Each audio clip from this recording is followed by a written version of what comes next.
feel the pain, but you chose the path I follow. I'm in love with the way that you hold me when I fall back down, and I'm in love with the words from your voice that pull me off the ground now. This love's been a long time coming. My breath slows but my heart keeps running. I'm so fed up of the lies that my heart believed in, but staring deep into your eyes makes it all forgiven. I feel my cover will be blown, my fears will grow out of control. Yeah, you still want the path I follow anyways. I'm in love with the way that you hold me when I fall back down, and I'm in love with the words from your voice that pull me off the ground now. This love's been a long time coming. My breath stalls but my heart keeps running.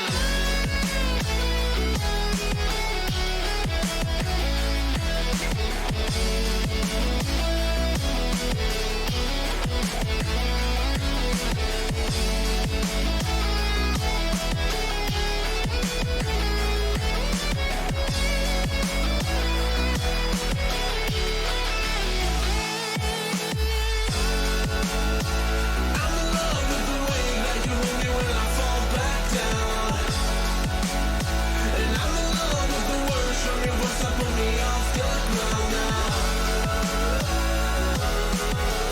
This love's been a long time coming. My breath slows but my heart keeps running.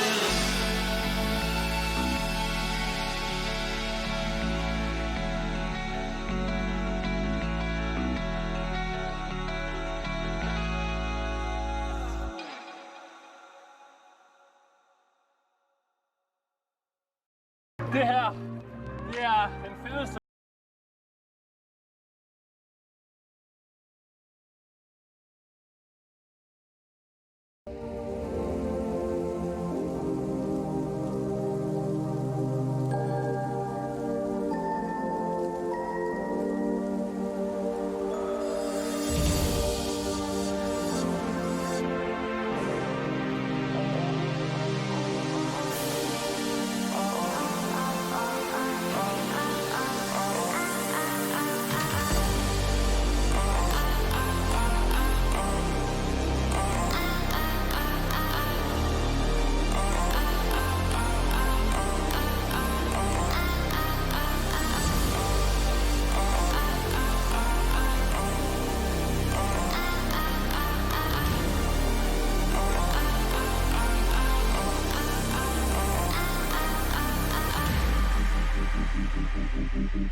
Ladies and gentlemen, to the LCD finals weekend of the autumn split. We're about to get our third place match underway. I'm your play-by-play caster for today, Duckling, and I'm joined by two lovely gents, Revo and Matthias. Thank you very much. Good evening, or evening. It's a little bit early to call it an evening, but yeah, we have a third place decider on our hands, boys, between two very good teams, in my opinion, Fortress and Hillerød, both fighting, struggling all season to make their way here, and unfortunately for them falling short in the semis. So I do look forward to these games tonight. Which of these, or what can you guys say about these teams, Matthias, to take you, for example? I mean, if we take Hillerød first, they are a more composed team, I think they practice a lot more, and I think their playstyle is a lot more calculated and composed. As to when you look at Fortress, they have a tendency to throw a lot of games. They have a tendency to get good leads and have the ability to win a game, but then they fall short in the end. So I think we have a team on Hillerød with worse individual players, but a more composed team atmosphere. Sounds good. I'm very excited to see what Fortress can bring. No one really expected them to deliver anything against the Wicked Gaming in the semi-final, but they took them all the way to game number 5. We got to hear those silver scrapes. In the end, they couldn't quite make it to the finals, and now they're playing the third place decider. But obviously, there's a big mental game to this. You lose in such a close best of 5 series. It's a big tilde. You had the opportunity to go to the finals and maybe even win the entire split, and now you're sitting here in the third place decider. It's a bit of a bummer, so I'm interested to see if their mental has taken any damage from that. Yeah, and we as Fortress is a team that we've seen take a lot of these mental hikes throughout the split, starting off very, very sloppy by actually losing 2-0 to this very team, right, Hillerød, and actually falling short for almost the first half of the split, just barely making it into playoffs. Had to rely on other teams to make their way to playoffs. Took a little bit of a scrim week or whatever, I suppose, to actually perform very well into a Wicked Gaming, the undefeated. Not to take anything away from Fortress, because that is also very, very, very good, and they're looking super strong at the moment. So I do think that they can put on a fight against Hillerød, who has a little bit of a reverse curve compared to Fortress, where they've been like falling off a little bit here on the later weeks of the split. So I'm excited to see if these two teams have crossed throughout the split, and if maybe Fortress will have the upper hand now that they lost 2-0 last time. Yeah, I mean, Hillerød was looking very, very strong against all expectations at the start of the split, but as the split progressed and teams learned their playstyle a bit more, a bit closer, I suppose I'd say, Hillerød started to lose a lot of games, falling short in the best of threes, and in the end, actually not ending up in the finals as a lot of people actually expected them to do. So, but now they're fighting for third place, and the question I think also is worth raising is, are these teams too tilted to even fight for third place? I mean, we all go for the finals, right? So if you are in the third place decider, are you just CBA about the whole series, both teams, or are you actually playing at your best to win the third place also? The third place is kind of important, you know. It is a big about how this prize pool will get shared out between our teams. So a lot is still on the line. Obviously, the championship isn't quite, but we have exciting things to go ahead to.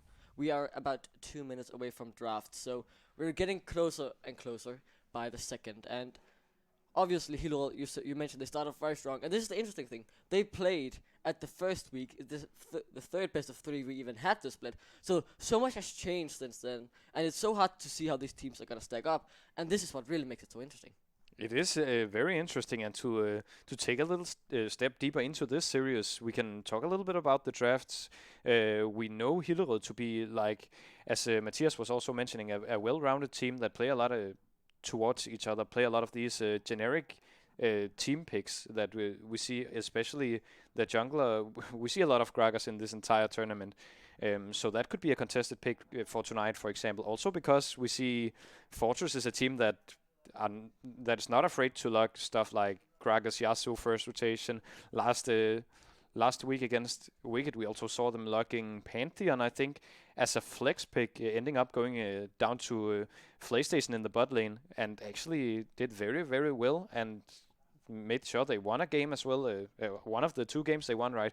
So I don't really know what to expect from Fortress, whereas Hillerød, I expect them to bring their best for this series. I talked a little bit to the coach from Hillerød, and my picture of him is that he's not done yet. He really wants to show absolutely everything that this team has to offer before it's too late. And what a better way to do that than proving one last time that they can beat Fortress in the LCD split. Yeah, ended how they started, you could say, if they take down Fortress again, they start the split by beating them 2-0, and if they end up taking them down here, it's just going to be a nice closure to the split. nice closure to the split, and also securing the third spot in the LCD is also a big achievement. You mentioned the prize pool there being an important factor also, but also just finishing third is not a bad thing at all. It secures that you stay in the league for the next split, but also solidifies yourself as the third best team in Denmark. That's also a pretty big achievement, I'd say.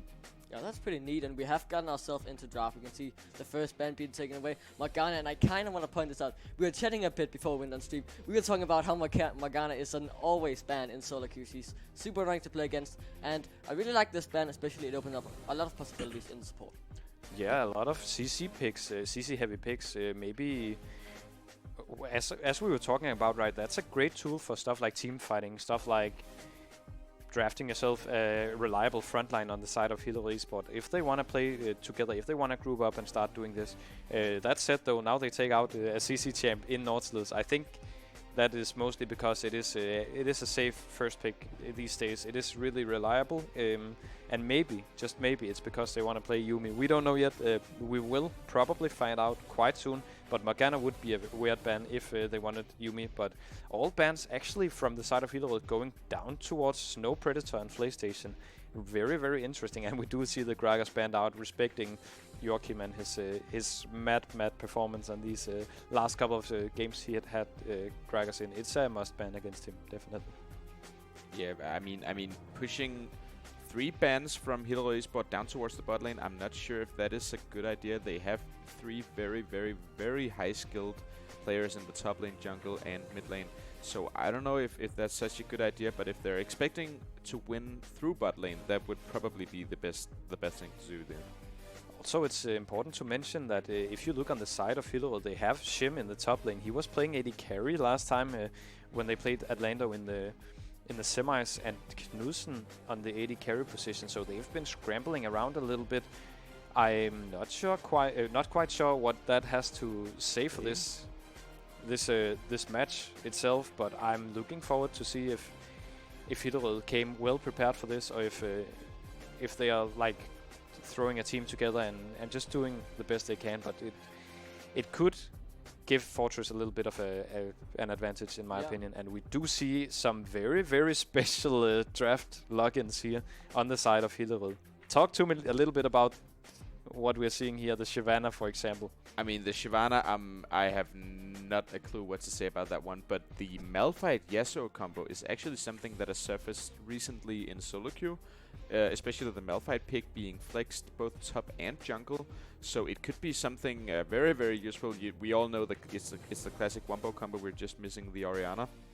But the Shyvana pick, I'm not really sure what to think of that. It should be jungle, right? It sort of has to be, in my opinion. I don't see it going anywhere else. But we also, like, Shyvana is something we see in...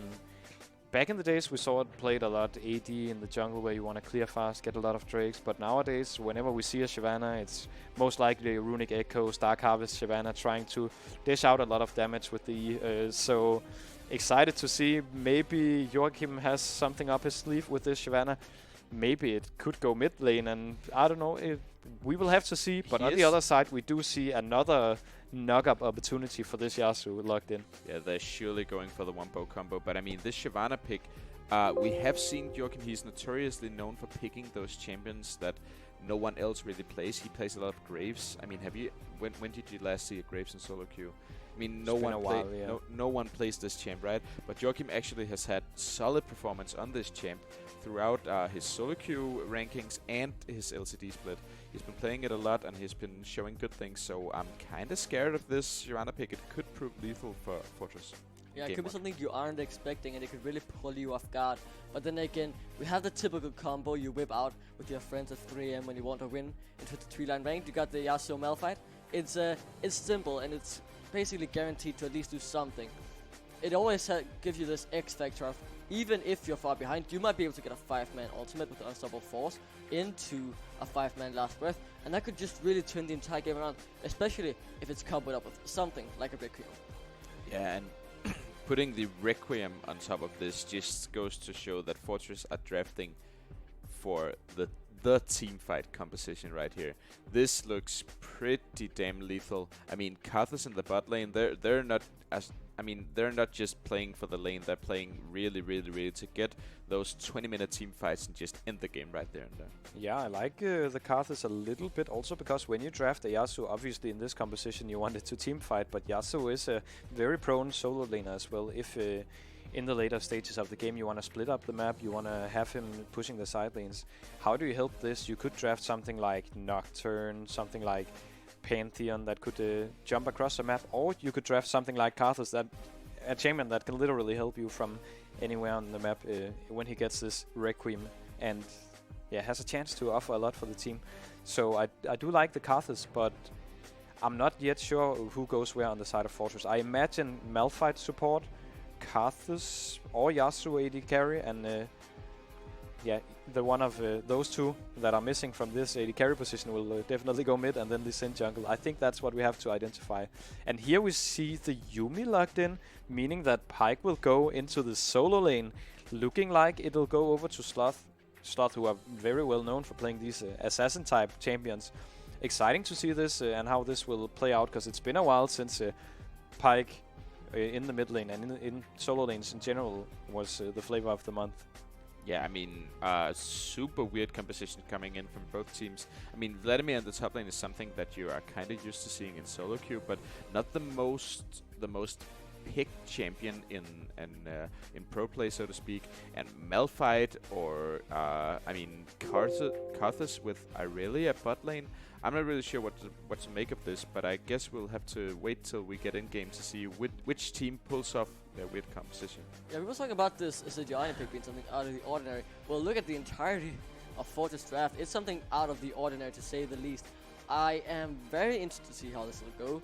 It seems very real. A lot of damage. Obviously, you could still go Lineups. You could go full AP Malphite. It has been reasserting recently. Has been finding a lot of success in solo queue. But you could obviously go the safe pick and just say, I'll be the tank for the team, because you have so much damage. You don't really need more. You have Yasuo, you have Karthus, you have Irelia, and you have Lee Sin. So it's just booming with the damage, and I'm interested to see if they can make this work.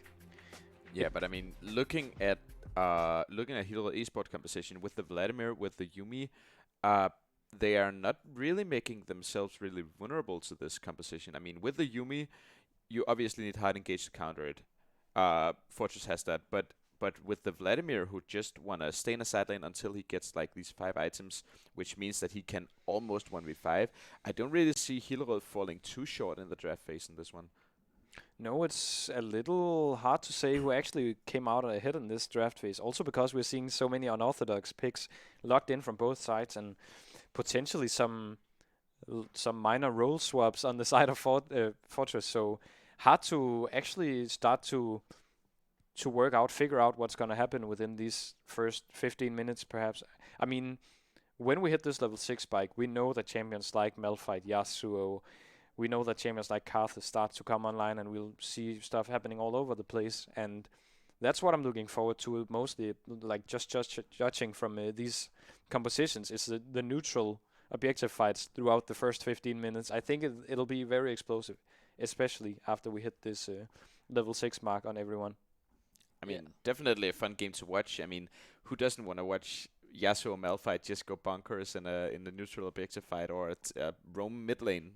It could be anything, right? So a very interesting game. But I mean, the Vladimir pick, I mean, Fortress gotta watch out. They have a really strong late game composition, but Vladimir will just eventually become so strong that if you don't have any grievous wounds on your team, he will 1v5 your entire team, and then Hillerød Esport almost just have 4 members to spare, whom they can just put wherever on the map they please. And I feel like this is super important for them. They need to pick up grievous wounds, and they need to get it done quick. We sometimes see teams, they're like, okay, this Vladimir is not fed, we're dominating the game, we don't need to invest in that at the moment because he's healing so little. But all of a sudden, he gets a spike, and he heals a whole lot. And then, you lose a few fights, and okay, I'll get the grievous wounds. I can see it's now needed, but then it could be too little too late. So I feel like this grievous wounds, just invest in it in the early game, and then you don't really have to think about it for the entirety of the late game. Very, very, very true. Good solo queue mentality also. Just, I mean, almost putting a band-aid on the wound before it's even made, because suddenly Vladimir just flashes into your whole team with this Hemoplague ultimate ability just destroying all of you, and then you're just sitting back and why didn't I get that grievous wounds, that execution is calling, that one item that just counters this champion completely. Yeah, we had to do a little redo on the whole draft phase, I think, which is why we are a little bit we are having this small pause before getting into the game. But let's just take a step back and appreciate how far these two teams made it this split. Fortress coming up from the CSD qualifying for the LCD split this split, right, and moving all the way to the playoff stage, actually showing up very huge towards this end of the split, as we were talking about. Very, very big achievement. And also Hillerød last split, they were down 7th, I think, 6th or 7th, ending up now actually qualifying with a second seed into this playoff stage. I have a lot of respect for these two teams because they've been moving up a lot, and they've been like the places they've taken over, right? Flames, for example, on the second place, they've moved down. Hydra's coming after winning the last split, the players at least.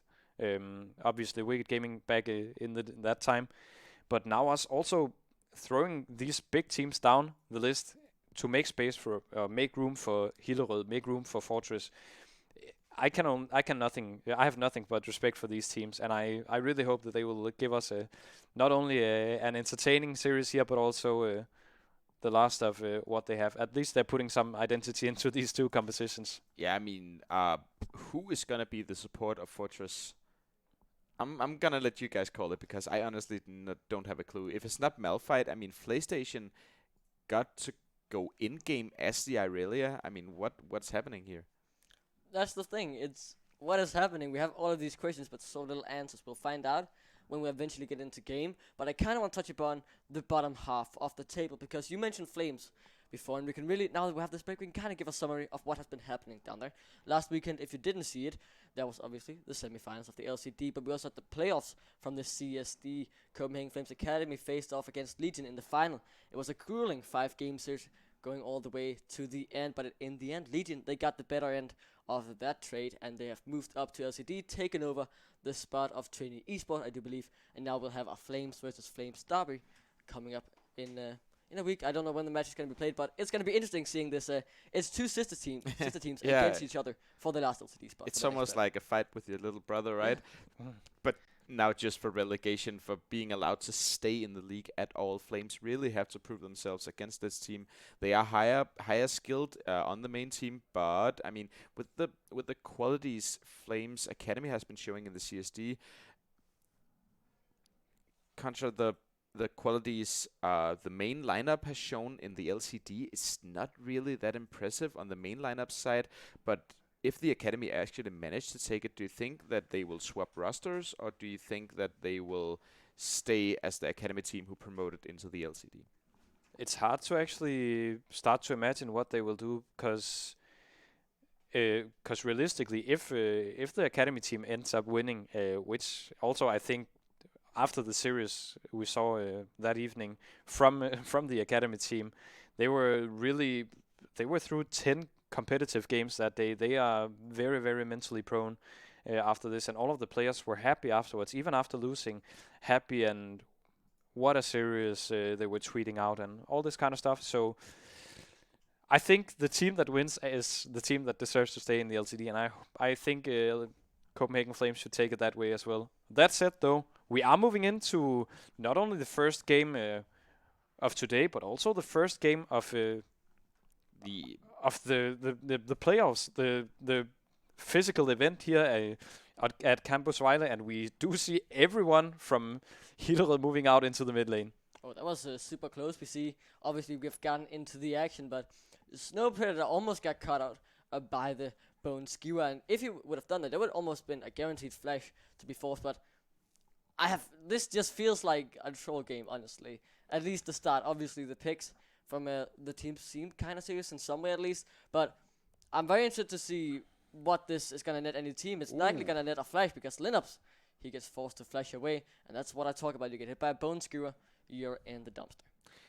It pulls you so far back, that ability. I mean, almost no matter the range, if you get hit by a Bone Skewer, you almost guaranteed have to flash unless you're a champion like Lucian who can dash away. You almost are guaranteed to burn your flash, especially after Pyke hits level 6. He becomes such a huge threat to your whole team because he can 1v9 with that ultimate. Here we also see Linux moving down towards the bot side, probably gonna stay there alongside Chacal. At least they have a very good synergy with the level 6 bike, with the last breath and the unstoppable force. So I do see why they would do this. I do also see a teleport on Linux telling me absolutely nothing at the moment. I want to see how and why he does this. Maybe because then he can start joining fights on the other side of the map as well. But this lane will be very, very hard, especially the first couple of levels for Linux and Chacal in the bot lane, especially since they're not playing this lane. They are literally auto-filling into the bot lane in this game. Yeah, this is they're League of really Autofill, it switching up. seems. Just like Atlanta last split, right? In their third place match, it took a couple of games for them to decide that they actually wanted to do that. But watching here, it's just right off the bat they just switch up all the roles almost. And they actually switched up all the roles. I guess apart from Snow Predator. So it's gonna be interesting to see if they can actually pull this off. I mean, it's a kind of a disrespect, so it would be almost pleasant to watch them lose this one. Yeah, because if they lose this, they have to say, okay, guys, maybe we should not autofill our entire roster, and maybe this comes back to bite them. But so far, it's going fine. The goal is even. Obviously, we're only 2.5 minutes in, but if we look at the CS department, things are looking all right. I would say for both teams, it's very even all around the map. It is very even, yeah. But also, I just want to stress a little bit that these kind of major rearrangements on teams for these matches, for example, also can be a very fulfilling mental refreshment for these teams. Maybe they had a lot of struggles. You were talking about, Matthias, a team losing the semis must be very hard on the mentality when you're dreaming of the number one spot in the league and actually don't get it. So I do think that could be why at least we're seeing this sort of start out. They want to start out. It's a long series. Let's be honest. It's a BO5 they have to play. So to get to lose the mentality already in game one would be very expensive. So therefore, I think it's a little bit more bearable when you know that you're not on something that you're getting judged on. You're not playing your main role. All of this stuff, and also Fortress, they decided to go in, maybe committing a bit too deep here. Nida's in trouble. First blood goes over to Joachim, but he has no flash. But though Snow Predator, he has no mana, he can't quite deal that much damage with Autosex. A nice duke by Joachim. Should be enough to secure the kill. The Bone Spear comes through, the TP comes in. Will this really turn anything around? Slot dashes back, and now the TP from Linux does absolutely nothing. A great start from the side of Hillerød Esport as they pick up 2 kills in the mid lane. I mean, that Shyvana juke was so well thought of. Super skillful played as he just goes down here in mid lane. But just goes to show that Joachim is really a player who knows how to pull this stuff off. Just kites the last bit of mana out of Snow Predator and kills him in the end. Super skillful plays. and there we got our answer, right? The teleport from Linux expended actually to get a kill, and here we see something happening in the bot lane. Yeah, I feel like this might not be the best situation for Shakal, but here comes the support, and they have the backup to come in now. Knudsen is in big trouble as Yumi just decides, I'm not gonna help you here, buddy. I can't do too much. And Shakal picks up the kill on Knudsen, and it was a 2-0 just 30 seconds ago, it feels like at least.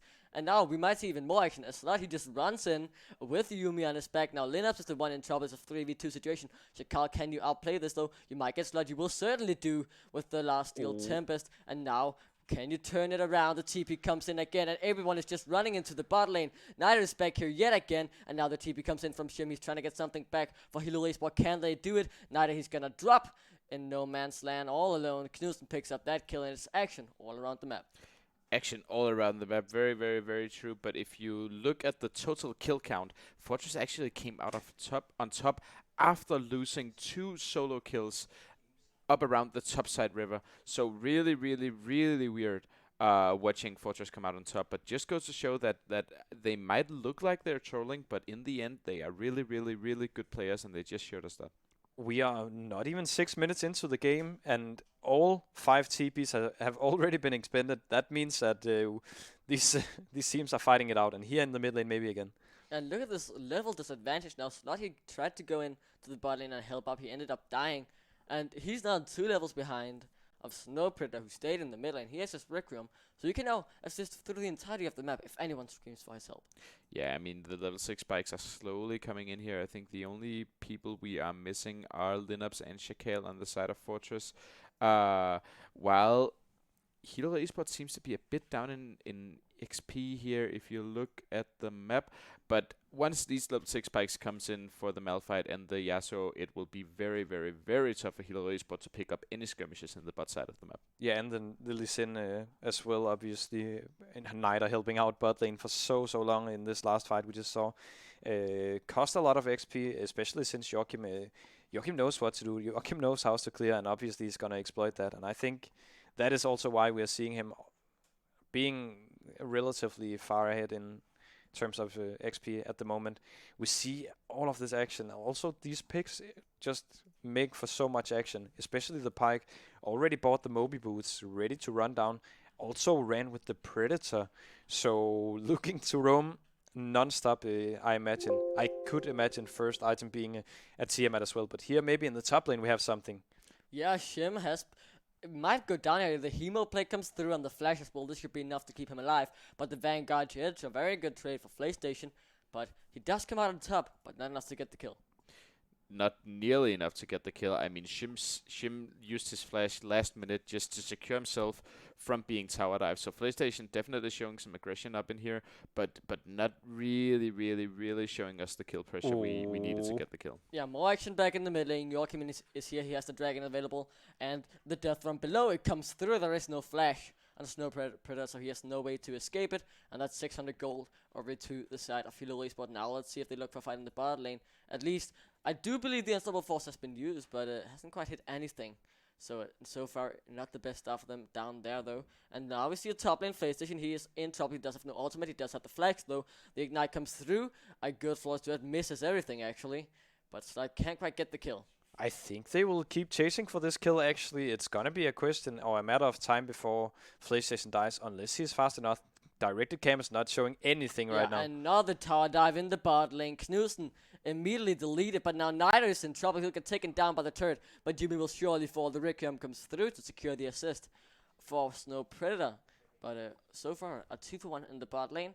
Overall, it's one from the side of Fortress, but now we see Hillerød Esport coming in, and that is a lot of damage. A nice juke with the dash, but it won't quite be enough. Shakal is in trouble, and he won't quite get off. The Steel Tempest and the knock-up, the turret will do the last hit, and it's a shutdown going over to Joachim. Just laughing as he shuts him down right there. Just constant fighting on this map. I'm not sure what to say at all. I mean, just fights on two sides of the map at once. The Unstoppable Force missing.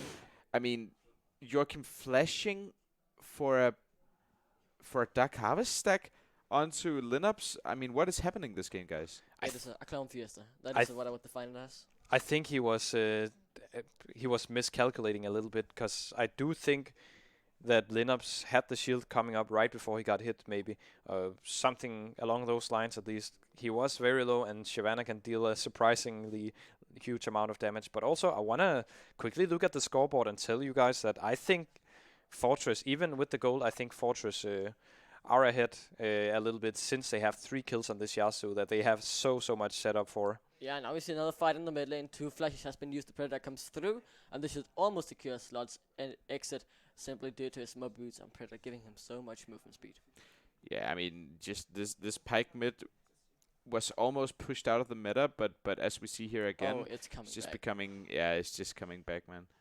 Slot, he dove a bit too deep, and he got deservedly punished for that, as the game has decided to freeze for a second. But obviously that wasn't the best for him. He went a bit too deep, maybe expecting Joachim to have a little bit more to follow up with. Couldn't quite do enough, and then obviously Shakal was still coming up from the corner, and they secured the kill. Yeah, and we have, if I'm not mistaken, we have 12 kills on 13 with this last kill we just saw on the map already, just below 10 minutes into the game. This is really taking off.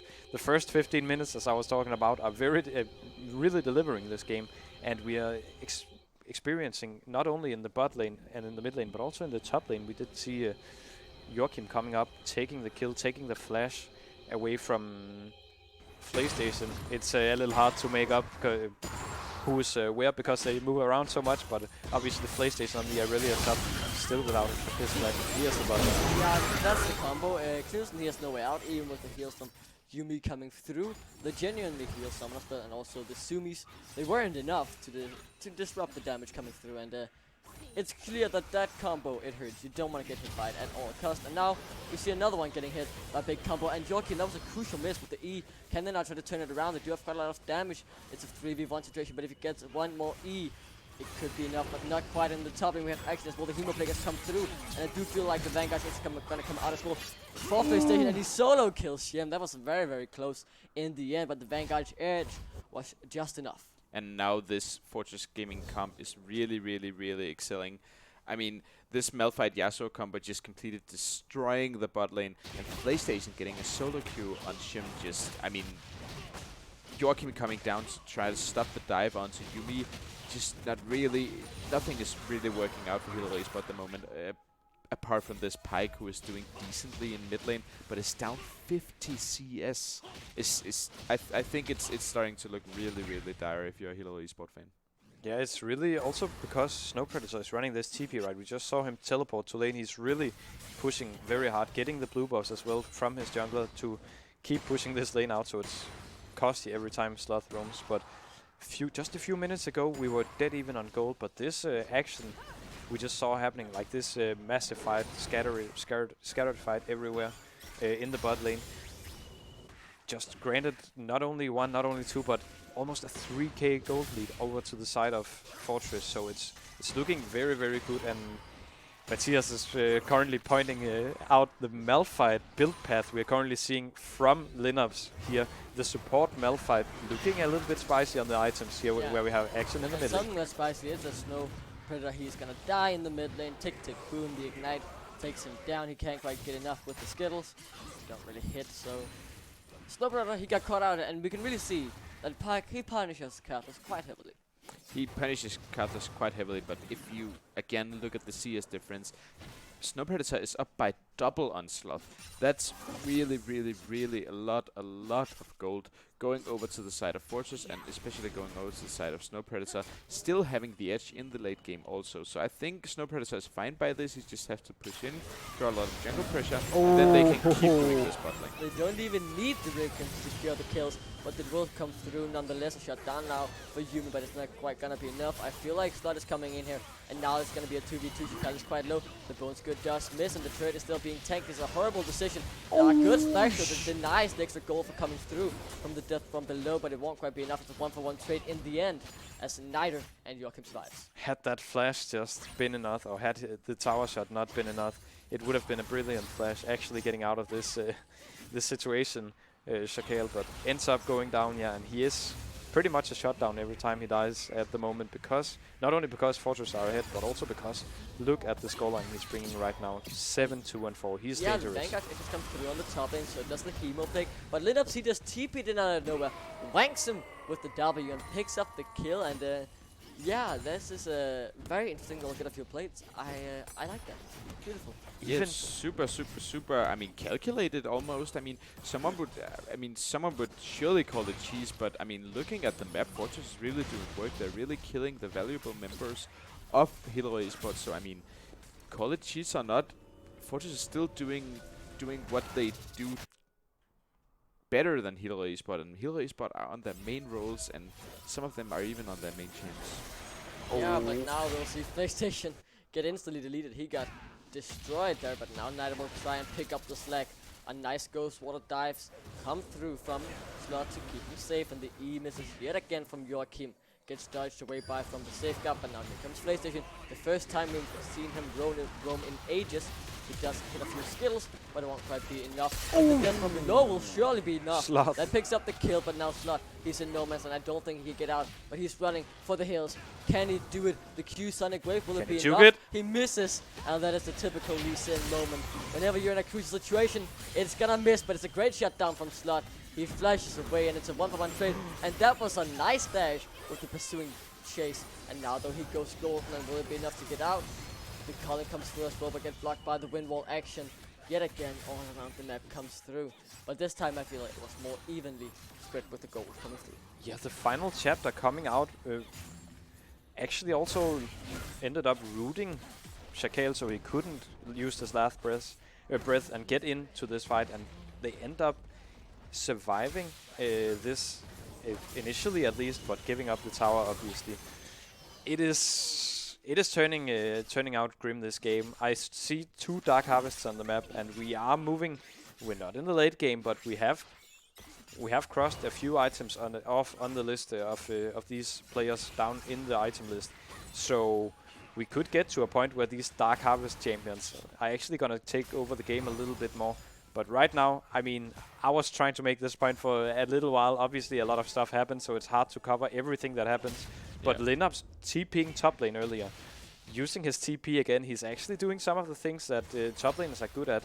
Finding good TPs, finding the TP into the kill in the top lane. Both his TPs has been amazingly well, and here we also see Snow Predator going down. You are not mobile on this Karthus, and that is punished. Yeah, he's been heavily punished by that this game, but Grim still does a decent amount of damage. You know, pursuing chase won't keep Knus alive this time though, as Sludgy dashes away with the Ghost Water Dive. Will surely keep him safe, especially when he got the Sumis to speed him up. He is really running fast this game with the Yumus Ghost Blade and the Moby Boots. And yeah, Snow Predator, he hasn't been doing so well. He's 1-5 and 4, but look at his CS. It's so high up simply due to the fact while there's been so many roams, as I say, that Joachim dies and this will surely be the fight rate going over. He hasn't been roaming. He's been getting turret plates in the mid lane and just stacking up on the CS. So while he hasn't gotten any kills really, he's still doing fine, simply thanks to all the CS coming through. Yeah, I was almost about to say that when the fight initially broke out there in the river, Linux didn't have the Unstoppable Force ready, but it came up like 10 seconds after the small skirmish ended, and then Joachim ended up paying the big prices of the Unstoppable Force into Last Breath. It's just an undeniably strong combo, which you have to be so fast on your flash if you want to dodge that one, or your spell shit if you have one. But most of the time it will just hit you straight up point blank, and there's nothing you can do about it. You're just dead. Boom. Yep. We've seen that happen a few times before to Knut at least. He has simply been obliterated, and it is this AP Malphite. And with almost everyone, basically everyone actually, from the side of Hillerød Esport being squishy, you can really see whether this is gonna hurt. That Unstoppable Force combined with the Q&E, that is a whole lot of damage. And now with the Lich Bane as well, your first basic attack with the W up that just also deals a brick ton of damage. It's insane how much burst he can have, especially if he continues to go AP. He might almost be able to one-shot at one point. He might, exactly as you say, almost be able to one-shot someone alone without the Yasuo's help. But speak to us a little bit about this fighting. Yeah, that was a quick fight. We see 4 kills coming through, a double kill from Carl. That was great from him to see as they duoed up with his support yet again. And now Slaughter, he's coming in from behind. He got a kill in the mid lane. He gets another one. He's on a rampage. The only one really from Hillerød Esport doing well. 8-3 and 3 so far. And now Chicago's in a desperate situation. That didn't seem to be the right interaction though, with the wing wall coming through, but it doesn't really matter. Chicago picks up the kill. 11 and 2. And Oneida flashes forward. He gets the kill on Knus. Disrespect a tiny bit as the turret falls down. And yet again, the action is simply all around the map.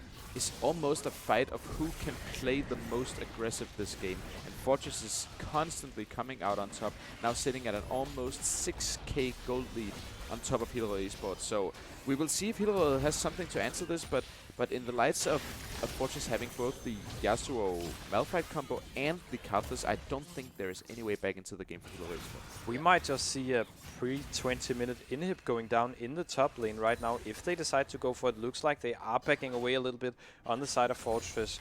Linup's just teleporting in to make his team feel comfortable taking the inhib tower, but they have to back away now, also because they have so much gold in their pockets after all of this fighting. And also, look at this. This is so relentless. That's the combo. You get hit by one very hard skill to dodge, and you're just instantly dead. The Sumis won't quite be enough to keep Joachim safe.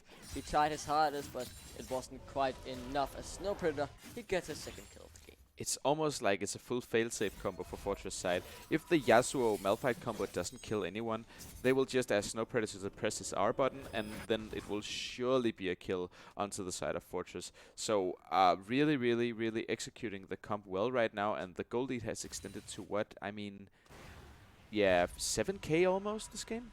That is Almost 8k. a gigantic lead to say the least. So far, only being 20 minutes in, and you can see a lot of this lead. It simply lays on one guy, Ichikal. He's 12 and 2. This is not your typical solo queue Yasuo. See, this is the Yasuo you want to see whenever he gets picked in your solo queue games. This is really the Yasuo I want in my solo queue games, not the 0 and 10 ones that leaves the game after 5 minutes. Surely I would want Shakel on my team playing Yasuo, but speak to us, Revo, a little bit about the Shyvana pick, because I don't know a great deal about it, and you seem to play in high elo a lot. Well, this Shyvana pick is something you draft solely for the potential of this Dragon Breath or whatever the ability name is. Sorry for the lack of the name, but honestly, here we have a situation as well. Honestly, this pick scales decently. It has a lot of AoE damage, and wow, look at this. Look at how much is going on this map. The Shyvana pick is probably part of the late game insurance for this team. Yeah, and someone who's also pretty good late game insurance is, and I really about PlayStation, the Vanguard's edge just nowhere near enough as he picked up the kill with a death from below. And this Pike is having so much success, but the rest of Hillerød simply isn't feeling the same power as neither goes in killing spree as they kill Joachim in the top lane. And now I feel like this Pike will be in trouble. The death from below completely misses the Sumis. Won't be enough as the death from the Requiem comes through, and in what 2 hits, Yumi just gets obliterated off the map.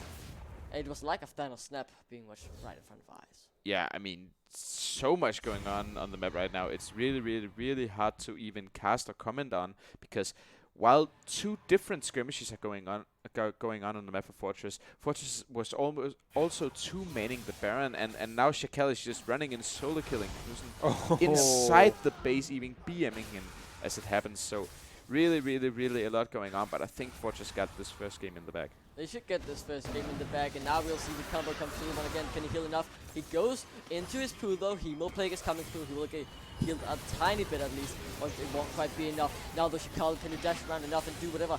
Yasuo's now dodge. And that's a nice wimble though to deny the Ghost Waters dive. But here, that's a good 2-man knock-up as well with the Steel Tempest. Can he take the 1v3 on? It seems like he can, because he gets 1 kill already. And he just deals so much damage. This Yasuo simply is almost unbeatable. You gotta be 5 men to take him on. It feels like as the Prowling projectile comes through, but it does no damage as he simply is so far ahead of everyone. Yeah, there's really, really too much for Hillerød Esport right now to deal with. They can't even deal with Shakel being alone in the base. So I mean, Revo, what would you do if you were Hillerød Esport right now? Oh, it's a very hard thing to say. I mean, obviously you drafted to scale, so I would just pretty much try to stop the bleeding, hold the tower standing, maybe try to land a few items on Shyvana, onto Vladimir, onto these late game insurances. Maybe try to look. We do see the very old school build on this Lucian as well, so he's not gonna scale too well into this game. But try to make a little bit use of the Yumi amplification of this AP. He got caught on the wrong side of the map. I thought he would try to get the inhib, but I know what guy won. LinUpZ says, I want those 3 inhibs, I want those 6 super minions, but he will get taken down in the end. It's a double kill for the side of Slot, and his death from below is really what makes this goal lead not 15k, because whenever they at least get a kill, if you get it with the death from below, it doubles the gold given. So obviously that is really what keeps them. I can't even force myself to say even, but somewhat still slightly. Somewhat still in this game, I would say. Simply, the goalie would be so big if he didn't have the death from below. I mean, Hillerød having Vladimir, Pike, and the Lucian Yumi combo definitely still in this game by a sliver of time until they get outscaled hard. But looking at this Pike executing someone from half HP, it just looks so disgusting. And I mean, the fact that that can happen can almost single-handedly win Hillerød Esport the game. So I think I was maybe a little quick before when I said that Fortress had this game in the bag. Hillerød definitely still has tools to win this game. They just need to not overextend like this. Wow. Yeah, that is the combo from a support Malphite, by the way. He hasn't been farming. He has 15 CS. He's been farming kills, we could say. That's just brutal. I don't really know. You can even see Knudsen, he hasn't gone the full hardcore damage. He's got the Black Cleaver, that at least gives him a bit more health. So he isn't really that special of an ADC, but I'm almost 100% certain. If he does the sport combo on Yumi, he will get a kill. And now, talking about Yumi, she's in the fight with Shim battling around. And Shim, he's starting to heal a whole lot. But it won't quite be enough. The death from below comes through. They might be able to win this fight though. But will it be turned around? It's all on Yumi. Can't quite do enough. The Requiem comes through, but hit no one. And this will surely be the game. It looked like for a second they could hold on for just a tiny bit longer, but they can't do it as the Yasuo is enough, as they'll even dive the fountains to get another kill. They go golden. Shakal 18-3. What a man he has been this game. It's been a great game for him so far. As Fortress, they take the game 1 and they put themselves up 1-0 in the lead. I mean, it almost looked like Slot could execute some really, really, really nice death from belows there in the last team fight, but in the end, getting ulted by the Yasuo just ended his life right there and then. And I think after that, there's really nothing Hillerød Esport has had left after Vladimir died as the first member of Hillerød Esport in that team fight. Nah, it's really funny also, like, this Fortress team has been playing a lot of Yasuo on a lot of different roles. Shakel never played a Yasuo game for this Fortress lineup, and he might just be the best Yasuo they have to offer, right? Really looking strong in this game 1 at least, so I do see a lot of explosions yet to come in this series, and we have a lot of games left. I want to ask, how do you adapt to this? But it is really hard to adapt to. I don't think anyone from either of these teams expected what came out from their opponents in the draft phase this game. Yeah, I mean, if you are a coach for Hillerød Esport, you are sitting back and saying, how the hell do I prepare for game 2? Because no one on the Fortress lineup played their main roles. No one on the Fortress lineup played their main champs. And the roles were so scrambled up that, I mean, if you're preparing for game 2, just stick with what you know and try to counter the cheese with even more cheese, I guess. Yeah, cheese the cheese might be the game for Hillerød, but we'll find out. We'll head into a short break though. Fortress lead the series 1-0 as they took a dominant game number 1. We'll be right back after a short break. See you then.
Dive deep into entertainment.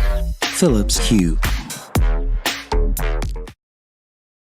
Welcome back, ladies and gentlemen, for this game 2 of the third place decider between Hillerød and Fortress.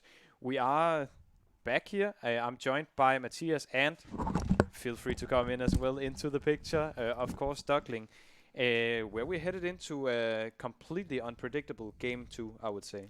Yeah, I mean, very, very, very unpredictable game 1, and who knows, maybe Hillerød is cheesing the cheese as we talked about at the end of game 1 and picking even weirder stuff. I have heard rumors of an Annie pick somewhere roaming around Twitter this evening, so maybe we'll get to see that in this game, but I really, really, really don't know what Hillerød will do with Fortress playing off-champion, off-roll, and still beating them very, very, very hard in game 1. That is indeed a very, very hard situation to come back from, right? How do you find the confidence to come back into the games and play them and actually take a shot at this third place that they are battling for tonight? So I keep calling it tonight, you know, it's it feels late. It feels like these players are exhausted with the picks that we are seeing.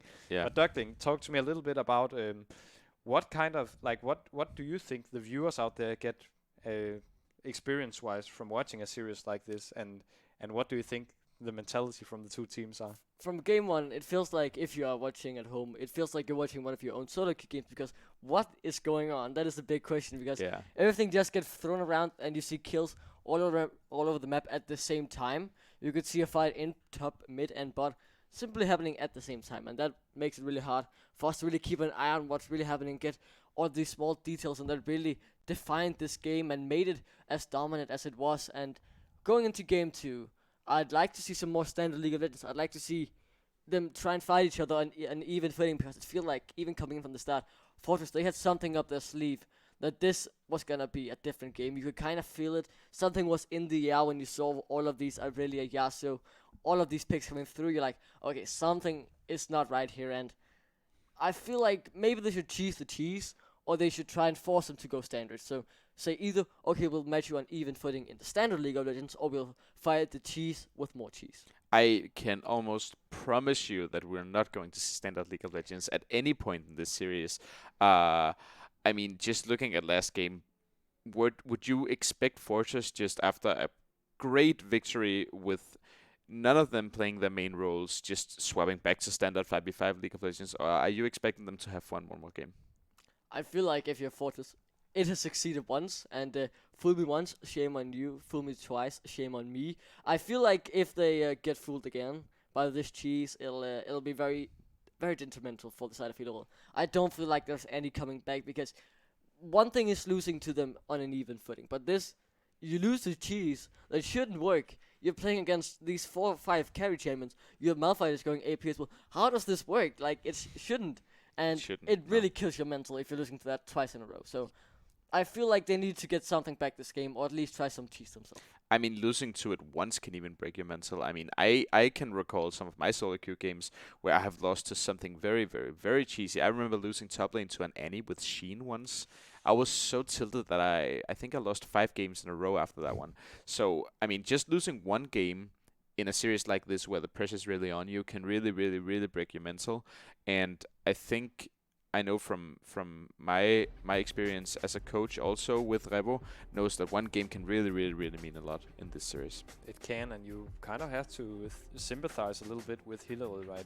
Falling short in the semis, now coming into this series, trying to show the last, not even like having the option to bring a full lineup, have to draw in some substitutes, and really struggling. These players that we're seeing here are struggling to make this work, and now losing to also a Fortress lineup that are completely scrambled compared to what we normally see from them.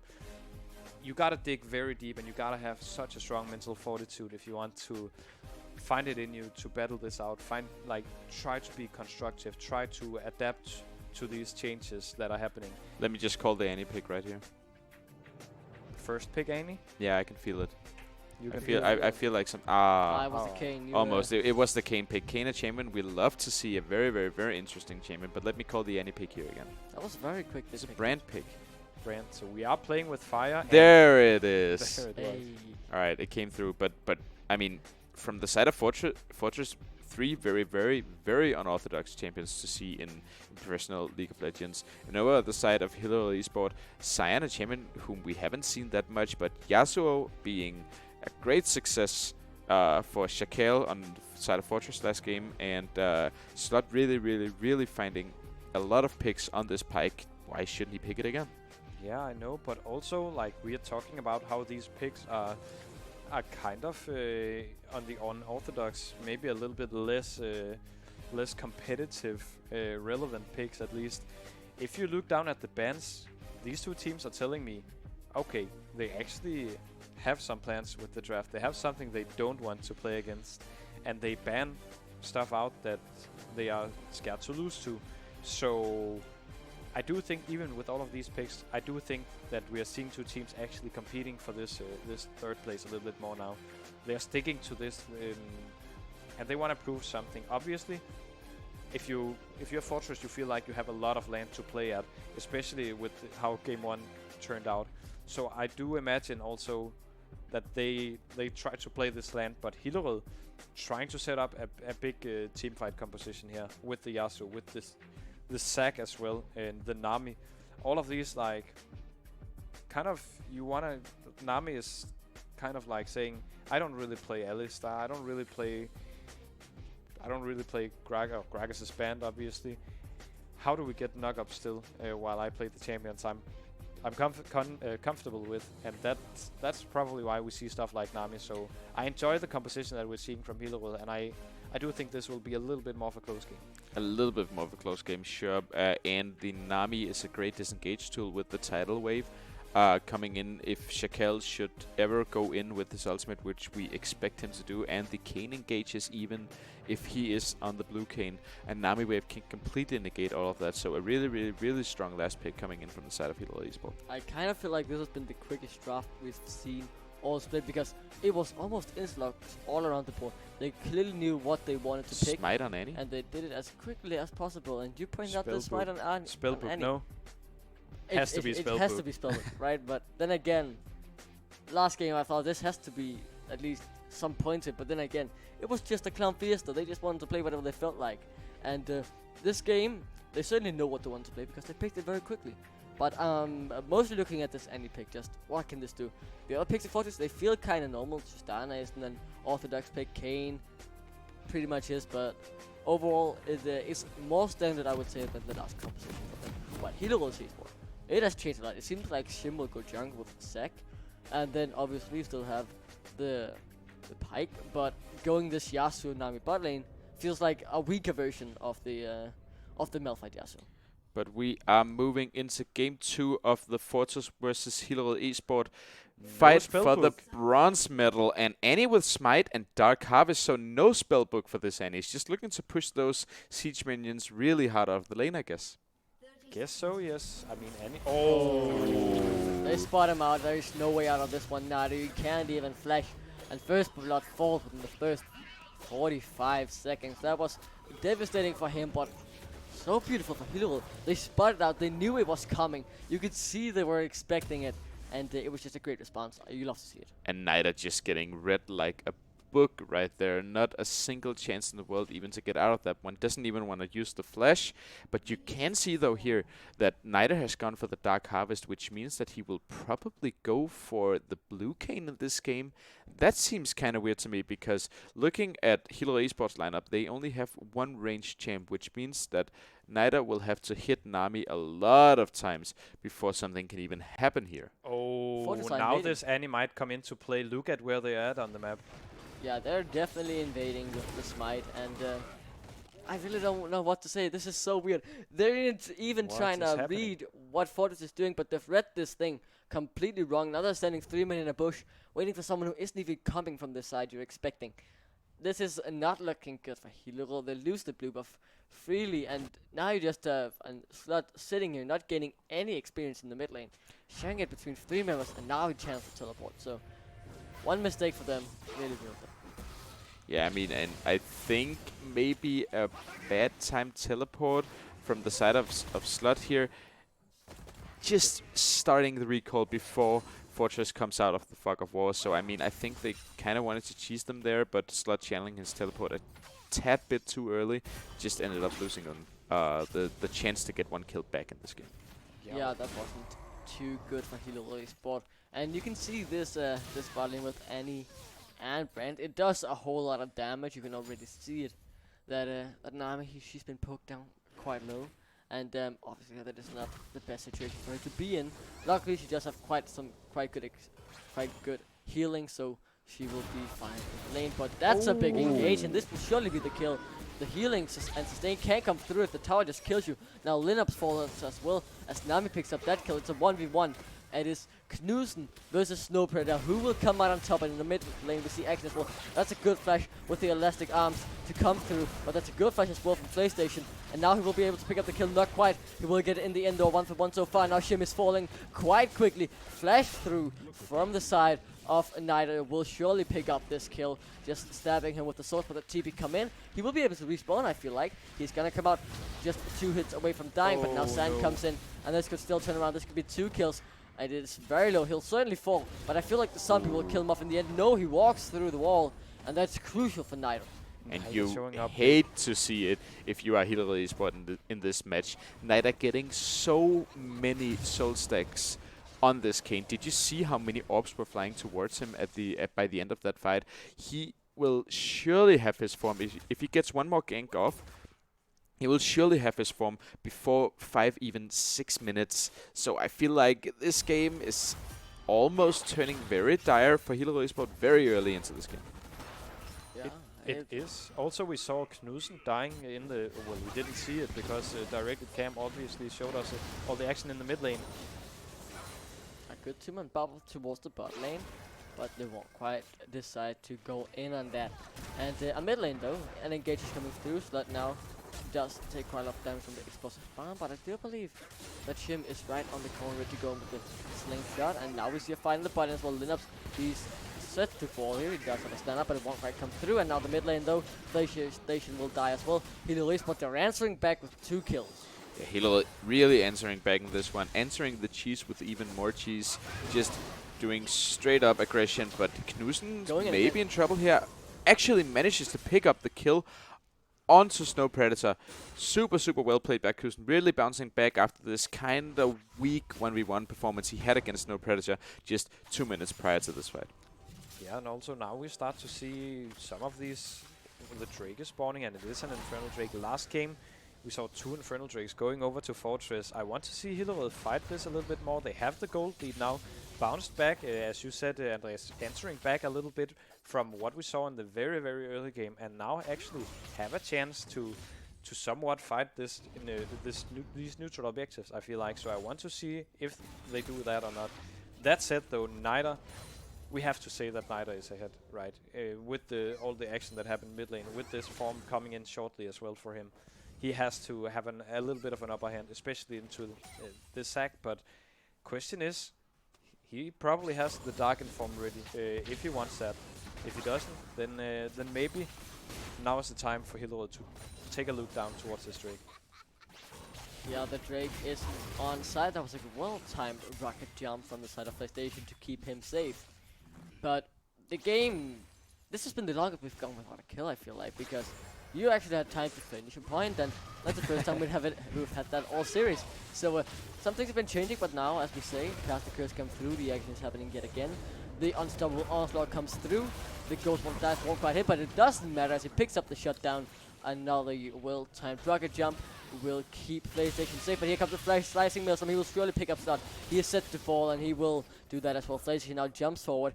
He will try and get a reset, but there is a blast cone to surely get him out. No, not quite. The explosive charge came through as well, and there was 2 kills for Fortress in exchange for 1. But another trade in the bot lane. This will surely be a kill yet again. A killing spree for Knudsen. This Yasuo, this series, everyone has picked Yasuo has been doing super well, and they'll try and get even more onto Lineups. Can he run away? He can't quite do it, and he will fall. One last Steel Tempest will be enough, and now Nidar has come to fight as well. Can he take on the 1v2 situation? I don't know if he can, because Nami is sustaining so well. And it's a double kill, 3 kills to this Yasuo. 6-1-1, and he is gonna be so strong. He's gonna be a nightmare to deal with. It's gonna be such a nightmare. I was almost worried in the early game for Knudsen's Yasuo because it didn't look that good. He looked kind of over-aggressive, like your classic solo queue Yasuo, just going in for these kills, which he's clearly not getting. But him now being 6-1 is just really, really scary over to the side of Fortress to look at. But imagine, I want to pinpoint something that we saw before. That rocket jump PlayStation did over the wall, the decimating smash from Joachim almost cancelled that jump.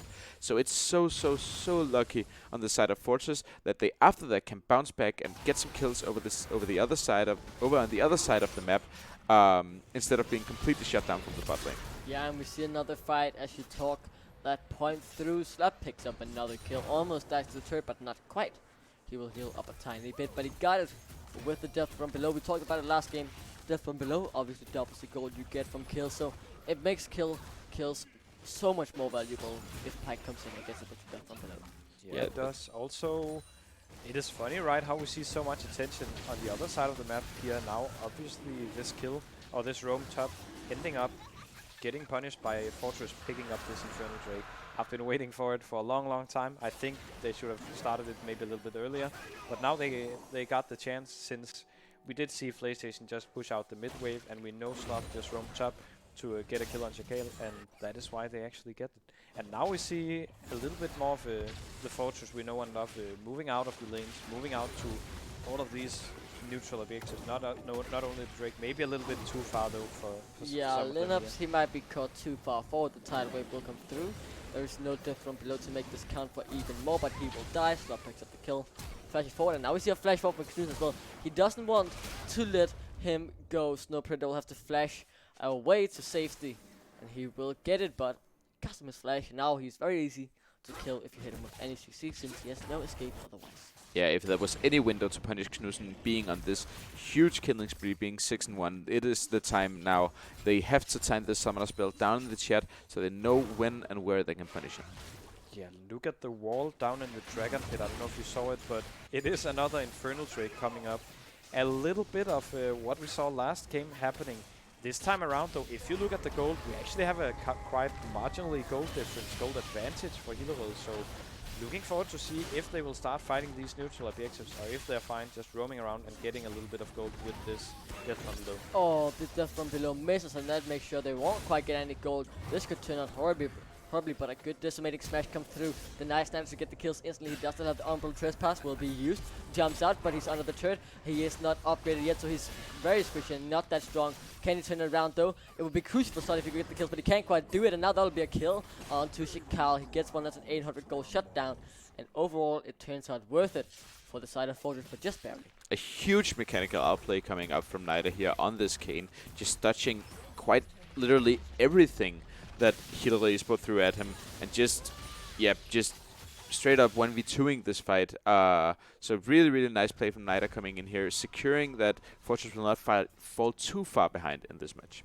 Also, they just came back from this 2,000 gold deficit, and wow, Joachim just stopping Shakal, just thinking he can like back in this bush by himself, all in peace, but not gonna happen, and he ends up dying. Yeah, and neither you stole away that risk. I don't know if you saw it, but he just barely took it away on just in front of Shim, and he doesn't seem that happy about it.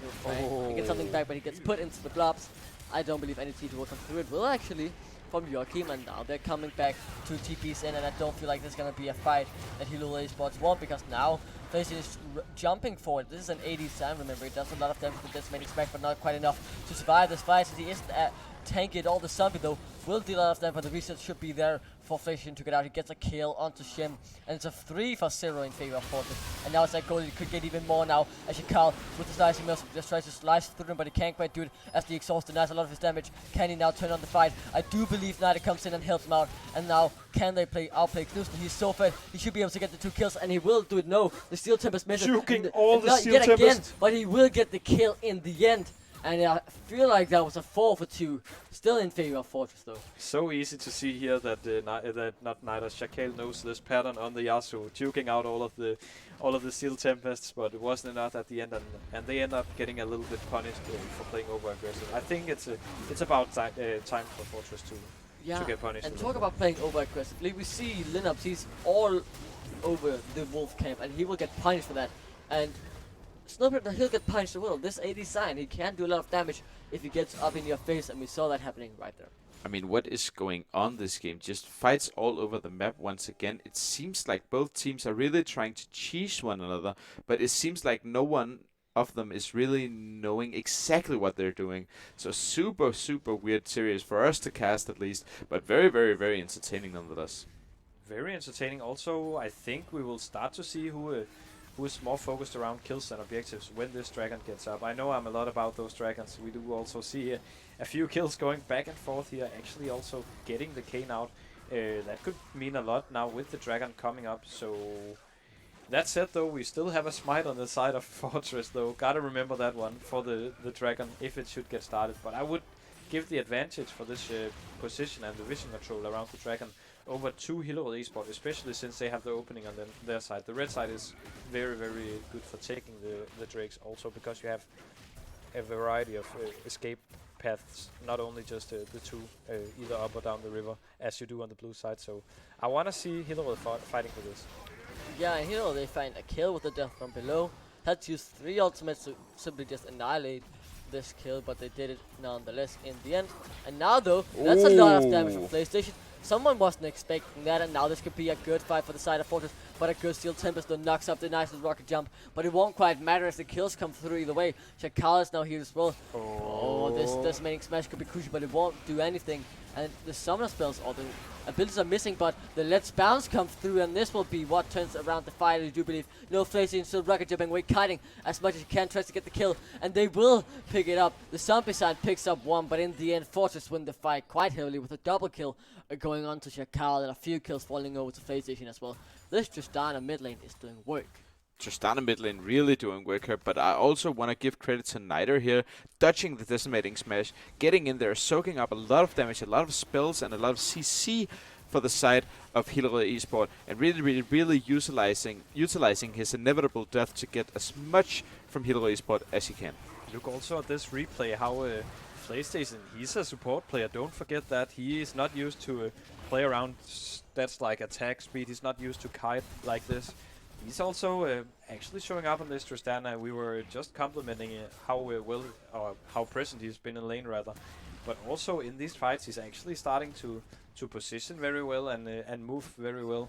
We can't really take that away from him, and that's how it is with some of these players in this format, right? They have a lot of strengths, they have a lot of things they're good at, and they... Oh god, this is not gonna go well for Lineups. He's trying to take this by himself, but luckily Niter's there. Good flash though, turns it around with the Tippers coming through. That was one hell of a turnaround, but now Knudsen is here.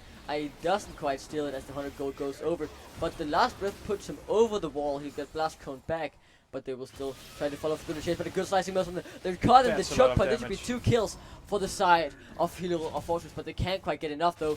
And now the fight is breaking out on 2 fronts in the bot lane. PlayStation is fighting through Joachimsen, but in the top side though, PlayStation. So everyone is so low, but it will be Fortress coming through.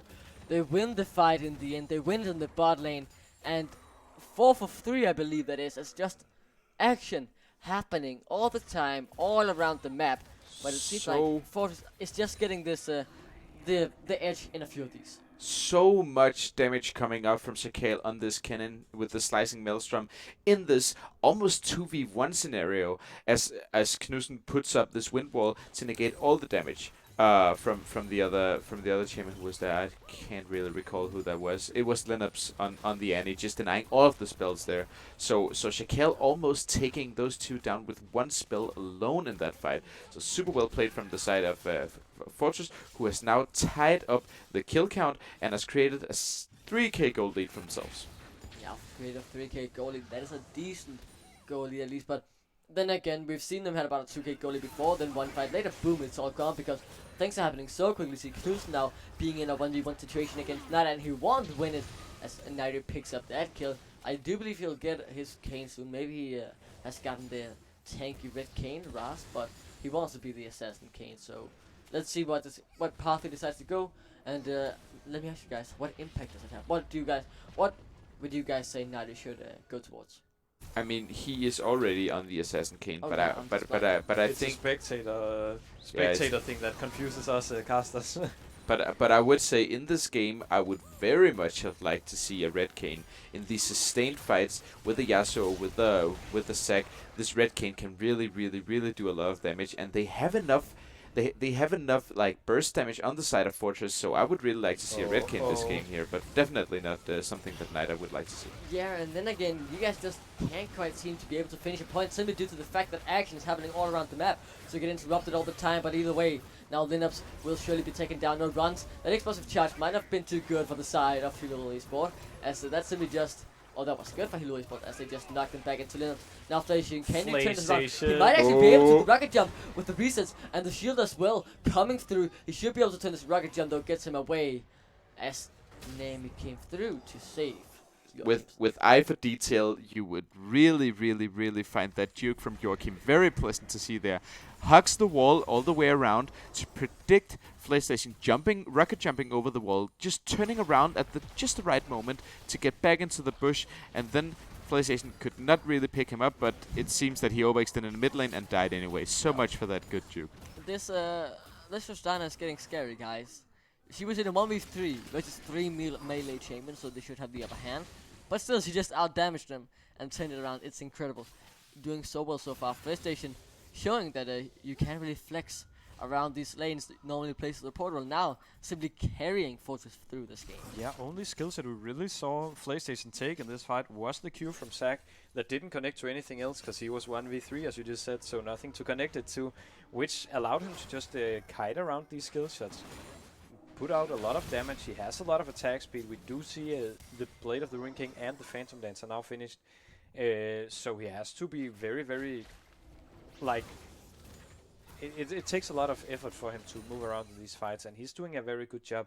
Also, I want to compliment him because I really think he's he's stepping up and he's focusing objectives, and he's actually he's in the driver's seat for this this Fortress team right now. I would say. Oh, that was a good two-man bubble though, as this will surely be 2 kills coming through for Hillerød Esport. Puts them at the advantage to try and get the Drake, but PlayStation, he's simply flanking as Tristana picks up 1 kill, dukes the Bone Skewer, and now we'll see Nidus simply take on a 1v2 on his own. The Assassin Kane does a whole heap of damage, especially when you got PlayStation in the back just coming through. But the Death from below though picks up 1 kill. Can they now win the fight?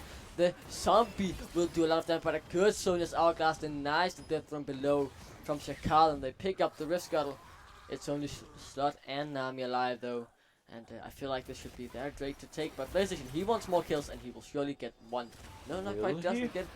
Should have thrown 1 more basic attack before doing it. Still has the rocket jump available, I do believe, so might chance to get a few kills. Now Shakal, yeah, you can't quite catch up with Slot. He's just way too quick for anyone to follow up. Yeah, but I mean, Shakal, Niter, and PlayStation really being this goon squad from Fortress, almost 3v5ing this game. So really nice to see them picking up some kills. Yeah, this could be huge actually, as they got PlayStation, he's very low, but he turns it around. Look at the damage just coming through. He rocket jumps forward underneath the turret. He gets 2 kills, but he will fall in the end.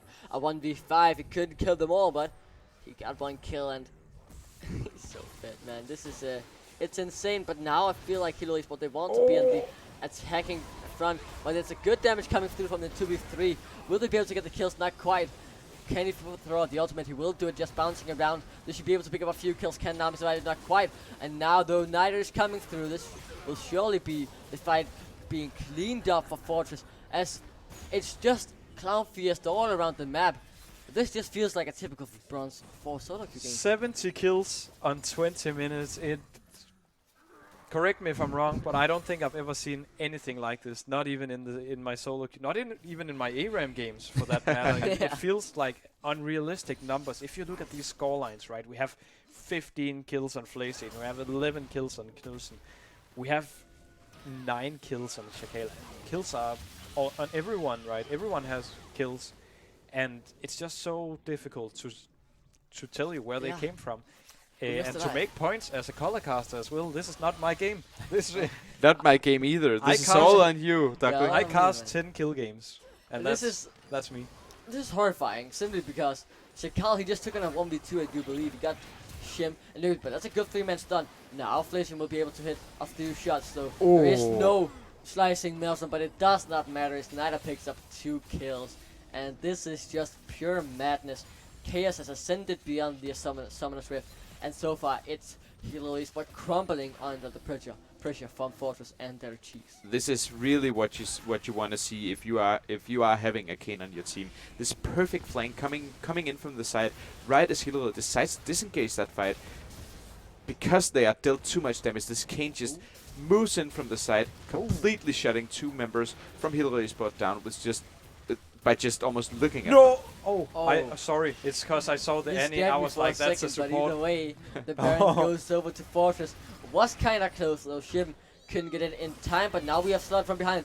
Can he try and turn this around and get 1 kill on Snowbird? Can he get even more? He has no Ghost Water dive. He has no way to get out, and PlayStation picks up that kill. Quite cut down. I was expecting the Kane to be the one sealing this deal, and obviously we have a smite on Annie, so I was like, this has to be a steal.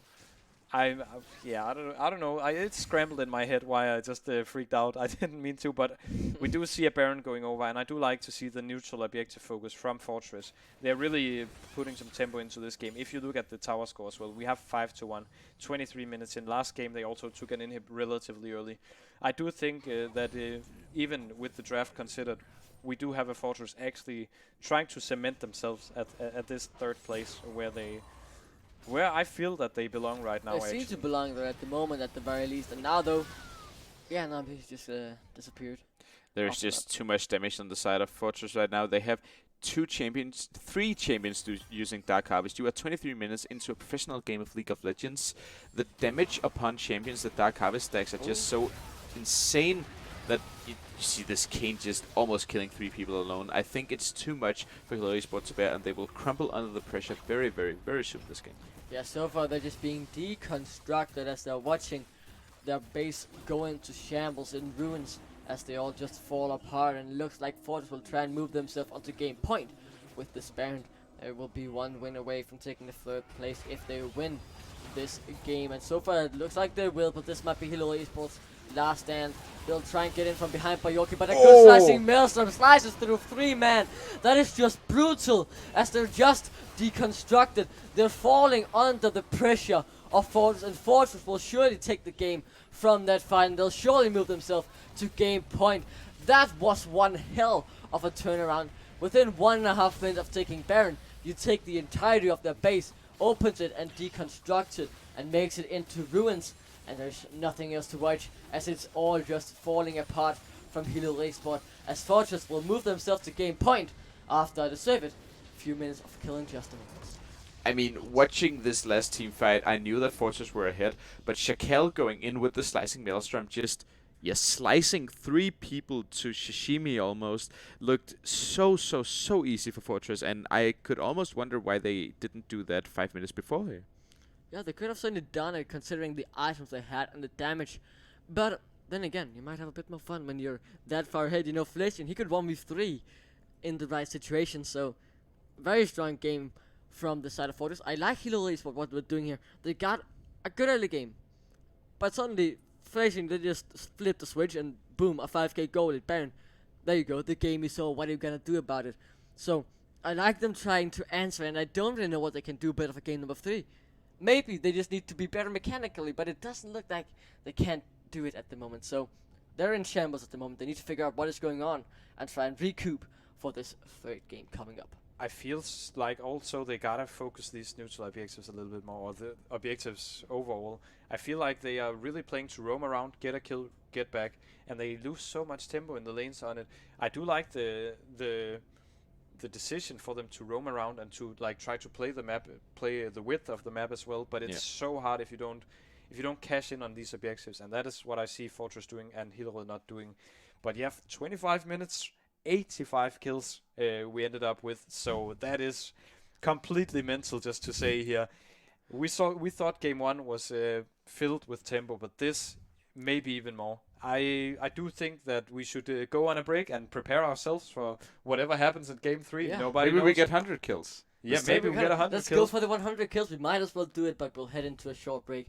Before that, thank you guys so far at Fortress. They're looking very dominant, so I feel like you shouldn't go on the break because something is brewing here, and I feel like they might try and go for these 100 kill. Why not? You're 2-0 up. You can lose the game if that happens, but either way, there'll be a break coming up. We'll see you all after that is done.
Welcome back, ladies and gentlemen, to the LCD Autumn Split. We're at the third place match Fortress versus Hillerød Esport. And so far, we can say these two games have been very quick, so we might only see one more game. Still, though, I am Duckling, and you can see Revo still there. But where's Matthias? Oh no, he's gone. It's Kalhira instead.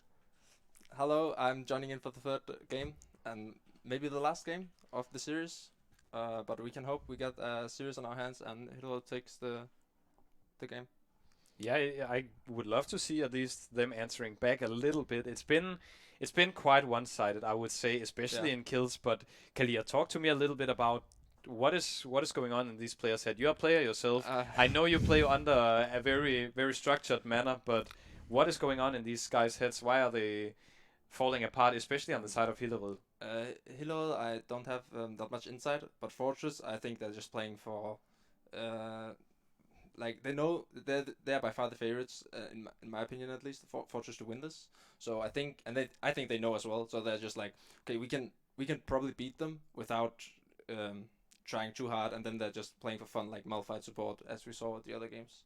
Hillerød, I don't have that much insight on how the team is structured in the same way I do in Fortress.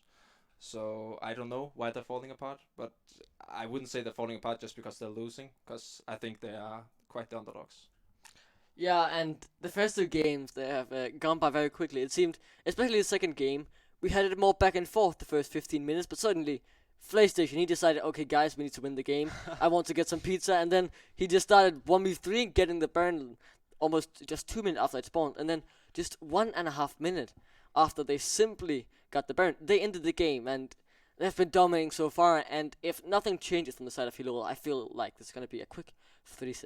Yeah, also because, you know, in these kind of games where it kind of takes off quite early, to say the least, it is on the communication part. You know that also from the environment. Yeah. On a team, if one guy starts taking it less serious, then it's gonna spread It's real a chain fast. reaction. Everyone, will chain react out to everyone, and everyone will start to lose focus. I do think though, a guy like PlayStation last game is a guy keeping himself together, trying to like keep the pace of the game going, and it's just shines so bright when everyone else is like falling out into these quite funny playstyle manners. So we're getting into the draft now, and yeah, what are we seeing? We see the Morgana, we see the Gragas band already, and we do actually see quite the serious bands coming out from both sides. So this is potentially the last game for these two teams of the split. What do they show? What do you expect, Khalil? I expect them to... I don't know what I expect Hillerød to ban, since Fortress picked some really weird champions, so I don't know if you can ban them, really. I don't know what I expect, but I expect Hillerød to play their hand, because they have nothing to lose at this point. Fortress are probably just gonna take it... either they're gonna take it standard, or they're gonna take it like Game 2 and throw a curveball in there. Like Aurelia support playing top or something. But we see pretty standard bans in the Sire band, the Yasuo band, is two really strong champions. Tristana taken out as well. What does that tell you, Andreas? Obviously, it seemed like Hillerød Esport, they witnessed last game, they were playing it, of course, and they decided, okay, yeah, we don't want to play against PlayStation Tristana anymore, but... That's a set first pick. Yeah, that's the first pick. This seems... It would surprise me if this was the first game, but now we're in the third game, I'm like, oh yeah, it's gonna be normal, but likely gonna see an Andy. What else could they throw out? Teemo? Like, I wouldn't be surprised if they pick up a Teemo, but a Draven, like... Draven. It is, I really don't know what to expect, because I feel like they just scroll through the champions, close eyes and say, okay guys, say stop, and then, oh, they say stop, okay, I'm playing Annie, I guess. But they have to be in order, so Knight is playing top, right? Or they no, can swap. they, at least the first game, they swapped it around, whatever they felt like doing, and so far they've picked up 2 ADCs, so they still do whatever they feel like doing. Probably Israel mid though. Yeah. I don't think Draven goes anything but what. Not when we step out of the solo queue environment, at least. I mean, we have these kind of... I don't even know who's gonna play Draven. I'm trying to make this up. Obviously, Snow Predator? Probably. What? Snow Predator? Maybe not. I really hope so, but... Oh, here's a hover! Here's a hard. hover! It's Let's like see, he knows you're on, please, man. please. My day would have been completely made if they locked this in. Oh, they decided against it though. They could still change, still 5 seconds to go, but it doesn't seem like it. Would have been a beautiful pick considering we have two beautiful bar players joining me today. So would have been a very nice symbolic pick, but they decided to go for the Leona instead. Has been seen some success in the LEC recently. Played in the LEC final with G2 Fnatic. They won that game, and I kind of like what this Leona can bring to the table. But it is all don't about like how you into play. Israel or Draven though. Draven can easily cancel, and Israel is too safe for Leona to play the aggressive style that she wants to play. And I don't like them picking 2 AD carries into set either, but Logic. This is not on patch 919, so the Blitzcrank is not yet buffed. oh, so it's a useless champion. It is. It is still a relatively useless champion, I would say. Yeah, and it's very bad into Leona, I would also say, because it's it's like a free E, right? The free Blade of Zenith from Leona. She doesn't have to use it. She's just getting in there right away. So obviously that means we don't have the extended range on the Blitzcrank Q. Blitzcrank though is the highest win rate support currently on US above Diamond level since he had that buff on 919. I don't know if they've just been quickly looking at those stats and logging in Blitzcrank, but we do see him logged in, and I'm actually thrilled to see a Blitzcrank. It's been a while.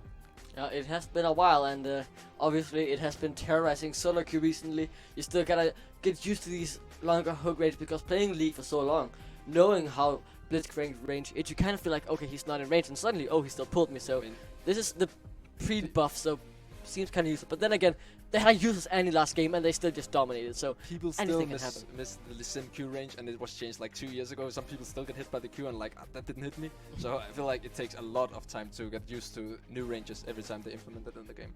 It's true, yeah, and that is a quite similar buff, right? It also enabled Lee Sin to be played like in various ways. Back when they removed the Sidestone from him, and they brought in the only Heimer. Is this a Heimer okay. Dinger Blitzcrank bot lane? I would kind of like to see that, honestly, but as you mentioned, Draven like we have 2 champions that would probably go bot before Heimer, but who knows? No one knows, right? Yeah, Fortress are limit testing in the draft, I think. Yeah, I'm just looking at this feeling like, I don't know what to say really, because they could literally throw everything at me just this instant, and I would not be surprised anymore. I would expect like a Teemo to come out. It wouldn't surprise me, nothing. And this seems like so much more of a standard composition from the side of Hillerød Esport. I would expect Camille to go jungle here, of course, could still pick a jungle pick, but this seems like a way more standard League of Legends composition, considering what Fortis has picked up. The Nico bot lane could be a thing here. The Nico Leona has a really, really nice chain, and it can actually kill champions like Israel, even though he has the escape in the E. And yeah, it might actually be. I think it's a Nico bot here, and Rise probably top. Yeah. Now, I would personally say this is a very normal composition, at least when I watch the League of Legends, and comparing to what we've seen this series, this is standard from the side of Hillerød Esport, not from the side of Fortis at all. This is still just whatever they feel like playing, but Hillerød Esport, I kind of like that they're doing this. If they play serious League of Legends, they're at least trying to play normal, and I can appreciate that, but just looking at Fortis, I don't know what's about to happen. Like, they could do anything, and it wouldn't surprise me anymore. Yeah, I do also like the fact that they actually opt for something on the side of Hillerød, a little bit out of this team fight, heavy team fighting, collapsing compositions that we've seen in the last 2 games, where they now have a champion like Zed, a champion like Rise, split pushers, right? Want to split up the map a little bit, trying to like reinvent their strategies for this series, trying to find another win condition for them to play at. Right now we're seeing the swaps being finished, so we do see PlayStation grabbing the Draven. We see Lineups on the Heimerdinger and the Blitzcrank going over to Shaquille. This is and Snowprince is also trying his luck in the jungle now. Third guy to go in there, if I'm not mistaken. And Nida, probably as you expected, Kalira going with this Ezreal mid lane. So interesting to see. That said, though, we do see also the jungle swap going over to Shim on the side of Hillerød, and Joachim bringing out the Rise in the top lane. Shim obviously did play jungle last game, but it didn't work out for him in any way. So I'm interested to see if this pick will change things up. Obviously, he has a lot of experience playing Camille because it's a standard top lane champion. But this time taken into the jungle, it was played very frequently around MSI, but they nerfed the fact that now she can no longer stun minions with her hookshot wall dive. So not as strong in the jungle anymore. Could still be played though. I've seen it a few times before, but I really don't know what to expect from this. I'm just gonna see what happens, and I'm interested to see how this all plays out. Camille could be a really good pick here because it's a really gank heavy jungler, and Fortress are not looking like they respect Hillerød at all in this draft, and she could get a lot of ganks off. Also, I think it's but I think it's a bad pick against Nunu because Nunu has a lot of farming, a lot of high clear speed, and Camille is really bad in the jungle, like farming. She's a gank champion, so I'm afraid that Nunu could just go in and invade her over and over and over and take camps like Raptors that Camille can't clear in the early game. Yeah, we are heading into the third and potentially final game of the day. Hillerød versus Fortress, as Fortress took 2 dominant Clown Fiesta style games. Let's see if they can finish it out with style, as they still continue to follow up with whatever they feel like doing.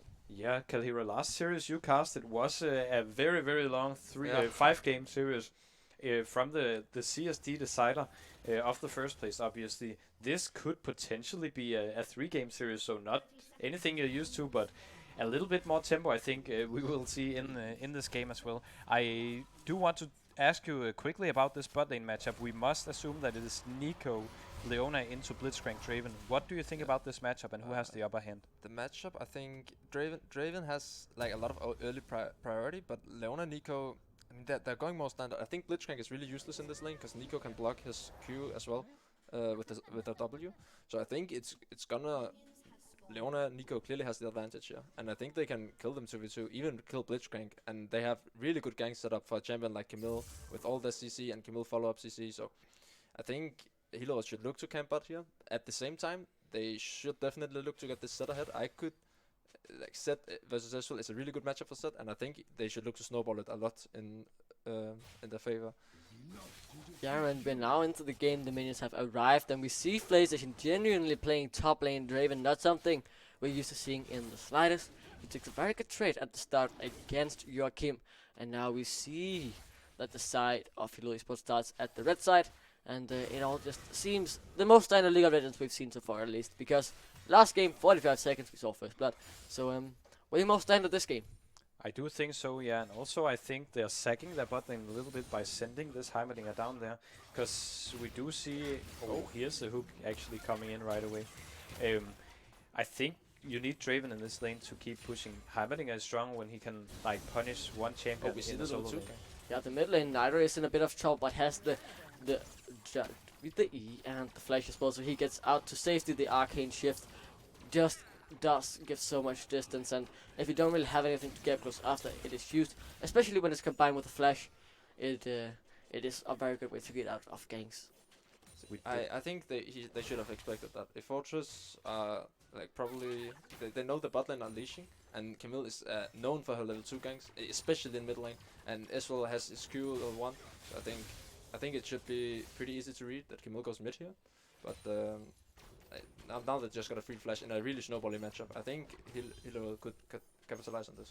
Yes, it could potentially inform us that there are some miscommunication or some noise in the communication, maybe on the side of Fortress, and that's probably why it happened. And Shim actually being in the top lane as well, getting flashes left, right, and center, and on very key targets as well, like Ezreal and Draven, obviously. So I do think that this will actually provide quite some lane advantage for not only Sloth but also Joachim on this rise. They can start pushing a little bit less punishment. Yeah, that was a good hook though. The rocket grab comes through, and that's a lot of damage. The ignite has been thrown down, but Leona goes in, stops the engage, and he gets out alive. But he will be forced to use the few potion, as Knudsen also forced to use the flash.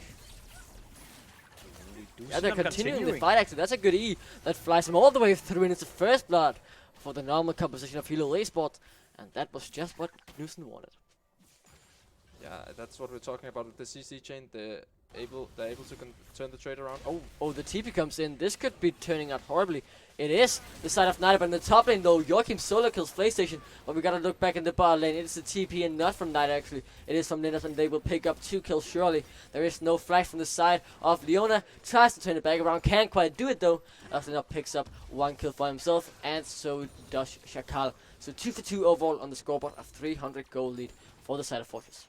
It is funny, right? Because they got the first blood on the side of Hillerød, so they have this tendency of just falling behind little by little when nothing happens on the map, at least not uneven, and obviously that has to be on the CS part of things. Also, we do see a little bit more TPs coming in over from the side of Fortress, obviously, so they can keep up with this. Forces a flash with a good kind of fake flash. Oh, now though, he might not turn around. Joachim though. Linux, you're walking a bit too far forward, buddy. You might feel safe running the turret, but you weren't in that situation. It's a 1v3 situation. Can he get even more?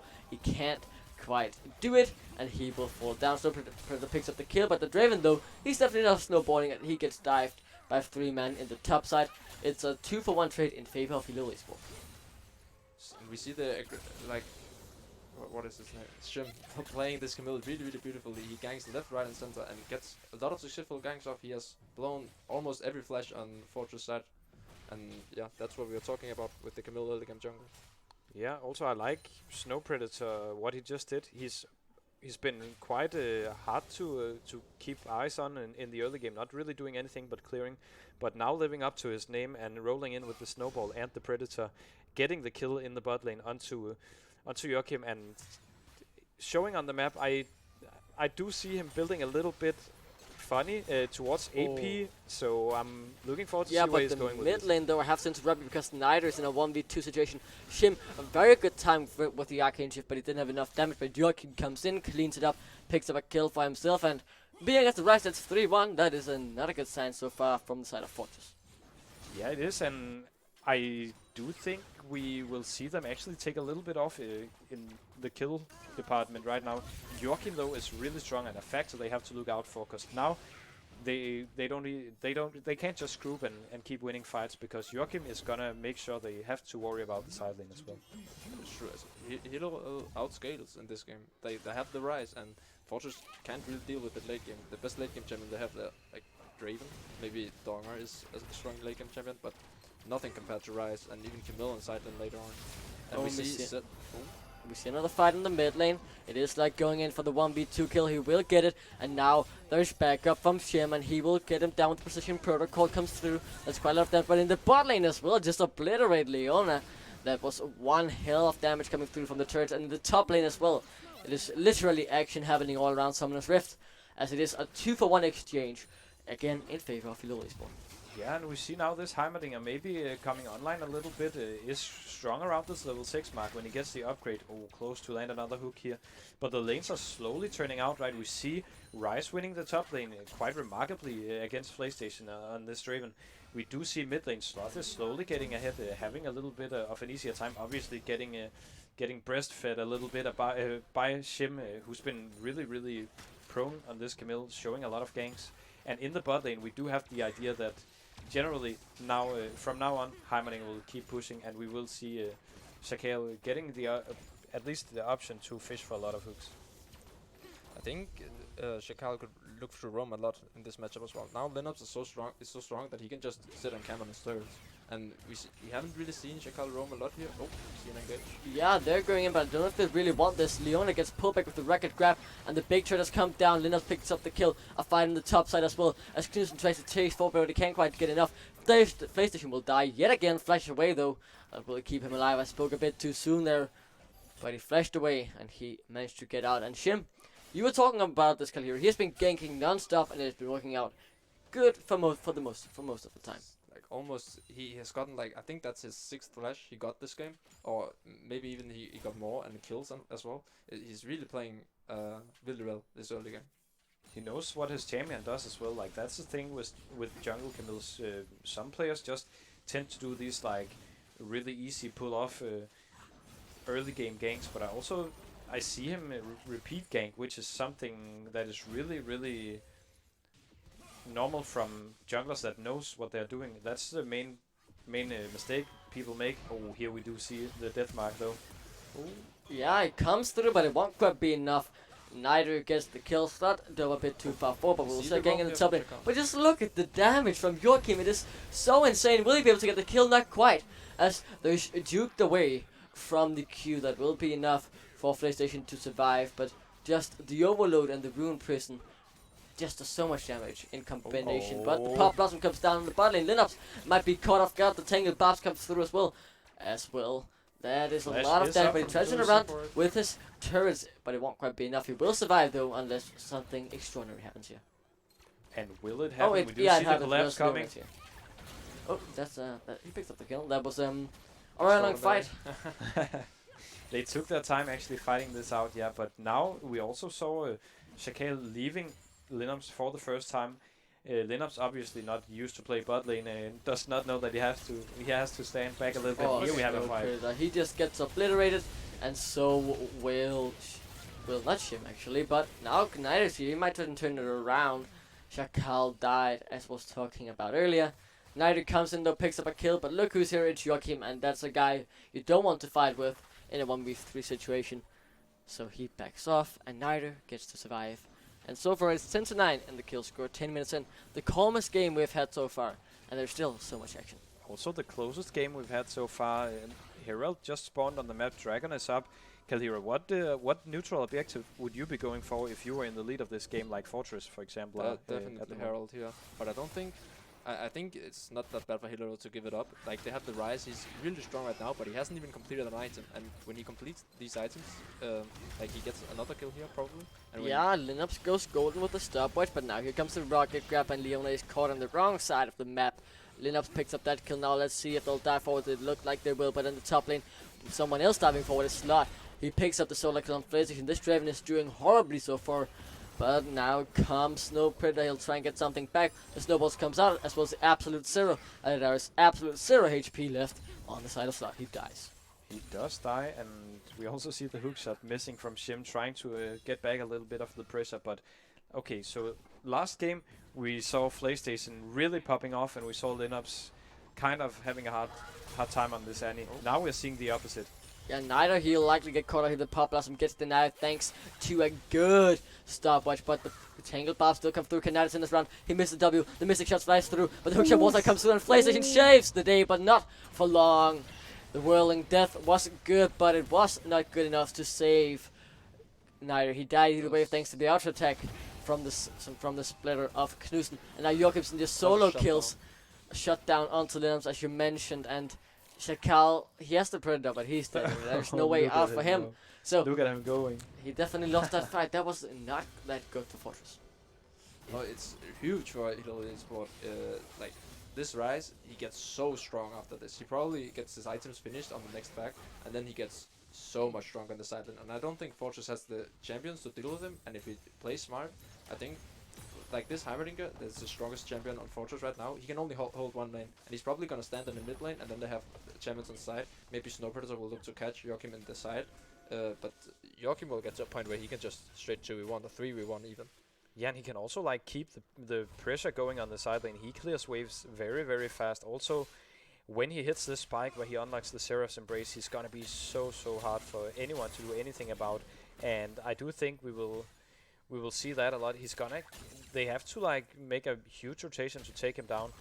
But for him to push safely in the side lane, obviously we also need to see from Hillerød Esport that all of the remaining members can stay safe and withstand the pressure coming out from Fortress. Yeah, we see that we've hit kind of a stalemate. Nothing's really happening, but it is about to, as I yet again speak a bit too soon, but this time they're diving a bit too far to try and get Joachim. They get punished. No Predator dies. Shim gets a kill on tonight as well, with the help of Knudsen, and this is looking horribly for the side of Fortress. The overloads come through, and they will pick up a double, make it a triple, as Linux is next to fall. The overload misses, but the spell comes through, and that's a triple kill, and this Rise is terrifying at the moment. Very close for him to also get this kill. kill. The top side as well. No. Can he flash in turn this actually? He might be able to get a solo kill, but he doesn't heal enough, and he will go down. The spinning axis gave him enough AD to take down Slot, but it wasn't quite enough to keep himself alive. Look at the item difference of these two guys. He didn't even have the finished Bloodthirster when he took the fight PlayStation. He had a BF Sword and a Vampiric Scepter into Yuma's Ghostblade and the Serrated Dirk, so it's super hard for him to win this. And I would say I would take that situation in his shoes, definitely. It's pretty nice. He's starting to look up now, also with the Whirling Death from earlier. He has some kills on the board and starts to look up a little bit here, where Shim goes a little bit too deep. But as well, we see that I don't think they have breathing room to like take the proper fights. We see PlayStation here being kind of unfocused, taking this fight against Joachim, and I think the game moves at such a fast pace that you can't really stop up and take a breather and like, okay, what should I do now? What is the next play? Because so many things are happening all over the map all the time in this game. So that might be why we see so much action.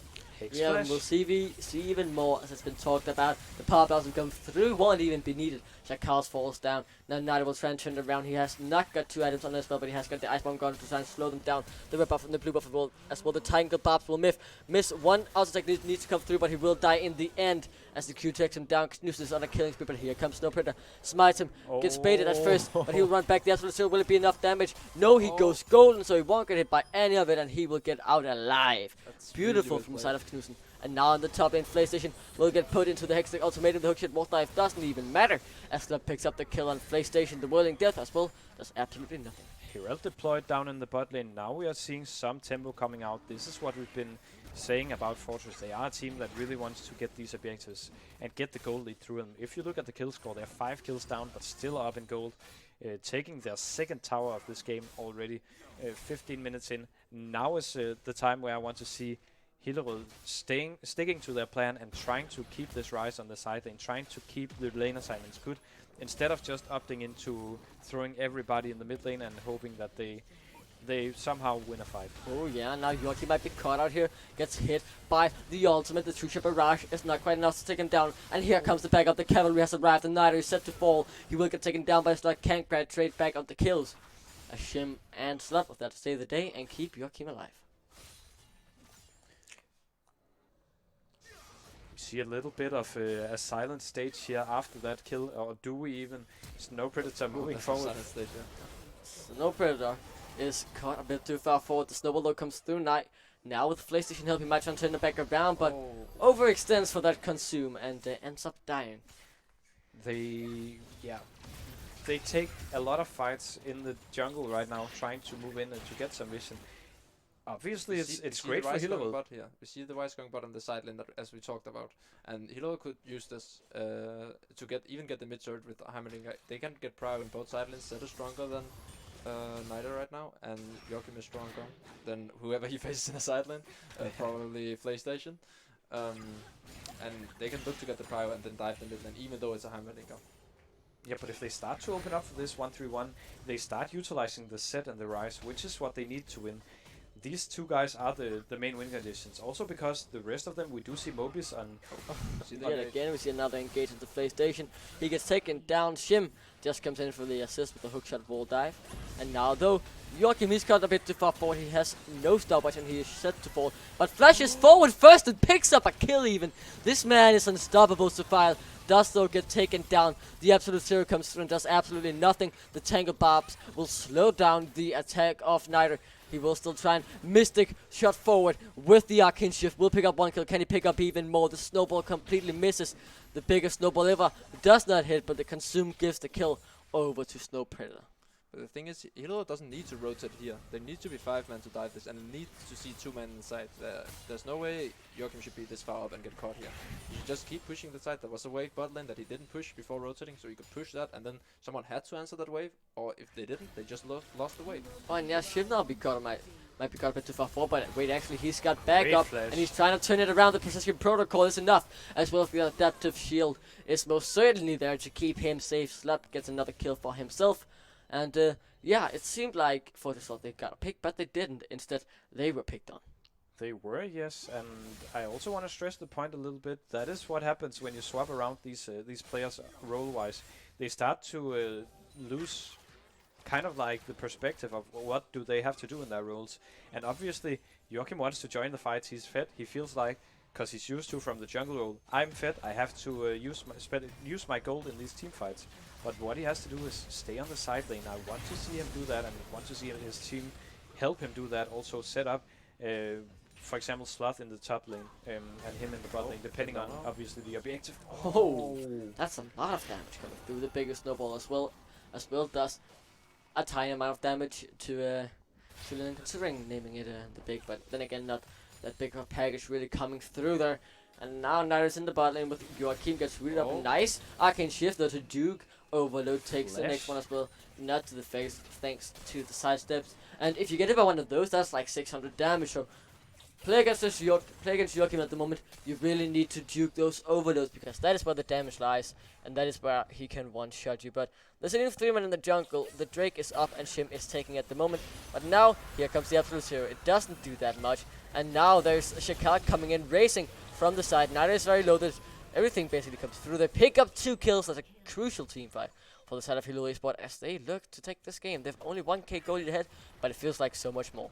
Yeah, Lineups here showing what a real top laner should do on this Heimerdinger. I want to see Joachim come into some of the same things as he does here. Completely disregard the rest of the map and just make sure that you keep getting objectives even when stuff is happening on the other side. If you do this, your team's only job, you're making it easier, right? Because your team's only job is to withstand the pressure coming out. They can just sit wave clear if needed. Yeah, he's sitting under his surge. The Realm Warp comes through, and this will bring Joachim straight into the action. And although Lineups with the flash, he will get out alive. But the thing is, Lineups is playing like a top laner, but he shouldn't this game. He should just be mid and hold. We see him going top, he solo kills Sloth, that's well played. But in the greater scheme, it's not that good, because they lose mid lane turret, and Ryze chunk that bot lane turret really hard, because when you lose the first mid lane turret, the team that got it can rotate so much more freely. They can get the deep visions, they can set up Joachim in the side lane as we're talking about, and he just needs to be mid lane and defending this turret.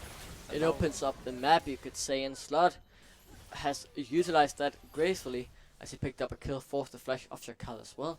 There's no smite, and the Baron seems to be what Hillerød is trying to get their hands on at the moment. But that's a very good point also, this Heimerdinger in the mid lane, because there's no way they're gonna match these 2 side laners on the side of Hillerød. So the way they win this game is by pushing mid lane, trying to force him out. There's no smite. This is actually a 50-50. Let's see if Lineups can take it or if he will get taken down. The rocket grab is available still. The overload comes through. The whirling death. Now Joachim is caught up, but he has a big shield thanks to the shield coming through. But now Knus will take a kill onto PlayStation. Lineups has to back away. The Baron has been saved, but it did come at a cost. And now though, they look like they'll lose one more. Might try and turn it back around. No, won't quite be able to do it. Oh, okay, they'll get 2 kills. Snowpiercer actually coming in from behind, picking up a double kill. Let's see if he can get outside. And we haven't noticed this, but neither he's pushing in the bot lane. Okay, that's a lot of damage coming through from Slot. That was really well played. That was beautiful League of Legends, everybody. That was a lot of damage. And now though, I feel like Neither might have died. Dove a bit too far forward. It's very close. Duke the overloads, and you have a chance to win. But the flash, the through, the mystic shots can't quite come out. He goes golden, Dukes it again with the arcane shift, but here's Slot and Shim, and he picks up the kill. And a very close 1v1, but in the end, it is Hillerød Esport who comes out on top. Very important pickup on this Nunu as well from Sloth.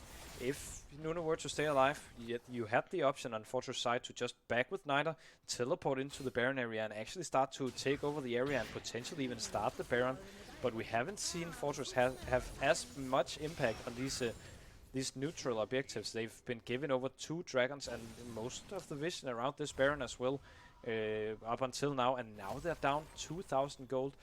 And as you mentioned, Kalhira, we do agree on the fact that Hillerød Esport scales very, very well, especially with this Ryze, and it'll just get out of hand also because they have the option to take these fights in the late game, because they have so much CC to put down on these immobile targets, Blitzcrank, Draven for example, arguably Nunu, and the Hextech ultimatum on Nida also just completely shuts him down. So I want to see Fortress trying to play a little bit more tempo, fight these skirmishes, maybe like this one. Yeah, they're finding a fight, and that was a lot of damage coming through from the church. The Absolute Zero will likely get the kill on... Whoa! Someone stepped a bit too far forward. That is Knudsen. And now PlayStation tries to 1v1 stop, but can't quite do it. He will fall in the end. But it's a triple kill for Lips. This should be the Baron. But what can Joachim do? He's pushing in the bot lane, does have no TP. Teleport. This is gonna be the Baron going over to Fortress. And meanwhile, Joachim will get a turn in the bot lane. But they don't need to fight here. Hillerød's win condition is so clear. Joachim he's even bottling here. He's pushing for the turret, but they still step up to take the fight outnumbered here. There's literally no reason to fight this, and we see they don't have that. They even have blue trinkets, so they can just blue trinket the Baron to see if Lineups are trying to take it. But like this swing- overstep here, way too much. Yeah, take us through this fight, guys. We see first of all that absolute zero. Look at Knudsen. He just barely walks back in. That was a big mistake. And he's so important for this team if you look at his scoreline, not only for wave clear, but also for this consistent CC and damage. Like he's kind of like the long-term damage when the DPS from this team when Joachim is not around. So it's so important for him to stay alive in these fights. And this time around, he just does not manage to it. And that means Fortress is now up by 1,000 gold. First lead we've seen from them in quite a while. I feel like just in comparison, last game around this minute mark, the game was over. They have caught out Lineup. This could be crucial. Does he have the Sonus Hourglass? He does. And he spends a lot of... Joachim almost dies, actually. And now the pop blast comes through. Hits absolutely no one. Joachim is solo. He has no shield. He has no way to get out. The Realm Orb, though, will be enough. The CC is not there to stop it. And now Nidamite gets caught in. He gets hit by the Tangle Blast. He dies. Slug comes in from the backline. And now Snow Predator is the man in trouble. A good hook, though, from Carl. Let's Snow Predator walk away. But sacrifice it. Wait, PlayStation is in from the back. He got a flash. Carl is running for the hills. Can he get away? The dash is not there to get through. PlayStation has arrived. And he has the Infinity. He does quite a bit of damage to Carl. Don't walk too far forward. Don't play with the fire, buddy. Just get out of there. And now the fight is still continuing. Joachim has backed off. And he is now full HP, full mana. Slot does a lot of damage. Just look at how he chunks down PlayStation. They need to commit to this fight now. And they're all so low. Can Slot do it? He can't. Just barely doesn't have enough damage. And now PlayStation, you get caught out, gets hit by the overload. As Joachim has backed, as I previously mentioned. And he will pick up the third in the mid lane. But we see as well from Fortress has a lot of experience. That played a long time together, so that's why they can take these fights that they know they're gonna win. They see the rise in the side and use it to get Baron, for example. And this fight as well was a bit more even. Oh, see another fight. Yeah, Joachim, he has no shield and he is surely dead here. But just look at that 1 EQ damage that Overload Empowered does a whole heap. It's just like throwing a bus onto your face. It's half your health gone within a second, and it's completely disgusting. But it's also pretty much all the Baron gone from the side of Fortress, meaning that they don't really get any objectives worth of it. We only have Nuno, I think Snow Predator, right, left with the Baron, where he can probably... Yes, I'm let's see. Yeah, he does have the stopwatch. Will he be able to use it, though? I don't quite know. He does not have the time, but he will pick up 1 kill back. And just look how it chunks through Knudsen. HP bar just gets taken down to half. Oh, even though he died. And now in the top lane, though, Nida in a 1v1 situation against Slot. And Slot wins it, but it's a 1v1. It's a 1-4-1, I should say. And now he goes gold, and Knudsen will likely fall. I consume is all that is needed.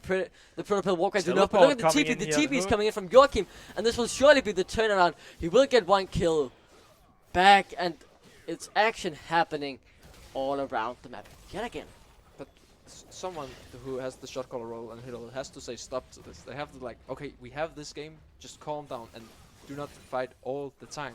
Because the only way they lose this is they fight all the time. Yeah, Joachim is now being towered off by Flazen, but he can turn around. He got 1 kill already. Goes golden. The healing comes through from Flazen to try and keep him alive, and it will be enough. But Joachim, a great response to a 1v2 situation.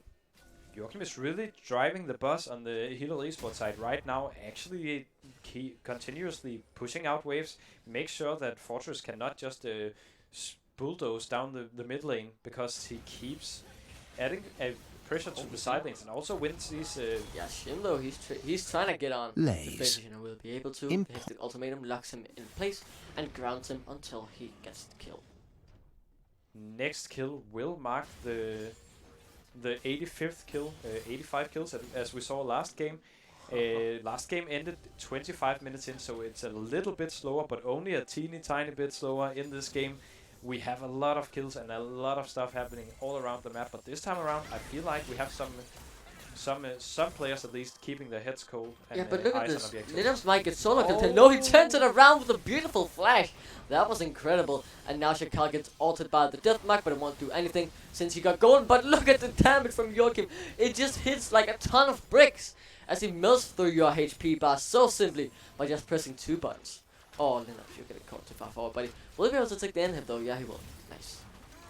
He's Flash out he's as gonna well. fall here. Oh, No. Oh wait, he Maybe might turn he- around. No. The W comes through, the minion damage will be enough. The absolute zero is not gonna be enough though to take down Joachim, and Shikali just runs him, knocks him up with a power fist, and now just runs for the hill, but he won't quite be able to get out. That's a shutdown as well. Maybe he even gets his death cap here, or at least a larger on the York on Rice. Also, that would mark his final item, and he would be pretty much unstoppable, right? Full build Rise. We already see Joachim dealing a lot of damage. If he can keep this damage going, it's gonna be very difficult to deal with him. That's also why we see 3 members moving up to stop him and not even succeeding this time around. Also, I do think that's why we saw Linux going this deep for the bot lane inhib. Fortress do know that they have to put some tempo into this game. They have to drag Joachim away from his team, especially now that Baron is almost spawning and he does not have TP up. They do know that he has around 3 minutes left on this TP. So I expect Fortress to throw everything they have at this Baron. Because if they don't get it, if Hillerød Esport gets it, it'll be very hard for them to defend. It's a bit tricky what they have to do, because Heimerdinger is the only one who can hold Ryze and side lane, but they need Heimerdinger to win the 4v4, and they need him to play the Baron dance as well. So right now, they sent him but we see Nida looking for slow. Oh, Trying to assassinate him, but only hits the True Barrage, and that doesn't really do too much, since he's gone full on AP. Okay, so actually quite exciting to see what Hillerød does Lennox here. has no TP. Wait, they're kind of This is trying to a miss. good call. Look how fast it's going down. There's no way for Snowpiercer to get into the pit. Let's look Snowbird. Oh, it's gonna be the Baron that's gone over now. Snowpiercer will fall. A very good abuse of no TP, and they're going even further. They'll try and pick up 2 kills. Will be able to do it. Can they get the 3rd? He gets locked down with the Tangle Bobs. They can go with the wave here, midline. No? They might be able to end here, right? They can. It's like almost It's a minute, 40 right? seconds. And they have wave coming in. Can Nida stop them? Is the question though. Yeah, neither Nida of us has a lot of power still on this Ezreal. Shim does so much damage with the precision protocol. The hookshot wall dive gets flashed away from, but it doesn't matter Only as the auto Lineup attacks come stands through. Now Lineup just trying to recall back and trying to defend his space, but cancel it last second. Why did you do that, buddy? And now your 15 space is seconds. just falling apart. Hillerød might be taking us Slumdog to game has to 4 die here. to cancel him here. He has just... Oh, we see Linux. He got But the the real dark. he's gonna bring in Oh, the new minions. wave. Oh, but look at the damage coming through though. It's so made for Linux, but No do they even ultimate need to for take him Linux. down? I don't know if he's important enough. The towers good are time falling, by the and Wow. it looks like Hillerød will be taking us to game 4 as they try to take it back. There's no one to stop them, and Snowpiercer falls. The Nexus is falling as well, and it is Hillerød pushing us to game number 4 in the longest game so far. Yeah, not in competition with too many long games this series, but actually ending up taking the game. Good to see that that Hillerød actually wakes up here and try to play some decent League of Legends and play for objectives. I really missed seeing this team like playing for anything other than just kills, right? They I need to slow the style down though. They need to play slower when they have such a clear win condition in split pushing. They Exactly, need to play a lot yes. slower. Also have some sad news. We only made it to 98 kills. We were 2 from reaching the 100 we were talking about. Oh. Sadly, Hillerød didn't feel like disrespecting like Fortress did and didn't quite get those few fountain kills. That's unfortunate. I think But we they still would've have lost 4th if they game. did so. Yeah, it's understandable. If you lose the game, you're out. You take 4th Yeah. place. So you gotta end it as quickly as you can. So it's understandable they don't go for it, but just being 2 kills away kinda hurts. Either way, we'll be heading into a short break, and let's see if we can get those 100 kills in game number 4 as Hillerød Esport answer back and now only trail 1-2.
Dive deep into entertainment.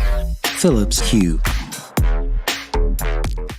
Welcome back, ladies and gentlemen, for game number 4. It is still Hillerød Esport versus Fortress. Hillerød Esport answered back in game number 3 in the closest game we've had so far. And to round up who we are, if you don't know, I just tuned in. I'm Duckling, and I'm joined by Kalhir, support for Copenhagen Flames, and Revo, coach for Atlanta. Yes, and welcome back, everyone. Now we have a little bit of a series on our hands, as the expression in Kalhira used for last game, opening for last game at least. We do have a game on our hands. It is very nice. I do feel it's a little bit of a hand away from Fortress. Yeah, But I what do agree. you think, Kalhira? I think Fortress will take this game and just end it in 20 minutes.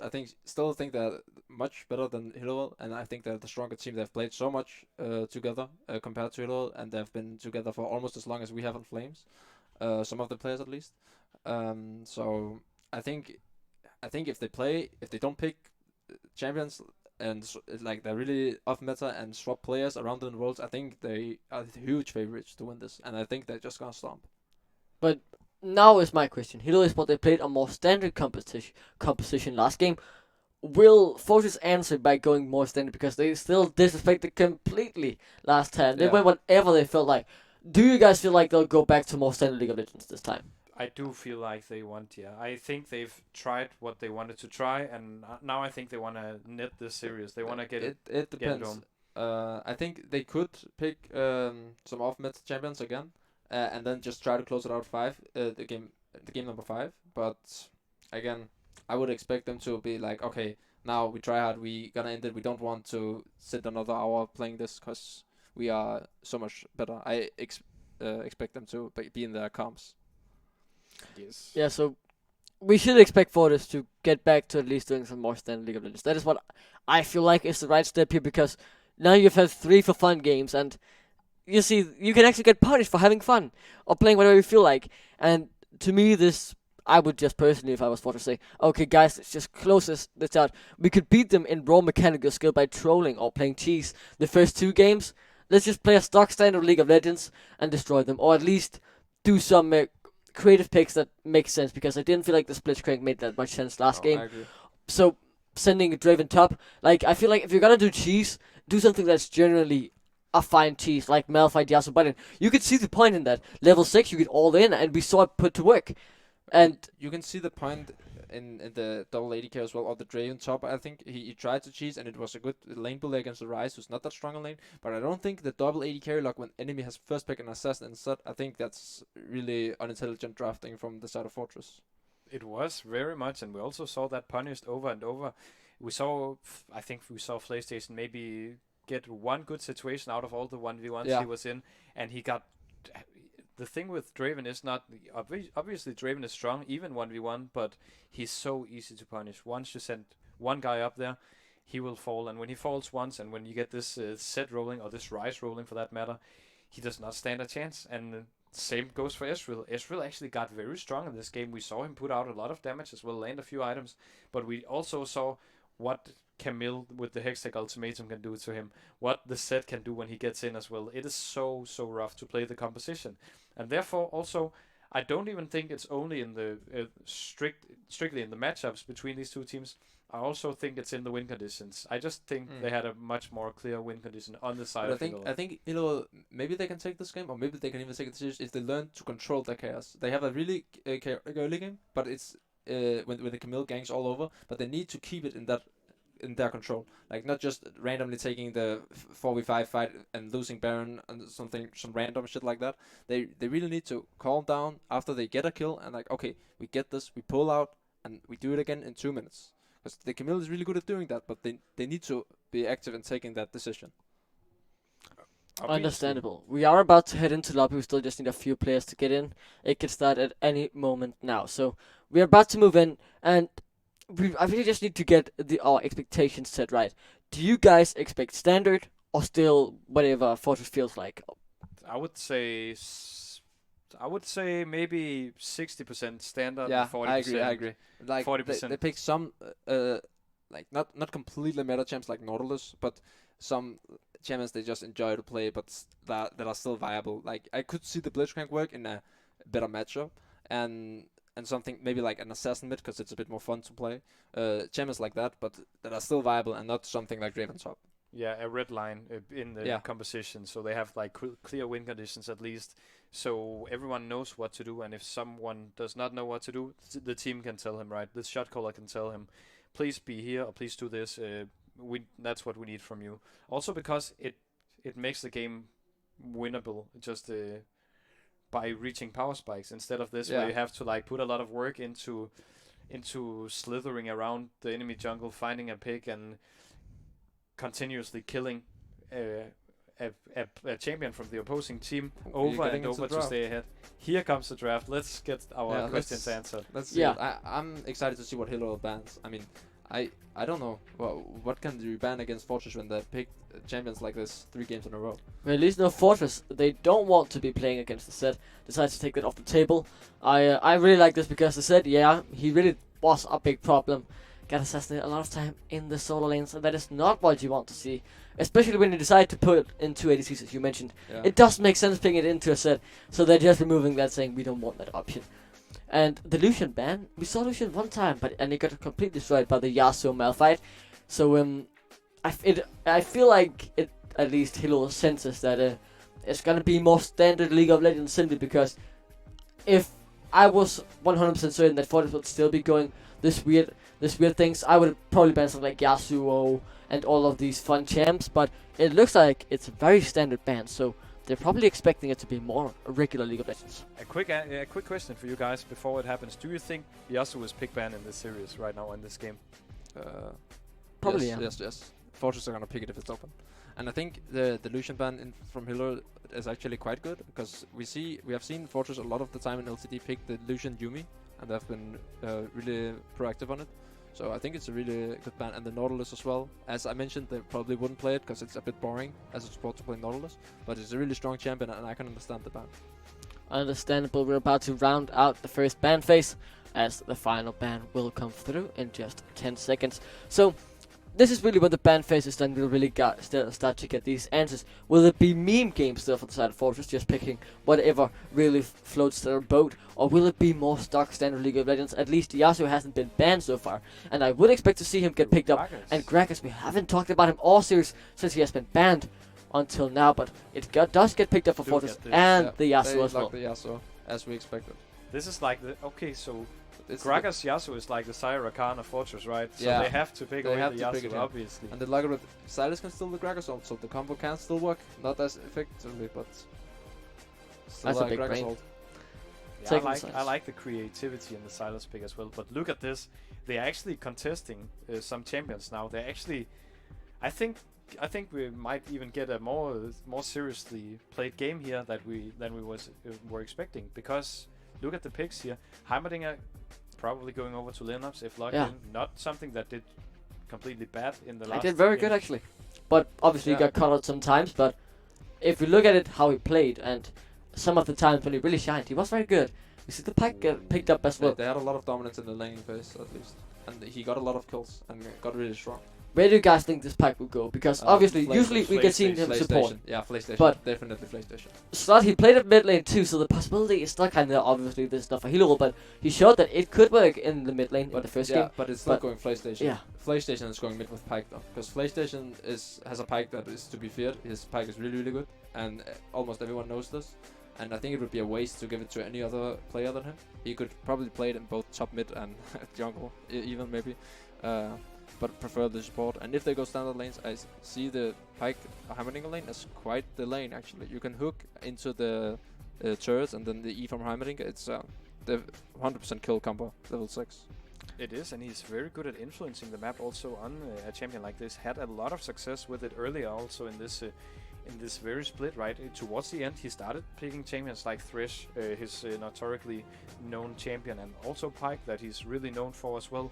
Started picking up these champions and carrying these kind of fights alone. Also in the wins against Wicked, where he had this Pyke, he dominated, completely dominated, where he was everywhere to be found, and now he has it again. And arguably, if he goes bot lane, at least it is a decent matchup into this Rakan. Struggles a little bit into Yasuo, maybe with the bone screw getting blocked off by the wind wall, but and it's E as well. Looking forward, Exactly. But let's see. Now, Blitzcrank has been banned, and I am surprised by this simply due to the fact Blitzcrank wasn't that good last time. But maybe they didn't feel like it was that fun playing against a Heimerdinger Blitzcrank lane, and some decide we don't Pike want as well, like the double hook. I just think they're like, okay, what to ban, guys? And then they're like, we don't know. Blitzcrank was quite annoying, and then they banned it. But I see like they lock Pike into Silas. That's kind of greedy, I would say, because the Silas with Pike ult is really effective. It's brave or it's stupid if you Yeah. lock something like this, because it can really take off if a lot of teams actually pick Silas into stuff like Pike, stuff like Gragas, because it's so good. You see the Poppy, the Poppy pick is really intelligent here actually, against the Rakan and Yasuo, and even Okay. Silas. That makes me wonder what they're gonna do with the Pike and the Poppy and the Heimerdinger. Who's gonna get what, right? Heimerdinger has to go to Linux. Heimerdinger is probably going to the 80 carry, whoever that is. And then I would expect Pike to support, and then Poppy top, Gragas jungle, and then they would lock a mid laner here. Yeah, I think or I could be Knudsen is wrong. getting okay. Gangplank has been played mid lane before, but that's a long time ago. They have 3 champions. I see Linux, Gragas right? as a potential mid lane pick here as well, and then Predator Poppy jungle. That could also be a thing. It could. I don't know. Heimerdinger would go, but I think Poppy might be joining as the support Gragas jungle. Then Pike, Gangplank to cover the solo lanes. But I do not know what players will play what champions in this draft. On the other side, though, I think we do see a Yasuo Rakan Yasuo solo bot. lane. Or what? Yasuo Rakan bot, right? No. Esful Rakan, but no. I think Knudsen is the best Yasuo player over there, at least the most prone Yasuo player on the team of Hillerød. At least with the performance we saw when last time he had it. Also led actually into Fortress banning Yasuo if I remember correctly. So I do think that he will keep it, and yes, that means right now obviously we can't really see the summoners before it hits 0, I believe. I do think it's Echo jungle. Everything else would be very weird. But Silas Echo is like, since it is a 9-18, Silas would go jungle. Silas Echo, they can both go all 3 lanes. Yeah, and I feel like we might be able to see a Poppy mid lane. That's a long time since I've seen that. But it will interest me to see if Snow Predator brings it. There we are at 0 seconds on the clock. The loading screen is all that stops us from getting to experience what this game will play out as. But as you mentioned, we now see where the summoner spells are changed, and you can see Joachim, he has gone the smite, and he will be playing jungle on Echo. But I also kind of want to point this out, it's 3 teleports for the side of Hillerød Esport, so maybe some map rotations. But I think Knudsen could go solo lane here. Knudsen could go solo lane and then Shim playing Esful bot, because Shim is a known 80 carry player as well. I think that's what we're going to see. And we see PlayStation on the Pike as well, as we predicted. It was right, yeah. That's probably the only, like, Pike and Heimerdinger were the only 2 champs that I had like a feeling where they would go. But the other champions we see neither on this Gangplank. I'm looking forward to see that, because that's something Linux notorically is known for. He's playing a lot of Gangplank, and so one of his best champions. We see Shakaldo getting the Gragas, which I like a lot. They want to win this. Fortress do want to win this game. They want to end the series after this. That is what their draft tells me. Yes, I agree. And the Gangplank pick is a really strong pick as well, I think, on both this patch and the next one. He's a really, really good champion. He can be flexed, and also the global ult, especially on this level of play where the fights all the time, all over the map, then the global ult does so much work and in winning these fights or turning them around, or even setting up dives, counter dives, everything. I think the GP ult is going to play a huge factor. Right before we get into the game, we have the usual pause right before we reach it. But I'm very interested to see how this will play out, especially the Echo jungle has been something I've seen in a long, long time. We are though into game number 4, Fortress still at match point. Hillerød Esport have one win away from taking us to game number 5. And the almighty Silver Scrapes, let's see who'll get the win in game number 4 as we are onto the Rift. Yes, we are, and I want to see what's happening in minute 1 here, the first minute, because last couple of games we've seen people walk in and out of each other's jungles and trying to find invades, trying to find counter invades, all of these things. But this time around, looks like we're seeing pretty standard things. Linux moving down to the bot lane as he was last game as well, putting up these turrets, trying to sort of be quite proactive with these turrets, making sure they get the early level 2, maybe just to push the lane, help out Shakal to to get these scuttles, which I think is really important. But in general, I do like to see that at least a lot of Fortress have drafted for this kind of priority lanes. Also, Gangplank can push heavily, and we do have a pause here. I want to see how the Silas ult interacts with the GP ult actually. I want to see how good the scaling is when you build full AP on GP ult, if it actually just one-shots people, because that would be pretty huge if he could still have a fight. But he has a lot of good ultimates here. He has the Hammering ult E is really strong. He has the GP, the Pike and the Gragas as well. So that's a lot of different things he can do on this champion in this game. Even the Poppy ult is quite decent on Silas. So I would say it's a really, really strong champion here, and we will see what Sloth can do about it. Yes, it's gonna be difficult at least to play into this Silas, because it's really unpredictable what ultimate will he steal and how is that gonna impact the fight, right? We also have obviously the Keeper's Verdict, right, from Poppy that can disengage a fight, but if he does not want that, he can also take the explosive cast from Shakal and either disengage or engage. But I think the key ultimate to steal here is the Death from Below from Pike. That can make, we saw him play very well on Pike, so he knows how to use this ult, right? He knows how to get the most out of it and to get this gold. So I'm looking forward. I think this is probably the game that I'm most excited for in this series, because it could go either way. It's a bit more standard, and we have like a signature champion like PlayStation and Pike. Oh, he misses the Q. Yeah, he does take quite a big trade with the Mystic Shots and the Gleaming Quill coming through, but nothing too crucial. Also thanks to Special, he heals up quite heavily. So everything all good for the time being. I am more so looking towards the later stage of the game, where everyone is really starting to hit their peak, and I feel like Fortress, they've picked themselves such a strong late game, with Lineups and Nida being on these great late game scaling champions. We see the cookies on the bot lane as well on the side of Fortress, where Hillerød is not. And that's kind of dangerous in this matchup, I think. We see like poke from Hammeringer and Pike. Oh, we see an engaged PlayStation here. He misses. He gets counter engaged on even. Oh, that's a lot of damage. Oh, they flashes it, and that's first blood. PlayStation is down, and we see they continue on Lineups. Lineups has his flash available. Maybe he can flash out. He looks to turn it on Shim. Oh, he flashes in. Oh, he does he get it? Oh, he the turn gets got it. it. That's amazing, actually. The last shot got it in the end. Very, very close. But most certainly a good engage with the Grand Entrance coming through. Doing what it was supposed to do, making that Grand First Blood for the side of Hillerød, but now looking at the top lane, Snowpiercer has to run for the hills as he seeks to safety in the river. But I think this bot lane trade, let's see who comes out on top, because they both have TP. Lineups just TP'd back in lane, and he is quite healthy here. But it's really, we see for Hillerød's bot lane walking to lane, and they will get the TP coming in here. advantage.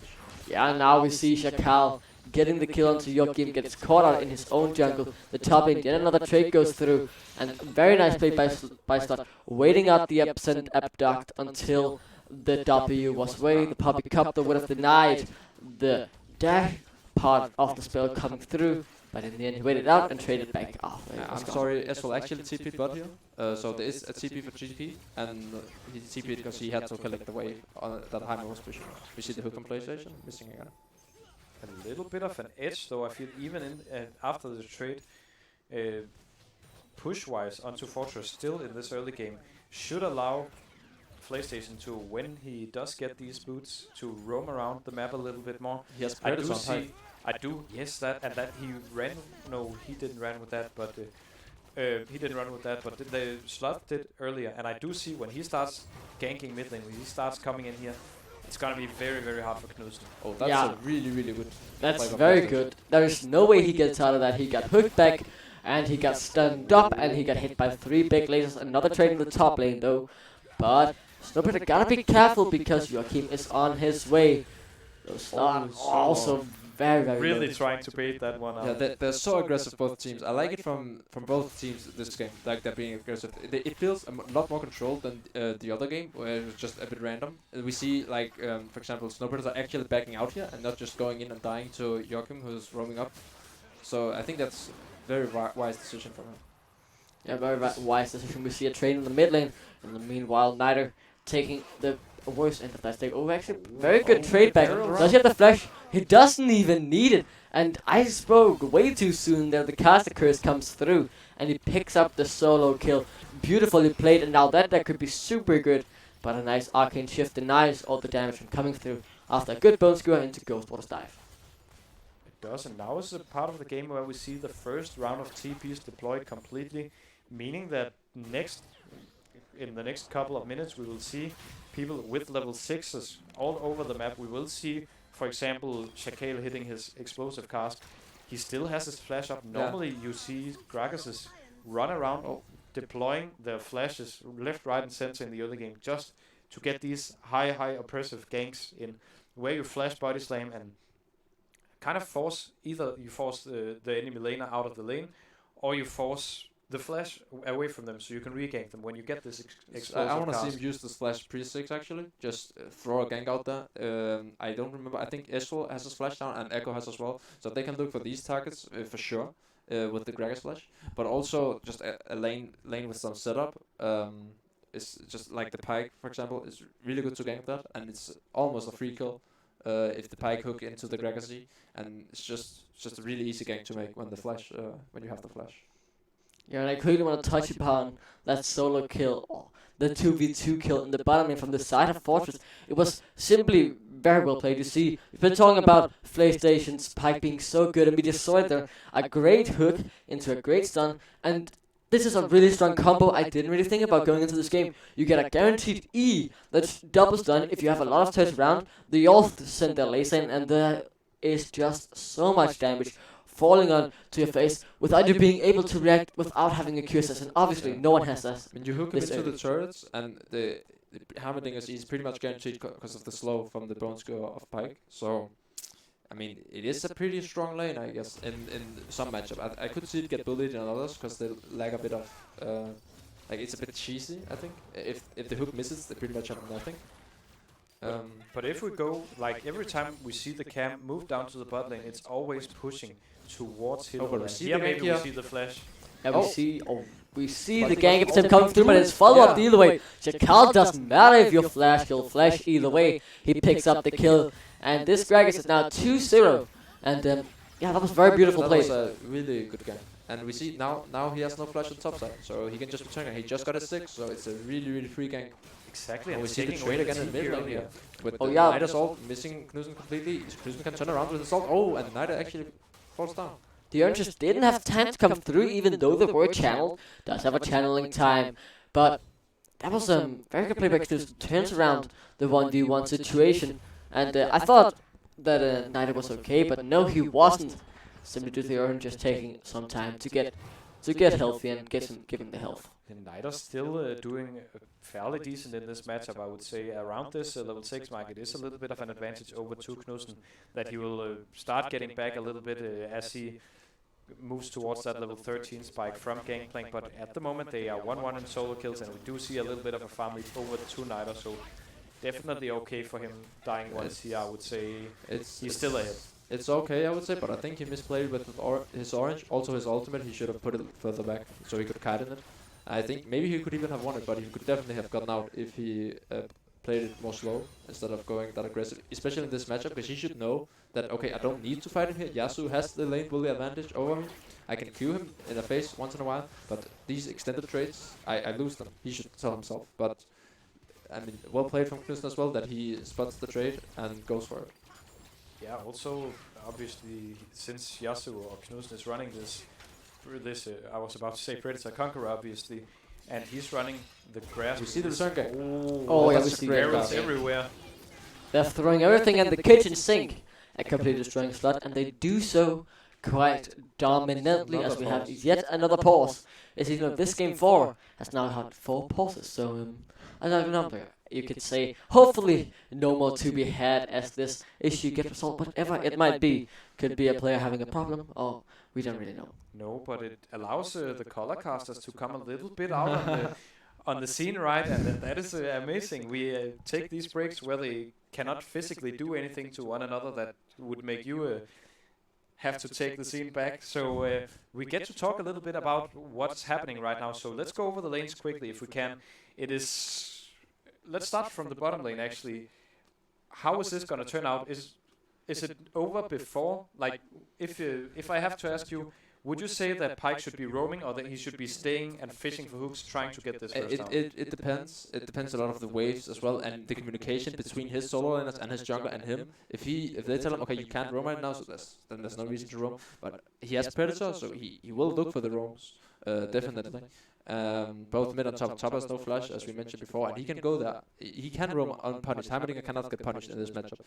Rakan, even if Rakan hits 6, they don't have the damage to kill Heimerdinger with Ezreal. Not right now. Heimerdinger can block Ezreal's Q really easily with his turrets as well. So I think it's quite a counter matchup they have gotten on their hands here.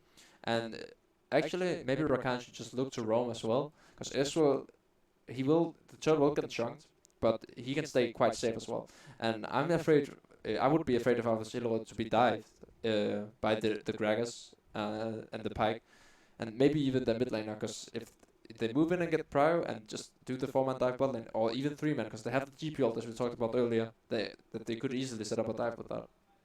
And it takes one hook, like the one hook, and you're just chunked to 2 HP, and GP ult, you're finished.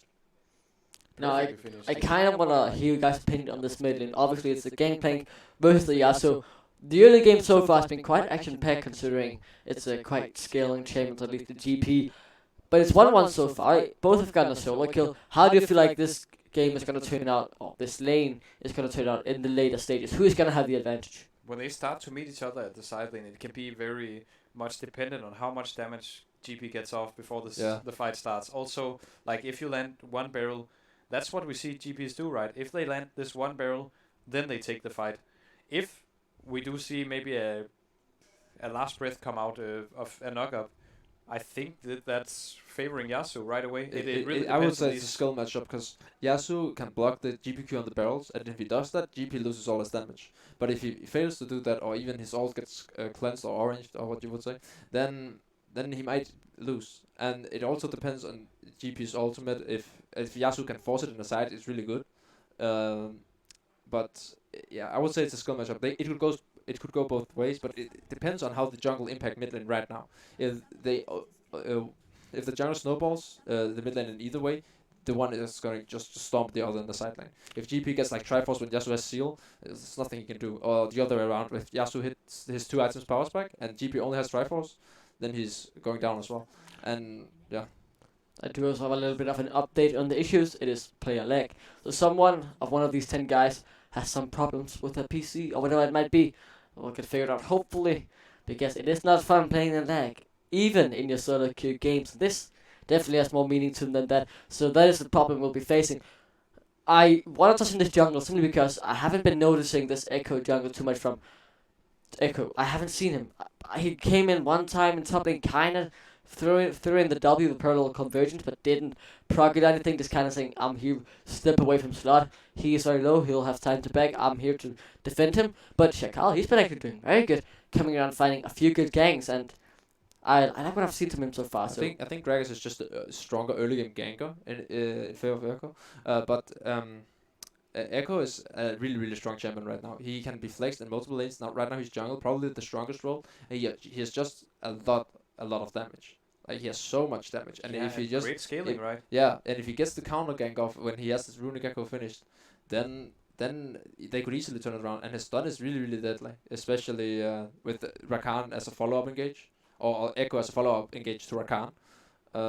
He could get some really good stuns off, and he's also really safe with his ultimate. He can just dive in and go back out. He's a really strong champion at the moment, and I don't think he should stress that he doesn't get ganked off. He has a pretty good clear speed as well. He's easy time clearing raptors with his Q auto attack, so I think it's fine. Yeah, we have moved back into the game after that short break, and everything is looking like it did when we left. It is a 1.5k goalie, but some action coming in here as there's a look for the gank.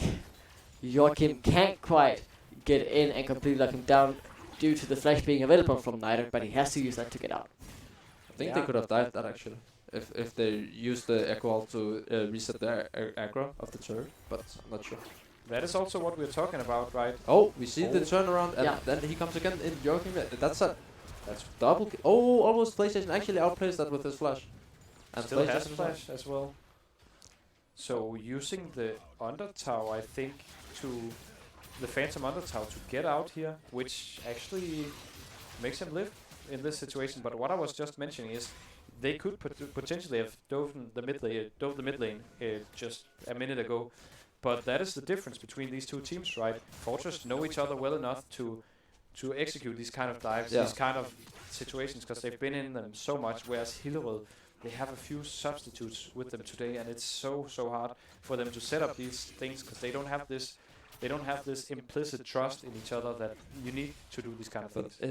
They're not experienced as a team, but their players aren't particularly experienced either. Joachim is a new player in the scene as well, and he's very young. So, I mean, the kind of split-second decisions you have to take in that moment are really hard to take, especially when you're down, you're at match point, right? So you have some pressure on, and you're just like, okay, we better not die, because if we screw this up, then the game is over.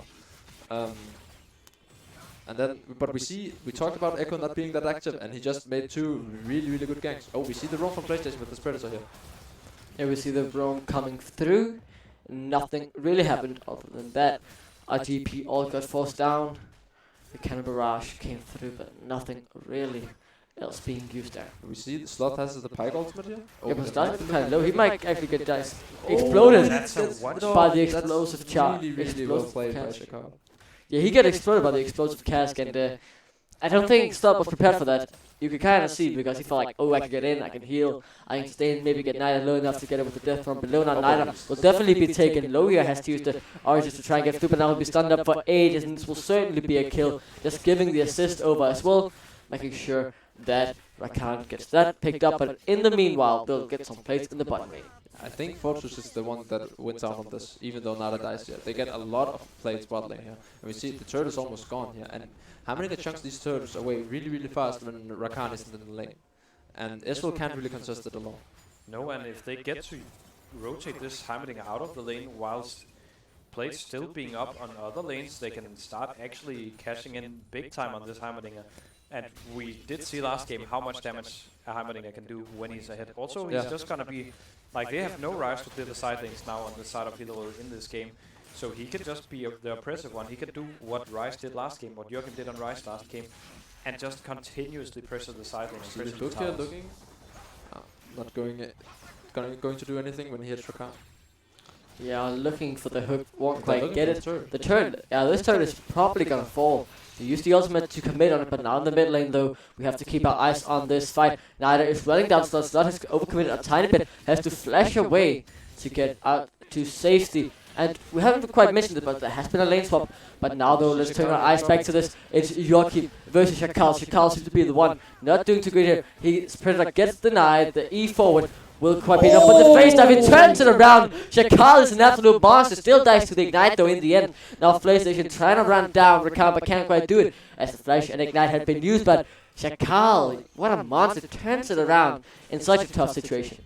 Also gives up the shutdown in the process, but going over to the Rakan is not really what you want. So yeah, this is not what they want. The death from below, he didn't even know Slot was there. Oh, he just baited his teammate. 2 kills. Goes over with the death from below. That is crucial. That's so much gold. From Hillerød. That is so much gold that goes over in their pockets. Now 4k gold lead.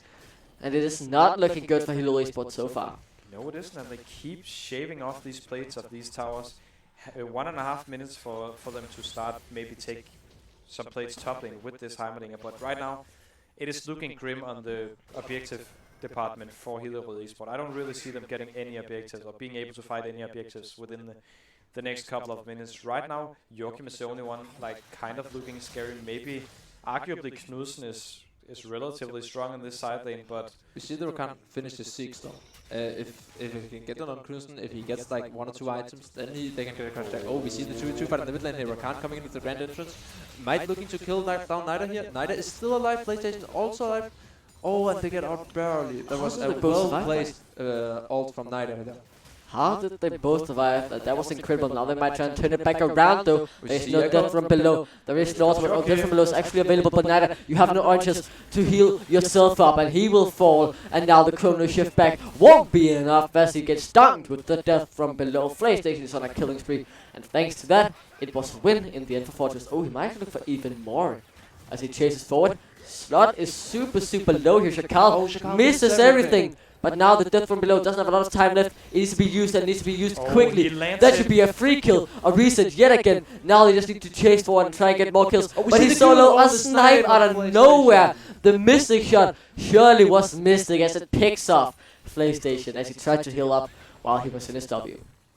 But right now, look at Sloth. They decided to send this Silas in the mid lane, 0-5 and 2. A guy who actually plays very well in general and is a big part of this team. Now sitting 0-5 and 2 on this Silas. Why? What is happening? Is he just not confident on this this Silas, or was he put in to a little bit of a rough matchup into the Puppy? Either way, he hasn't really been shining this game. I think the action or the aggression kind of flipped in favor of Fortress. So, and he just got the bitter end of the stick. I mean, he just got camped and ganked a lot. Obviously, he overstayed, and that is his mistake. But I think it was pretty random. It could have been anyone that was 0-5 at this point. Yeah, Took a lot of we attention. see the fights in multiple lanes here. I really just want to touch upon while you guys were talking. Lineups, he got killed in the top lane. 3 guys came to try and kill him, and they certainly did just that. They even forced his flash in meanwhile. So See, Nida here might overstep his. No, it's not. It's a bait, and PlayStation coming in to save the day. Oh, but the flash away. Oh, he misses the death from below. They're turning on Nida and turning on PlayStation as well. Oh, Nida goes down, and PlayStation ease out, trying to get out. They're trying to turn it here. Linus comes up, and Shakal as well. We see Joachim here trading on Shakal, ulting back. Oh, Shim is coming in here. And we see the Qs, and the fight is over. So much damage on everyone in these fights. Like, you look at this, so much AoE.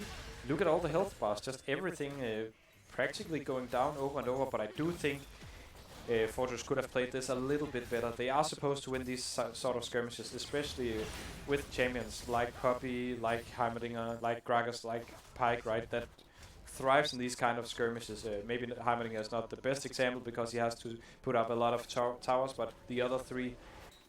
We do see the replay here. What happened, right? simply look. But It's yeah, all on but PlayStation. He misses but everything. Nah, but you can't really. It's blind. I mean, he was. You just have to know your limits. Can you chase here? Where are the other people? You got the flash. Okay, cool.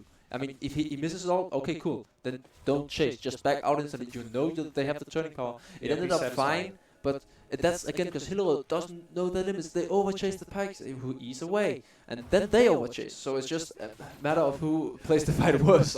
It sounds harsh, but I mean, that was what happened. So they need to just calm down in fights and play it slow.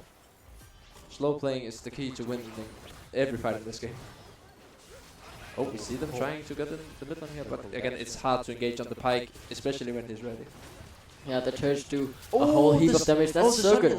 The Mystic Shot though doesn't quite come through as the Sonias was there to save the day. They've started up the Rift Hell as we are approaching the 17-minute mark.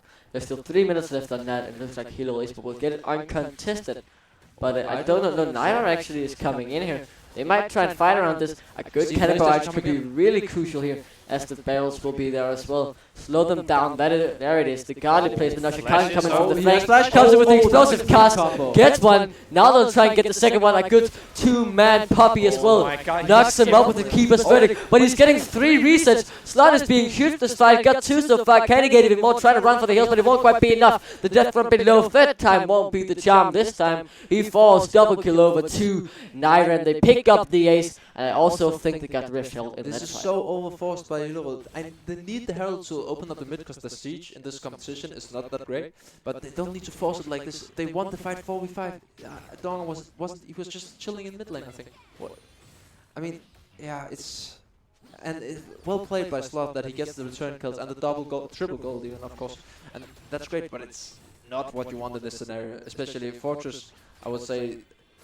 I mean, the late game is kind of even. I mean, Knudsen has the Yasuo, so I guess he outscales in the side lane, but GP is also a very strong late game champion. And you don't have the resources to give up fights like this and objectives. Now they get the Drake as well.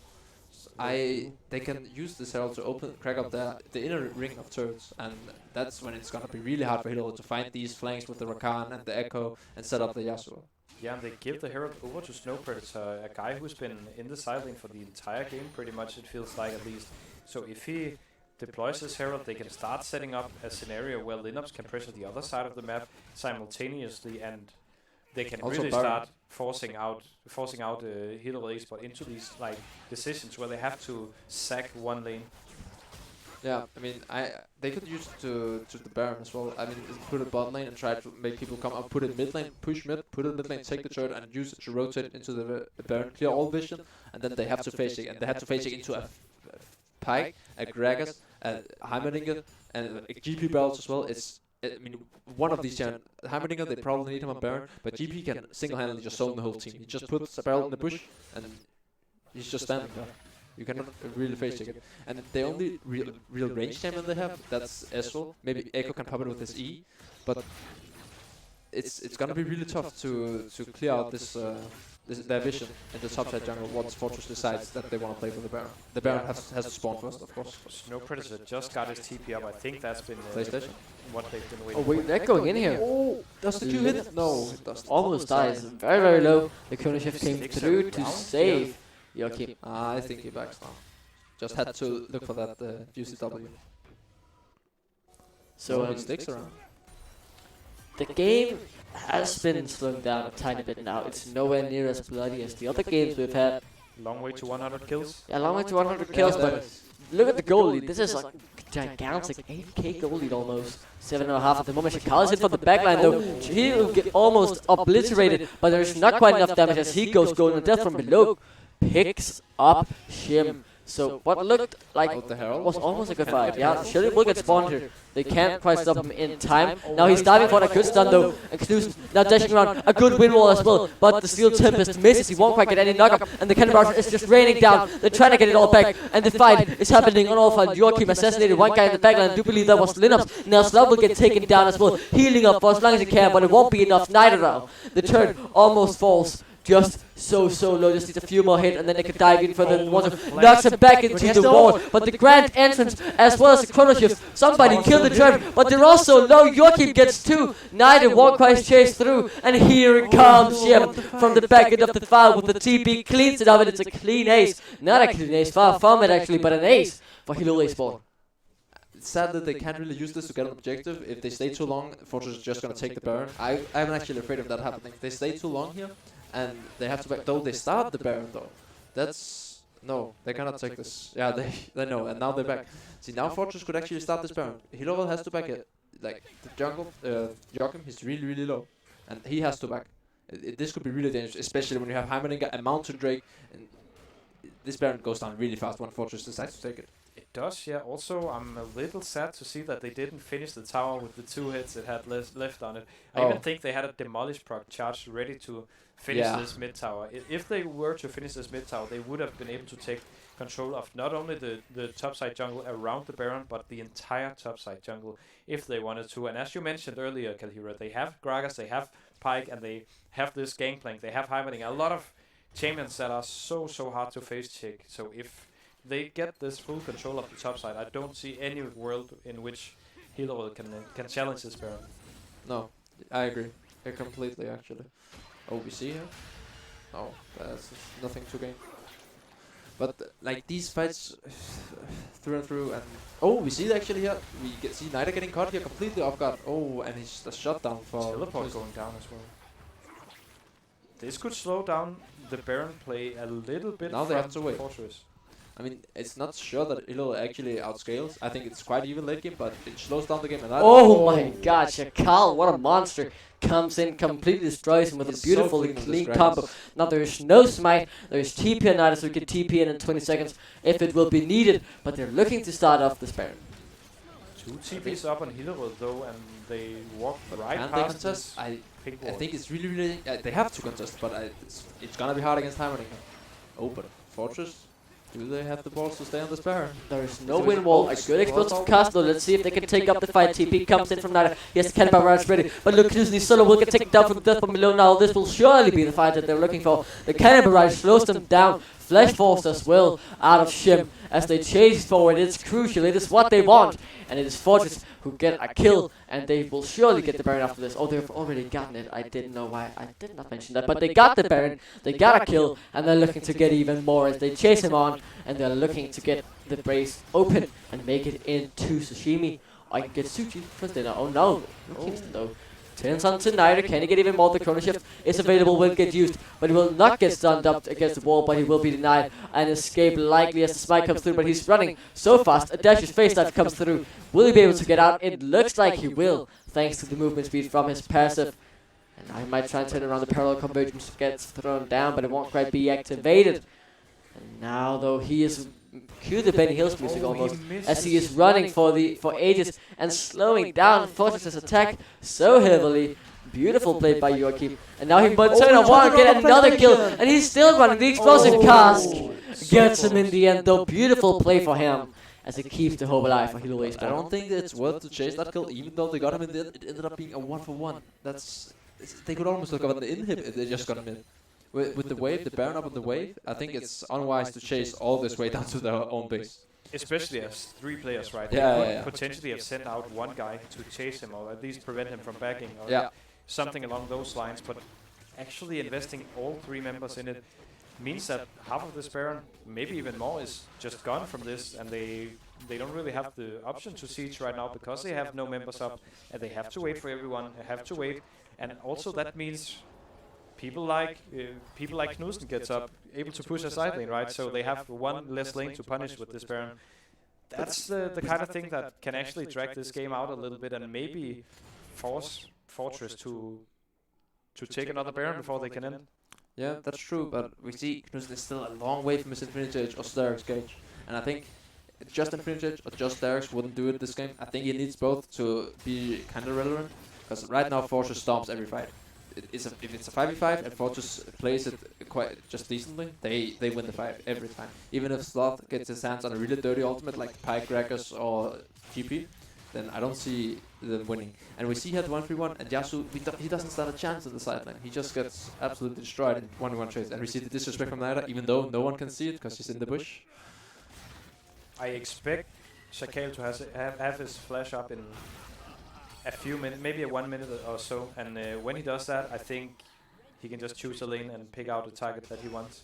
And when he does that, if he picks the right target, I do think he should look for either Echo or Ezreal, because those are the most relevant wave clearer from Hillerød, in my opinion. If he takes this out, I could see the base getting breaking open. Yeah, and I think Hillerød likes to. Oh, we see that's a great engage actually from Knudsen, and we see him turn around with the ultimate and Pike. Pike goes out here, and the Nubs goes down, and that's the engage there, right there. It was really well played from Knudsen, actually making himself the point of the Rakan. Like he can make himself the kind of engage, because Rakan just has to E on him, and then it's such an easy follow up.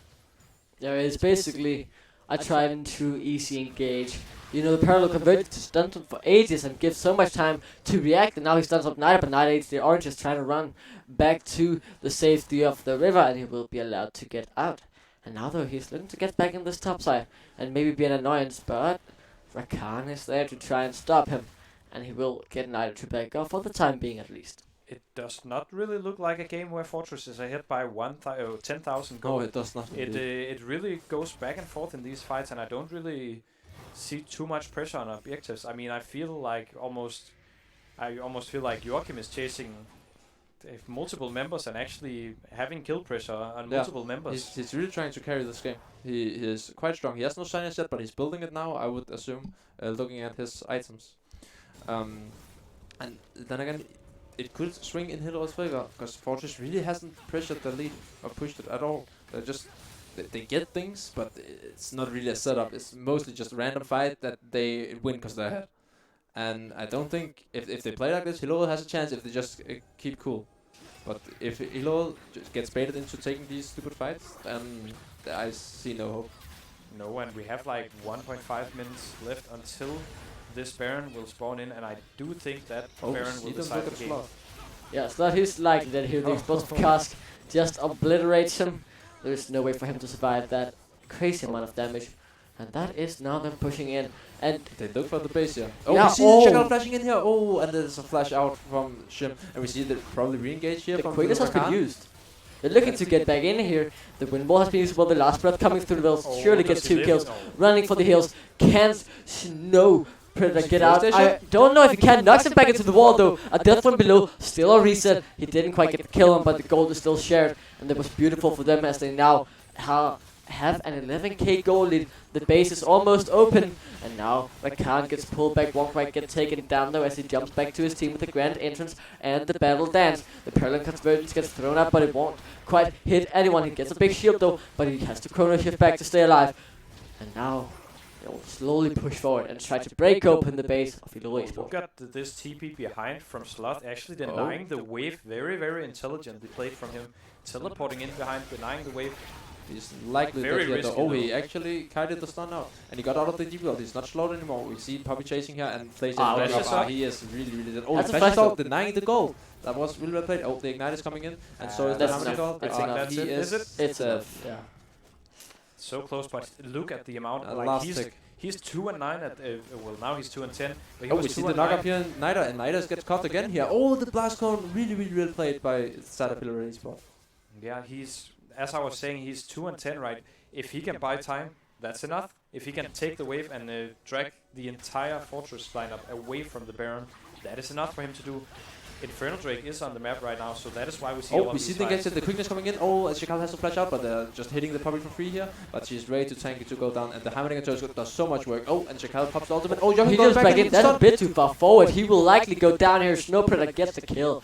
And now Chacal is very low, but he gets out alive. It's a 1-for-0 trade as Fortress come out on top. Using that chrono shift maybe wasn't smart decision from the side of your team. Baron is getting pinged right now. Chacal is on like 40% HP. It's really risky for him to stay, especially if Sloth comes back, and he has already stolen the death from below, so I don't think he'll very, very risky. But TP comes in for 9. They're gonna have a fight in the bottom lane. The Baron is secure, but they want to try and get this Drake. There is no securing ability, but it will go over. But a good death, or not a death from below, but that will be the death from below. But a bone skill pulls him over the map. Now Nido is incredibly low, but look at the barrel damage, 800, but enough, not quite enough. As Shim gets the kill, and now another death from below. Could he get 4 resets? The possibility is still there. Knudsen dashes back, will likely get taken down here, runs through the hills. Can they turn this around actually? He's healing up so much, but the death from below will come through. Slot is here as well. Linux is so low. Flacian heals up in the Ghost Waters dive, and in the meantime, we just see the turrets get destroyed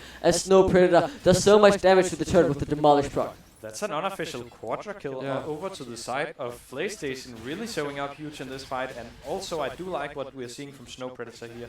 He is focusing the objectives. He is making sure that whenever we get something, oh, he is trying for this, actually getting The getting unofficial, the really ultimate unofficial to the pentacle.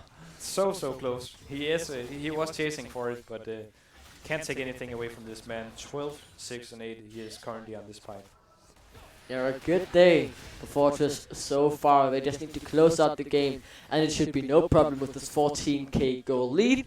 Either way, as we wait until that is happening, nothing is still for certain. I don't know how much time is left on the Baron, or if it already has depleted and gone back to not being there. Either way, the Drake got taken, so at least Hillerød Esport got something back. But then again, it's not the biggest thing. I do though want to point out Knudsen is now sitting on 3 items. This is really where he peaks. And And, Sloth uh, as he's well, starting almost to sitting on work. the Cliff Cup. And I think when he gets that, they might have a chance at winning a fight. Because then they're all really strong, and we see the Shirelius on Rakan as well, so, so people can follow us and on his engage.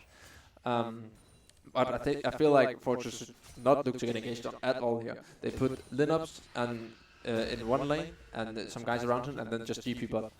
And yeah, they're doing it top here. We should see the Hammernigators chipping away at this third, and I don't think they can. Unless he gets one shot by Joachim. Oh, that's so well played, and it stalls out the game again. But they lose bot third. If they get a turn in the bot lane, won't quite be able to get the inhibitor. Now they're in a 4v5 situation, so have to be a little bit more careful and respectful about what is going on. But a big crit coming in there. Linux has TP, so you can rejoin the team in 40 seconds when he respawns. But look at how Snowbreak is just guiding these minions into what it's hard to say, hey guys, get those free hits on. And especially if he becomes able to get a big hit himself, it's so much damage with that turret damage coming through with the turret plate. So I really feel like he's a man we haven't talked too much about since he is a tank, but he's been playing incredibly well as a split pusher, as a fighter, and so far Snowbird has been having a very good game on this puppy. So we see the Pike here, or PlayStation actually. Oh, there's a team fight going on here, and the Echo's done coming in, and the Nance gets caught again, and he goes down. We see actually that's a 4v2, and that's just overstayed by Fortress. Wait, in the bot lane though, Slot also got a kill on to the side of PlayStation. That's 3 gone for the side of Fortress out of nowhere, and now they're sitting back with Linux, who's running out of the base, and Shakal.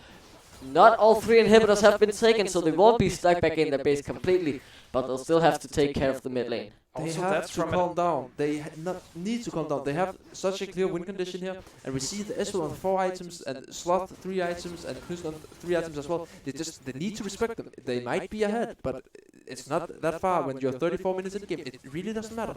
Oh, we see the ult here gets blocked up by the beautiful win wall, and they should be able to take this turret. But again, Fortress, they need to play around these hammering turrets. But I think the use of Pyke was intelligent to use it as a split push with Baron buff, because he has a really nice escape, and minions does most of the damage on turrets at this point when you have the Baron buff. So I think it's fine to put him in a side and the Triforce for that. Yeah. When he goes, okay.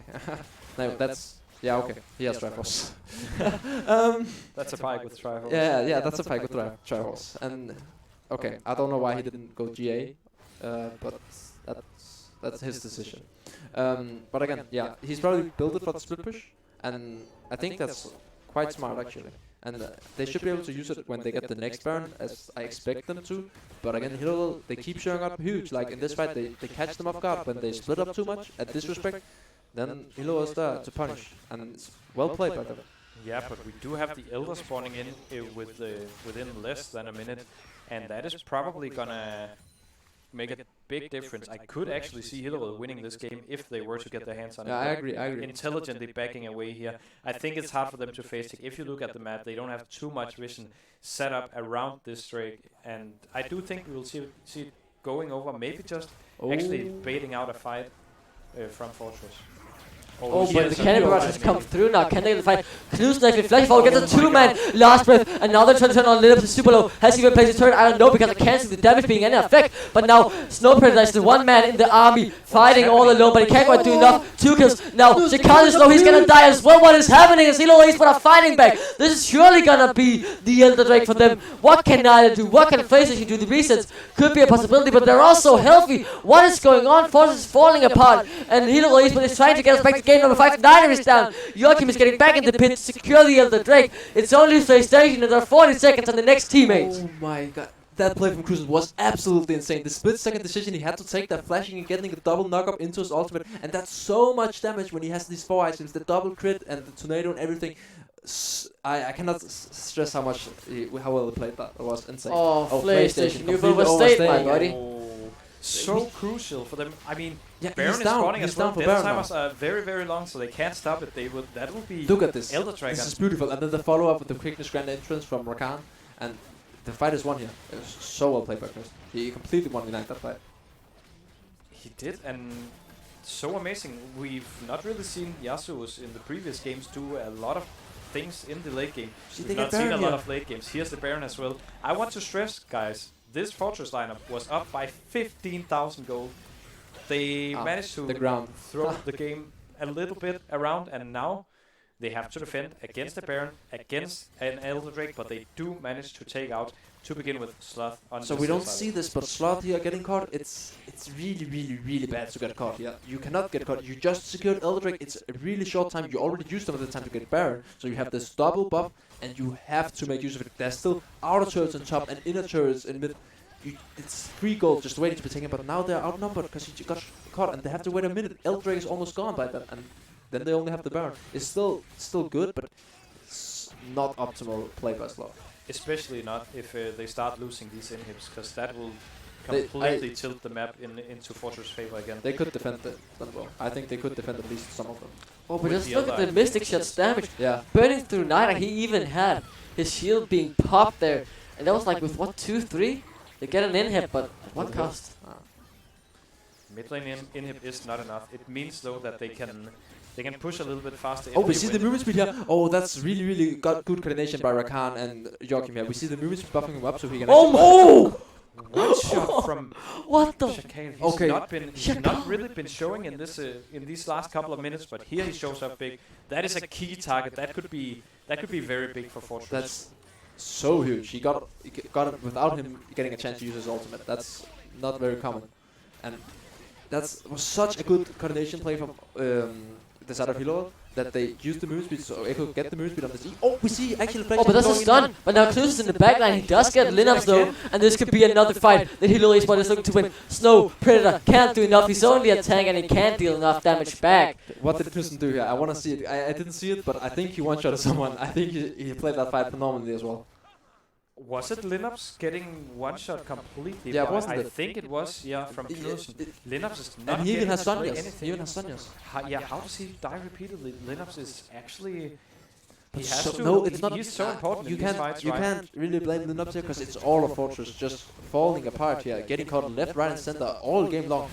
Nida also as well, getting a lot of stupid deaths. But look at Shakal's damage. If he gets to play a fight ball, he can also solo carry. And just look at how much damage these barrels Just does. below. The explosive cask is available but won't quite be used. Could they try and look for the reset? But now the base is open for Fortress, and everything is up for grabs in these last minutes of the game. It's 40 minutes. It's a nail biter. How has this series developed from being a meme fest where Fortress was just memeing around getting 20 minutes wins, and suddenly it's a 40-minute game with them almost throwing a 15k goal lead. The 100 kill dream is still alive in this game. Yeah, it is. Everything can happen.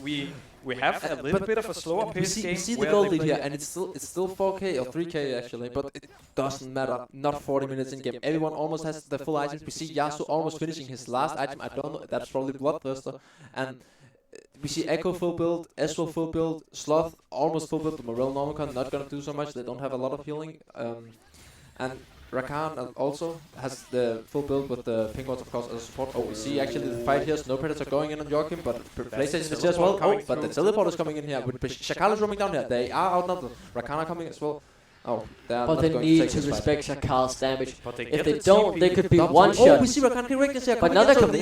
Send the Yasu up on the Snow Predator. Snow Predator actually gets caught here, but That's it's a lot very of explosive cast here. Oh, PlayStation looking for the reset. Oh, He the gets reset won't quite go through though, since it was with the death from below that is onto one Jay. kill. But Shakal gets Joachim, now they might try and turn it around. Shim gets Snow Predator though. And where is Linus in the fight? He's pushing with Niter. Just cancel back, stop the backs, guys.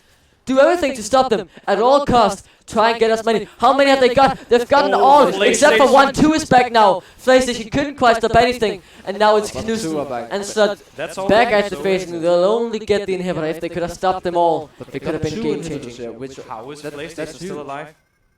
He's Pike. He's He does what Pike does best. Okay, Yeah. that's 2 inhibs though. Oh, but now he gets. Oh, he might, wait, does he have enough to turn around? No, Oh. he can't quite do If it. he turned that would have been huge. Oh, we see them actually chasing a little bit. Maybe he overstayed again. With Sloth, can he chase him here? He has. There are no really dashes here available. Oh, his dasher is available, and Linux goes down. Absent abduct. Definitely abduct with a large bit of HP on Linux. HP bar that is gone. And now there is only one guy left, and it is Niter. Obviously, in not too long. I wanna Shakal stress- and Snow Powder. The second Elder Drake is spawning here, and Hillerød got the first one. If they can get the second one, that's a 3 or 5 minutes buff. It's and they can end the game if they get this. It's They only should be first, able to. only first Fortress, so it's not nearly as strong, but they need to deny it. If they don't deny it, Hillerød gets Baron as well. They just go with Eswin Mystic Shot, take 60% of your HP with that Elder Drake and Inferno. And we see them starting here. Blaze is dead. He This is is a fast with 50-50 the Predator, but But they do have the wind wall up. Here comes the Gangle. Yeah, Shakal can't quite get in. Yeah, Yeah, yes, it's TP though. down to half HP. The barrels are coming in, poking out whatever he can. The cannon barrage is still not available. It has actually been used. Mystic. PlayStation the coming barrage in. come Oh, the through. flank. Now Joachim actually, if he gets taken down, there is no that's smite available.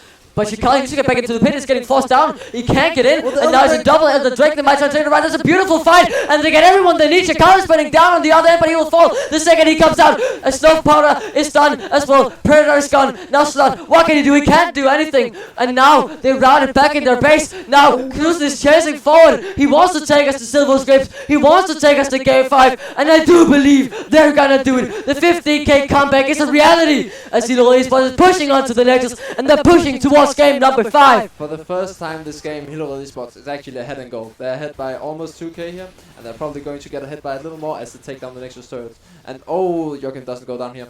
And that's game 5. We actually get to game 5 in a pretty standard game, or relatively standard game compared to the other games we saw from Fortress. They still have the Heimerdinger, and they still swap some players around. But again, well played.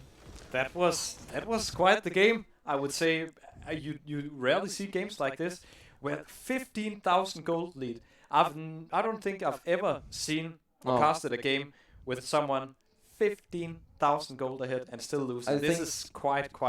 There was an LTD match where it was 10k deficit that people came back from that, and that was Worlds as well. But this game is an insane comeback from Hillerød Esport, and they played a lot more control chaos. That's it. Fortress misplayed a lot in the mid-late game, and especially Nida got caught a lot of times where he just shouldn't be.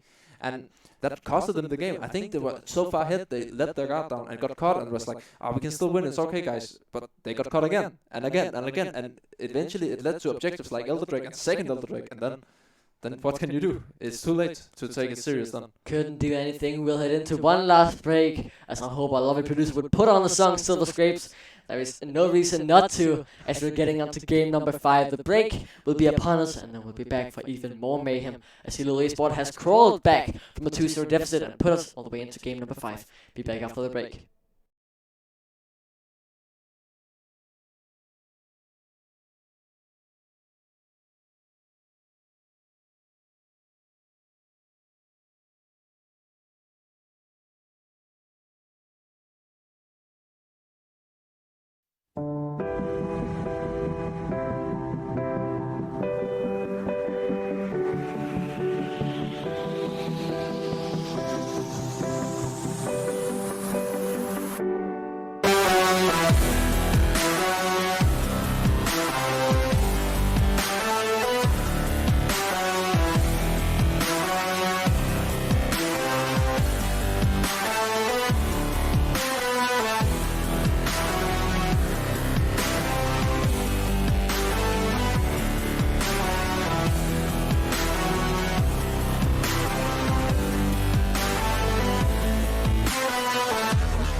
Hos UC kan du nu få alle de bedste streamingtjenester i din tv-pakke.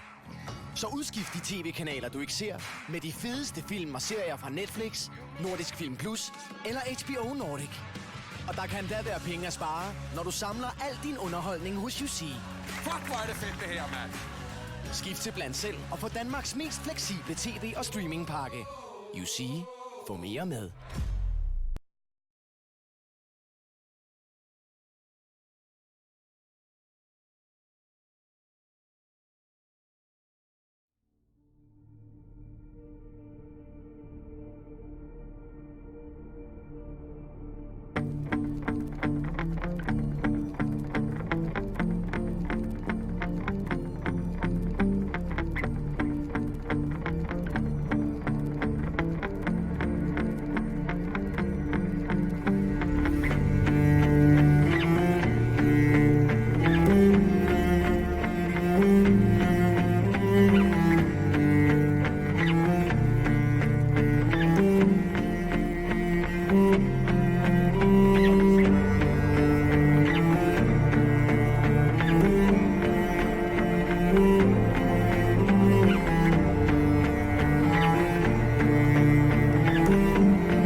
Welcome back, ladies and gentlemen, to one more game. We have one more game before we have a Reva show and a final, but we need to keep our eyes on this, because what the hell is going on? But just before we get into that, I quickly want to reintroduce ourselves yet again. I am Duckling, joined by Revo and Kalhira. Yes, and we have a series. Kalhira was A coming really in exciting series at that. You were coming in for like the third game, Yeah. thinking 3-0, this is gonna be the decider. I'm just gonna be the guest of today. Instead, you come in and you get to cast the majority of the series. Majority of the right? And games, we have yeah. the game we just had must have shaken up some of the players. Yeah, You as a player, how do you react to the Definitely, situations? it really like depends. this? Because I don't think Fortress are particularly exciting about playing this third place series, and that shows in their play that unfocused, they get caught a lot, and when you're not that excited about it and you get delayed, like because they think, okay, we have the clear favorites, we got 3 of them, we can pick whatever we want and just stomp them, and when you do that and lose, and it just delays your time, and you're thinking like, oh, what, man, we have to play another game, and that's a tilt factor. It really is, and especially when you look at Fortress's players who are kind of known to tilt in longer series when they lose games. We are heading slowly into lobby here for the game number 5, but I was not expecting this. We saw a 2-0, and the first part of game 3 as well looked pretty okay for Fortress, and especially the first part of game 4. I was like, okay, we'll have time to get some dinner before the final and get ready for your show. But no. 5-minute break. Let's get back into it because we have one more game to cover, and I am ecstatic to see who is gonna come out on top between Fortress and Hillerød Esport. Yeah, the mental advantage is definitely on Hillerød's side right now, and that means a lot in 5-game series. Who can like cope with more pressure? Who can like withstand more of these failures, these downfalls, these defeats that we've seen? I think Hillerød just coming back from the first 2 games blows my mind completely. They were looking like someone who had literally nothing to play for and literally nothing working for them. Now all of a sudden they start. I would really much like to compliment a guy like Knudsen for last game. Joachim as well. Joachim for the entire. He was keeping the game, like he was the one pulling the big chunk out of the 15k deficit back when they were this far behind. Then Knudsen started picking up, making these insane plays on the Yasuo in the late game. These guys are stepping up and actually showing that individual talent. There it is. Individual talent has such a big saying, especially in these later games of a series like this. But I think as well the the Fortress has to really focus now. They need to get that shit together and play like they normally play. If they do that, I still think they can win. But the momentum is on Hillerød's side right now. The momentum is so much on Hillerød's side. They just won 2 games, and not only that, but they won a game where they were 5k down, 15k down, and that's a huge mental buff and a huge mental drain for Fortress.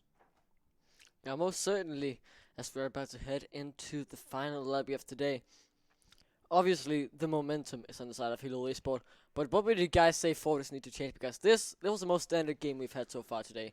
Do they just need to go back to whatever they feel like doing and kind of force Hillerød Esport out in these situations where they're not used to and what they don't really know how to do? Because we were talking about before we went live, and the first game back, like, what feels like ages ago now, this was like, okay, Fortress better individual, Hillerød Esport better team play, better macro. So if you just force Hillerød Esport out in this situation where they have to rely on mechanical play, is this where Fortress shines? Or when we play these normal games, where Hillerød has the advantage simply due to the fact that Hillerød Esport are better playing these normal style games because they have better macro, but Fortress is better playing this weird do whatever you wanna do style because they have better individual. I want to see Fortress actually step a little bit out of what they're doing, just a little bit. Obviously, individually, they have great picks. The last game, looking at that one, a fine draft actually.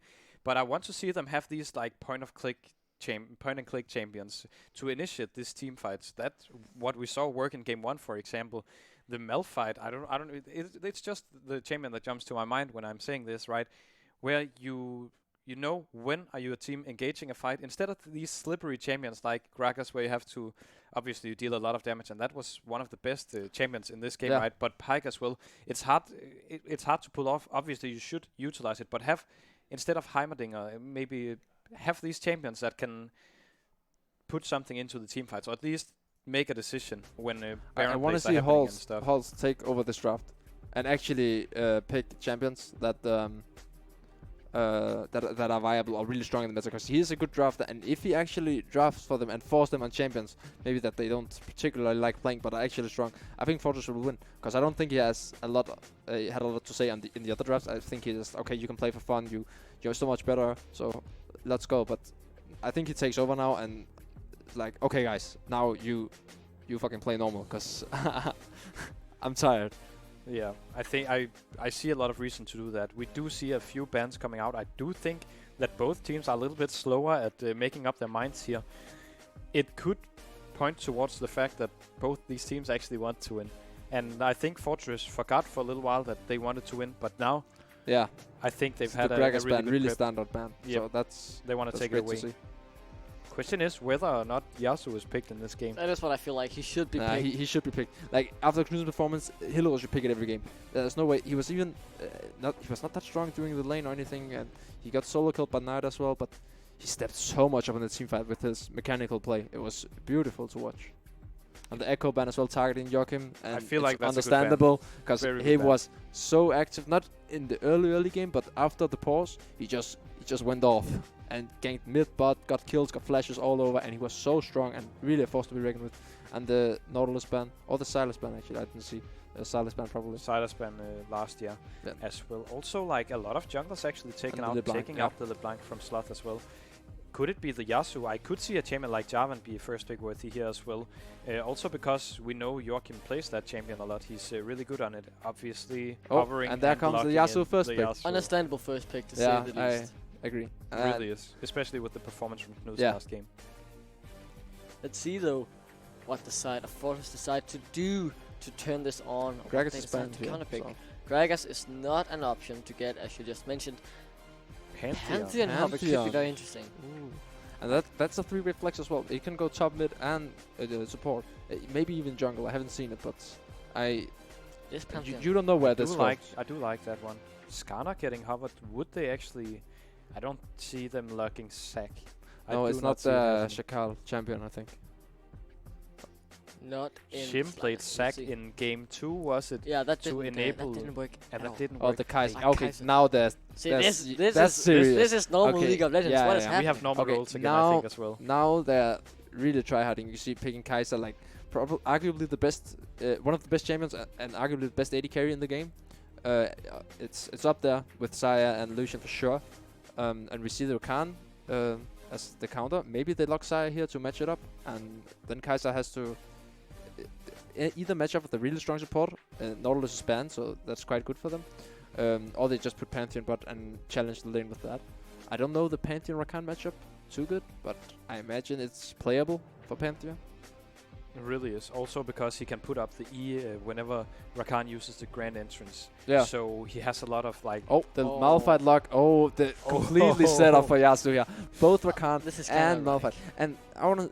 Fortress actually has to ban Xayah here. They have to ban it. Unless... Because... I mean, Knudsen probably going to take this Yasuo and probably go at bot. But Shum is an AD carry player. They could send Knudsen top on Yasuo or Knudsen mid. Or Sloth. They could swap around the players here. And... In a not trolly fashion like Fortress did earlier, but in an actual tactical fashion. Oh, the Morgana lock. Smart into Rakan. It's a good matchup. Gives away that Pantheon is not going support a little bit. Yeah, right it now, does. though. But that's fine as well. For that counter pick, I would say it's fine. It's what you... But I would like to see a Xayah ban here just out of respect in case they go Xayah Rakan, because then they have a winning bot lane guaranteed, and yeah, they ban it away. Yeah, they definitely do. I feel like it's kind of ironic though, having this Malphite Yasuo we played against you in the last game of the series, when you started off dominating the series and taking the first game dominantly by utilizing this combo so efficiently. Obviously, it's no longer gonna be bot lane only this time, because obviously Rakan has been picked, and this means that he will go into the support role. So I would expect this to be a more tanky Malphite, not a full AP. It But depends though. it depends on what they pick next, I would say, because It depends if it's going jungle or top. Malphite is a flex pick at this stage in this meta. We see him jungling solo queue all the time, and much more often than top lane actually. And top lane Malphite is tank Malphite often and most optimal, and jungle Malphite is most notably Predator AP Malphite. Can go tank, but most likely going AP. And again, it depends. And if they draft Yasuo and AD carry and pick full AD, then Malphite kind of has to go AP. But then again, on the side of Fortress, they don't really have a lot of tanks. And if they don't have a lot of tanks, it's not really needed to go the mix damage. I think they'll do Rek'Sai here. I think they need something to make up for the early game, perhaps. I'm just imagining Rek'Sai getting locked in here for Elise Cicada. could be a... Elise could be an opportunity, but I do think that they really want to punish these guys as much as they can in the early game, especially because we saw Joachim not doing as much in the early game last game, and it generally all over this series actually had a hard time. Yeah, Rek'Sai locked in. That's the coach calling it. I think it's a good call though, also because it's relatively blind pickable for them, and it also like takes away if Joachim wants to play it, it takes away the option for him to play something with knock up. Unless, of course, he's playing the Malphite. We never know, and Karma is getting covered here. And this is pre-nerf Karma, so that she still has the AP ratio to be able to clear the waves and actually build AP and do some damage. I think that's important to notice. It to me just seems like funnel everything into this Yasuo, simply because you got two good engages for him. You got a shield to buff him up if you need to, and obviously you still got some damage, especially if these are both AP Karma and AP Malphite. Ooh, but still, they're kind of funneling into this, not funneling gold specifically, but just funneling the power and shield and making it as easy as possible for Knudsen on the Yasuo. So that's Malphite jungle, probably. Likely, I would say. Very likely, yes, and probably also the Pike mid to Sloth. Actually, also what I think that'll be it, at least since Sloth already played 2 games of Pike today. But we see the Yasuo bot lane.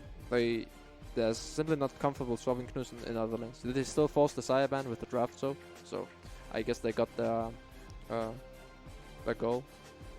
They did, yeah. We do see it lastly here. Cho'Gath locked in. Don't want to lose any neutral objectives and do want to scale a little bit. That is gonna be one boring top lane. Yeah, if I can say Karma anything, can go Kleptomancy, and she can stack a lot of gold off him. But I want to say, Hillerød, they're drafted looking kind of good. Like Knudsen had a really good performance, and all this knock up and funneling into Knudsen, like, oh wow, he's set up to be this big carry. But it's really telegraphed what the win condition is. They have no win condition. Pike cannot 1v9. Malphite arguably can if he goes full AP. Karma, no.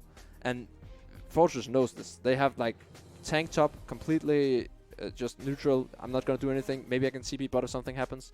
Rek'Sai early game jungle probably going to start top path towards bot lane. Morgana safe, but also aggressive. And then the Pantheon with the global ultimate to punish. Just ulting down bot lane, and if Knudsen gets behind, they have no win condition. This is the most standard League of Legends we have and will see in this best of 5, especially coming out of Fortress. You can see now they mean business. They don't have any more times to do mistakes. They can't really afford anymore as they're at game point. They are, here they are. We're about to move into game 5.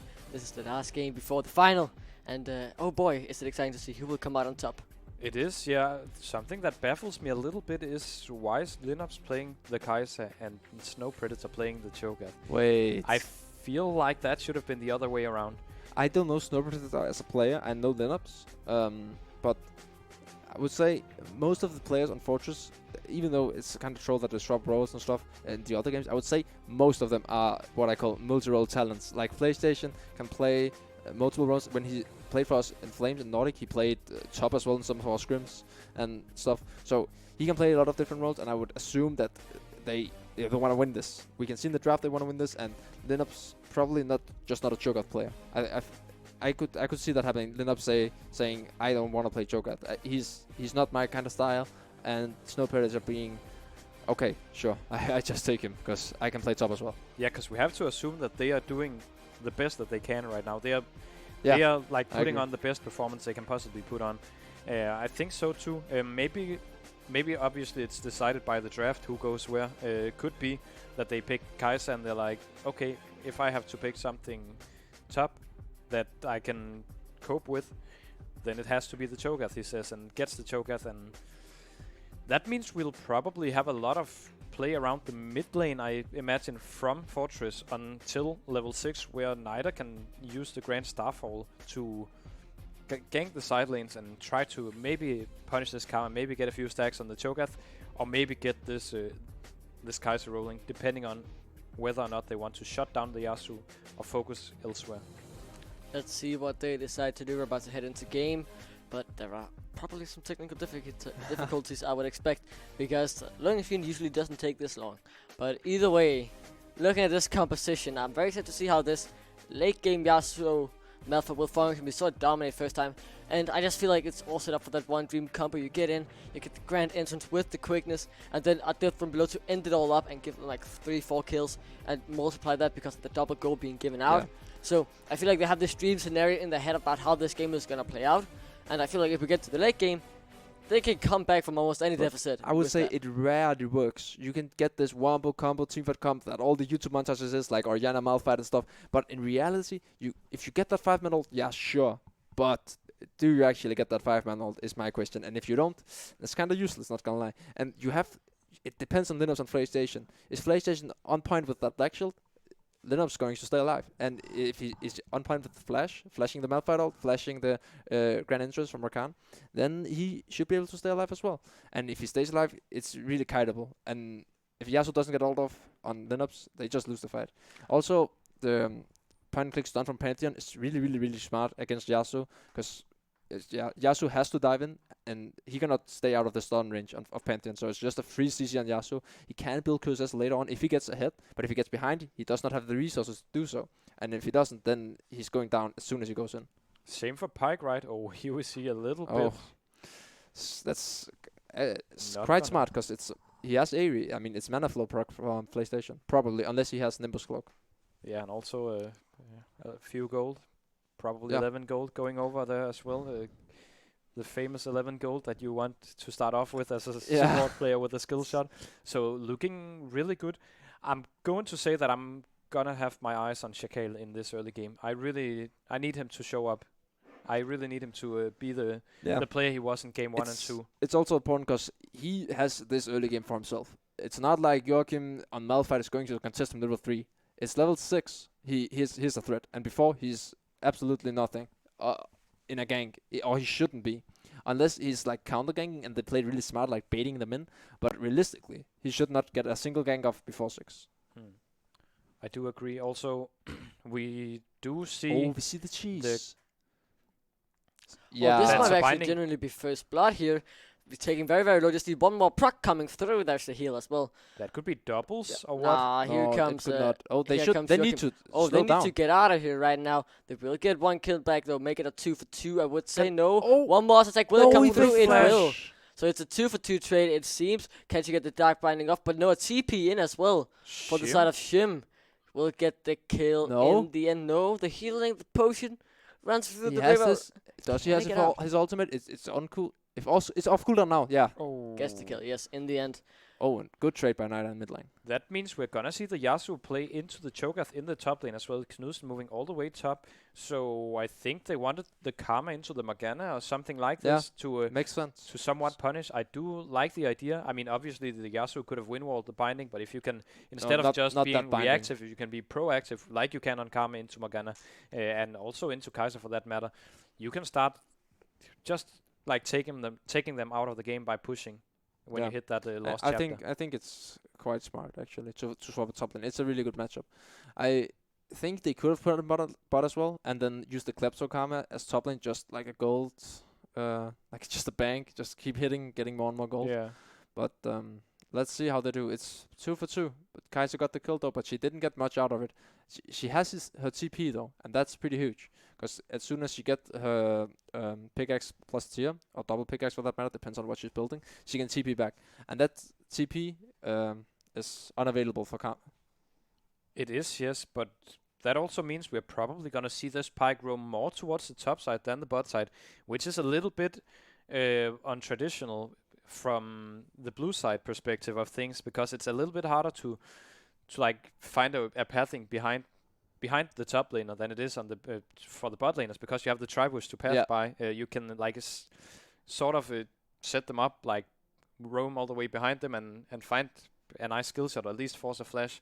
It's a little bit harder to do on the blue side, but I think you're right when you're saying it's just the matchup, the Yasuo into the Cho'Gath, that gives Yasuo some room to play with. Yeah, at least Yasuo in later stages of the game, 2-3 items again, he's gonna be a huge split threat this game. Kai'Sa can join in with Assault, also Pantheon. They have kinda global ults. Kai'Sa's not really global, but he's still has to be careful on the side and later on. But he stomps the Cho'Gath 1v1 as long as he doesn't get behind. If he gets behind, the game is pretty much over for Hillerød. I don't see them win a game unless he gets like a huge outplay, like he did the other game. So it's possible, and then he might be able to come back, get some shutdown, maybe the pike with the double gold. Might be able to turn it around. Could happen. It could happen. That's the thing.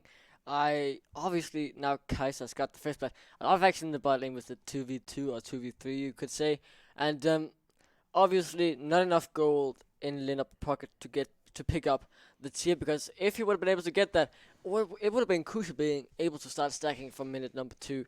Still needs a bit of gold for that, sadly, so didn't quite get to where you would have hoped as a Kai'Sa player that you would have gotten enough gold to get. Yeah. Because it's just so huge starting to scale that. Because when you hit that 750 mana bonus, it obviously transforms into mirror mana, and you just feel so much stronger. Your Q, the bonus damage from mirror mana procs with each and every single bolt. So that's 10 bolts, and if you get a single target, you almost feel like an assassin due to the damage being so it could big. hit. Oh, finding one actually on. Oh, there's trades in all 3 lanes. Look at the camera flicking back and forth. Yeah. But that's a good point. Also, we did not see Lineups expending his TP to get back in the lane after the skirmish. Also, probably because PlayStation drew the attention a little bit away from the bot side. He So could get he back has freely. the potential to get the tier and start stacking whenever he wants. Yeah, there's a lot of potential here. Let's see. We can really see Kai'Sa come online when she gets those 2 items. Oh, and then that's a upgrade great mirror hook from mana, Sloth but on Pantheon, but Nida stays safe with E, takes no damage. Yeah, So hard to great punish. hook coming through there, but doesn't quite do too much. In the end, it's all fun and games. The teams in the mid lane, they've been trading back and forth quite a lot, you have to say. They've been fighting through, and it just kind of gives me flashback to the first game where there was also so much trading in this mid lane. A Slot now again playing this pike mid lane. Oh, this might 2 out of 3 be games. no. Let's see. Oh yeah, now Taking a it's lot of trading. minion damage. Yeah. Look at the difference in the jungle currently, also on the CS department. This Yeah. is like marginally. I think Shakel will probably be the first one in the game to hit level 6 by this this pace he's putting in things. Backing now, getting his He even got a potentially kill on the warrior Malphite. or what? Or maybe Cinderhawk, let's see. Oh, okay. Opts for the boots and the longsword. I do like that that happening. He's probably gonna get his level 6 after these crocs, and then he can start moving in for the top If he lane gets that, wants to. and Knudsen doesn't respect it, he could easily just get behind, and it's almost all it takes. The game isn't lost if he dies once, but it gets so much harder. He actually really needs to like play smart. Just play smart. So you can easily say that as a caster, but you need to communicate. Where is Shakal in this game? Because it's the way you lose. The way you lose if it's you get out jungled early game, and you see him here going for the top lane gank. Dusen might he be in needs a trouble minion here. or two for level 6. Yep. Will it happen? Yeah, he's coming in from the gank. The Umbra is available. Hits with the Queen's Wrath and the bite as well. The TP comes Actually in backing from away. Snow He's Predator, backing but away. he backed away and didn't even have to use his flash. Not that much damage coming through. And I also want to point out that looking at the bottom lineups, he has recalled again, but decided to go for the pickaxe and not pick up that tier. That's quite usual actually Yeah, in Kaiser lanes, that you one of the pickaxe for the lane dominance. In this lane you could go tier unpunished. I would say, because they don't exactly have lane like kingdom down there.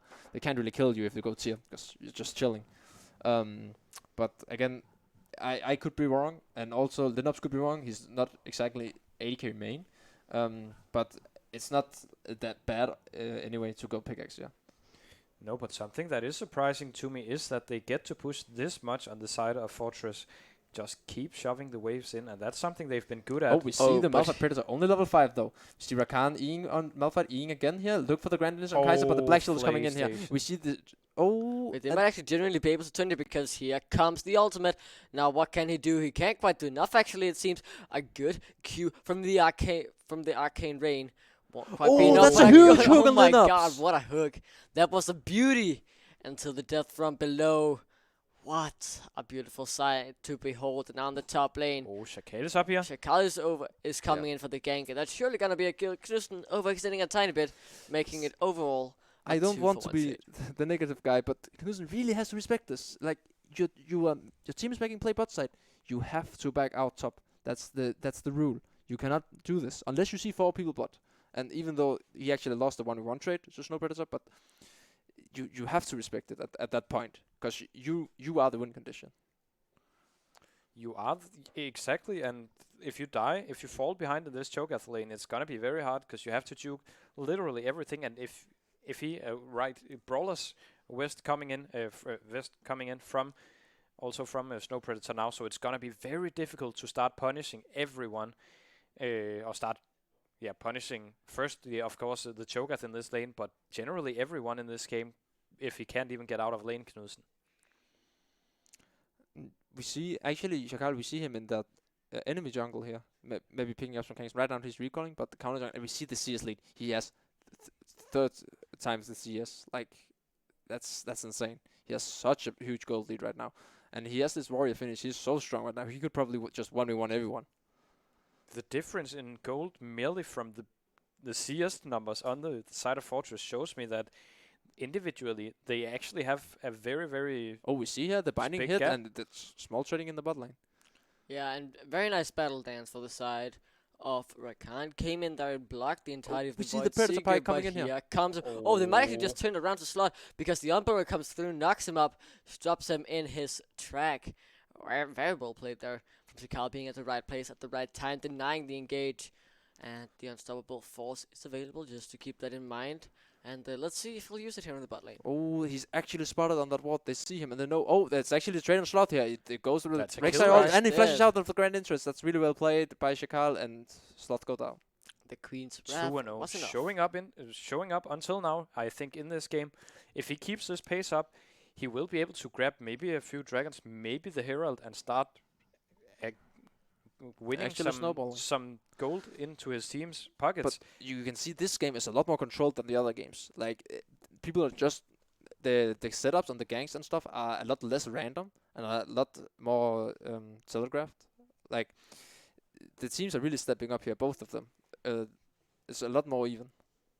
It's a lot easier for us to analyze as well this game, right? Because we can easily see what team is playing what side. Obviously, we do see Joachim spending a whole bunch of time in the bot side of the map. Also, Sloth, they are actually moving down, trying to punish where they have a lot of setup in the Rakan and the Karma, obviously, in the bot lane. That's a huge shutdown on Rek'Sai already, actually. And right now, they need to be careful for Swiss because Malphite just hit his 6 and he hit his Runic Echoes and he has a stopwatch as well. He's really, really strong right now and he has the Predator as well, so he can get a huge gank off. If Fortress overs forces like they had a tendency to in the other games, it can bite them really, really bad. And flashes are down on both bot laners from Fortress, so And they really have to be aware. He is looking. He's bot side right now. Just cleared his Crux. He's going into the lane for lane gank. Yeah, let's see if he can get it off. It is quite easy to land the unstoppable force. Oh, is he Knudsen? Oh, that's swapped a bot, shield actually. down. Yeah, they might have actually generally swapped. He might have felt he Four-man didn't do bot. too well in the lane. Predator. But let's take a look. The quickness has been used. The Grand enters there as well. No Black Shield comes out in time. And the Soul Checkers won't do enough. And the unstoppable force just finds the kill. And now Knudsen on is a still killing alive. spree for Almost Joachim. taken down by the last turret shot. But again, beautiful play by Hillerød. They know that win. Oh, what a snipe by Nida. Snipe. Oh, Coming in. that's tough for Knudsen. Yeah, that sucks. That's even Sloth. better hook from Sloth. Oh, the execution falls short because of the damage reduction from AC, but he still goes down. 4 kills on this Malphite it's not right even now. over. They're on Fortress. They're on Herald right now. We see Shakal being on it. I can't see if Snow Predator's on it. He probably is. Yeah, there are 2 on it. And Yes. we see Shim here walking up to face check it, but he can't do much on this Karma. Yeah, he can just stand and try and get some support stacks. And We see see what he can PlayStation do. here. He might have overstayed a bit. No. I think Fine. this is the first real structured Yeah, cross-map Yes, trade we've I seen agree. in This this game. this was really or well. in this That was series. a beauty to watch. Right there, the win condition is clear, and they just follow it, and they don't overforce anything. They just chilling. We see Shim not overstepping top lane. He's just checking. Okay, I'm out of here. I cannot contest, and it's not like Knudsen earlier this game that overstayed and died. It's really well played. They show also why they finished second in the regular split, actually also taking Fortress down 2-0 in the very first week. This game obviously is still in Fortress' hands, I would say, but only like by Slightly, a little finger like at this the moment. Malphite. This Pinky. Malphite one-shot you. He just built a Hextech, what's it called, revolver, Yeah, and the revolver. and he hurts. With this W, he takes half your HP.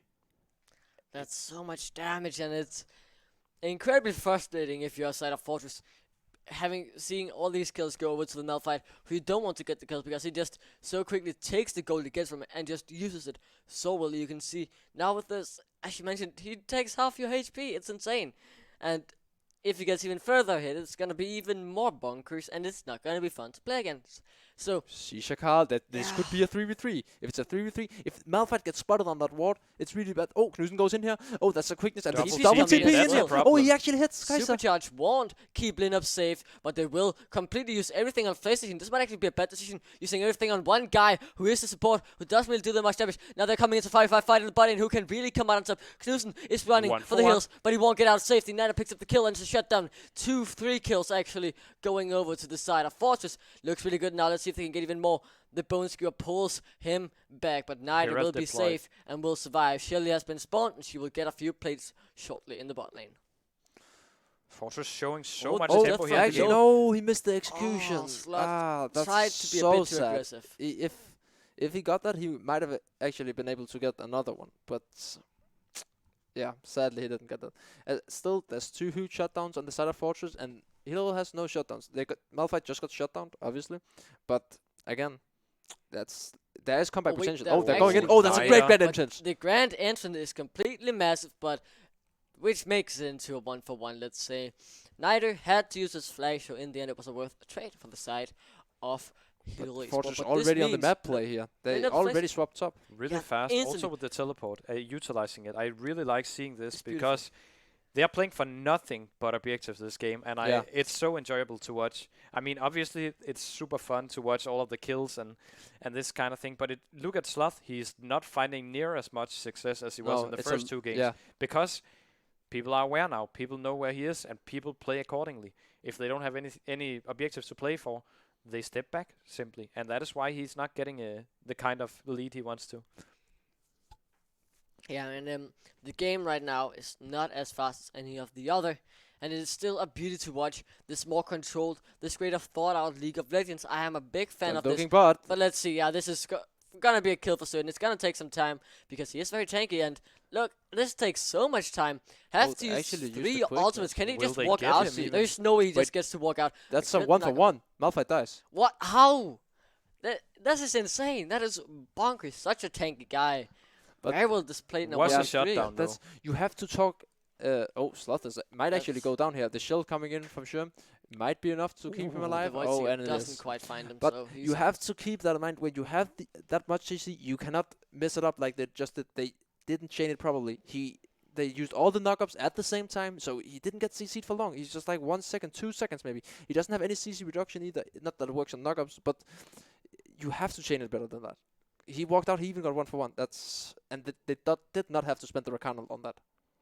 They definitely didn't, and also, I mean, they should have backed out. I think when they blew their cooldowns and figured that we deal no damage. They Back should out. just have swapped their aggro. I think there was a lot of mechanical misplays in that trade, but I mean, the play was the correct one. I feel like to kill him there, agree.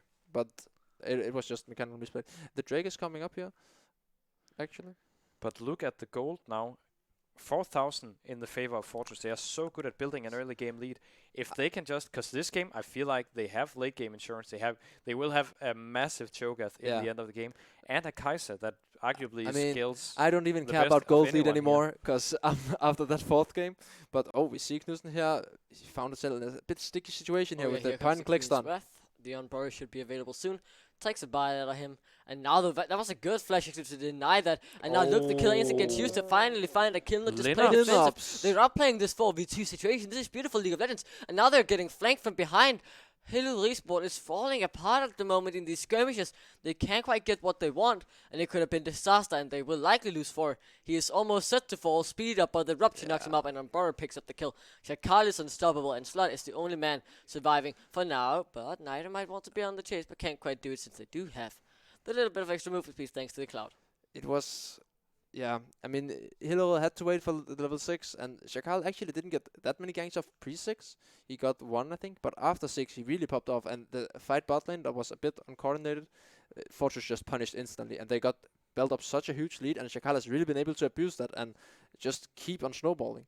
Just keep ganking. He's carried this entire early game, and really well played to him, but also, they had to see it coming. It's a Rek'Sai, and they have the Malphite jungle. They need to respect this. And okay, guys, we have this level 6. We have Pygold, Yasuo, Rakanal, Malphite. These huge ultimates, and enemies, not nearly as much Rek'Sai ult. It's good, but it's not a Malphite ult. They don't have to play around cooldowns the same way. That's exactly it. And not only is Shaquille up by 2 levels, he's also up like double the CS, pretty much, which... to me is insane. I think a lot of the gold lead on Fortress is on him right now. Obviously, I think Snow Predator on this Cho'Gath also has quite the lead, but look at all of the shutdowns on the side of Fortress. It is comebackable, especially if Knudsen gets, like, let's say they get the miracle fight that we're talking about. Do you get this if you draft this? Maybe not, maybe you do. If they do, and Knudsen get these shutdowns, then he gets like 2 whole items off them. It's huge if he gets them. He gets like... If he just gets Shakal, that's 1k gold. And the other ones are like 500, 600, 700 even. So the boundaries are kind of big, and they need to try and get those.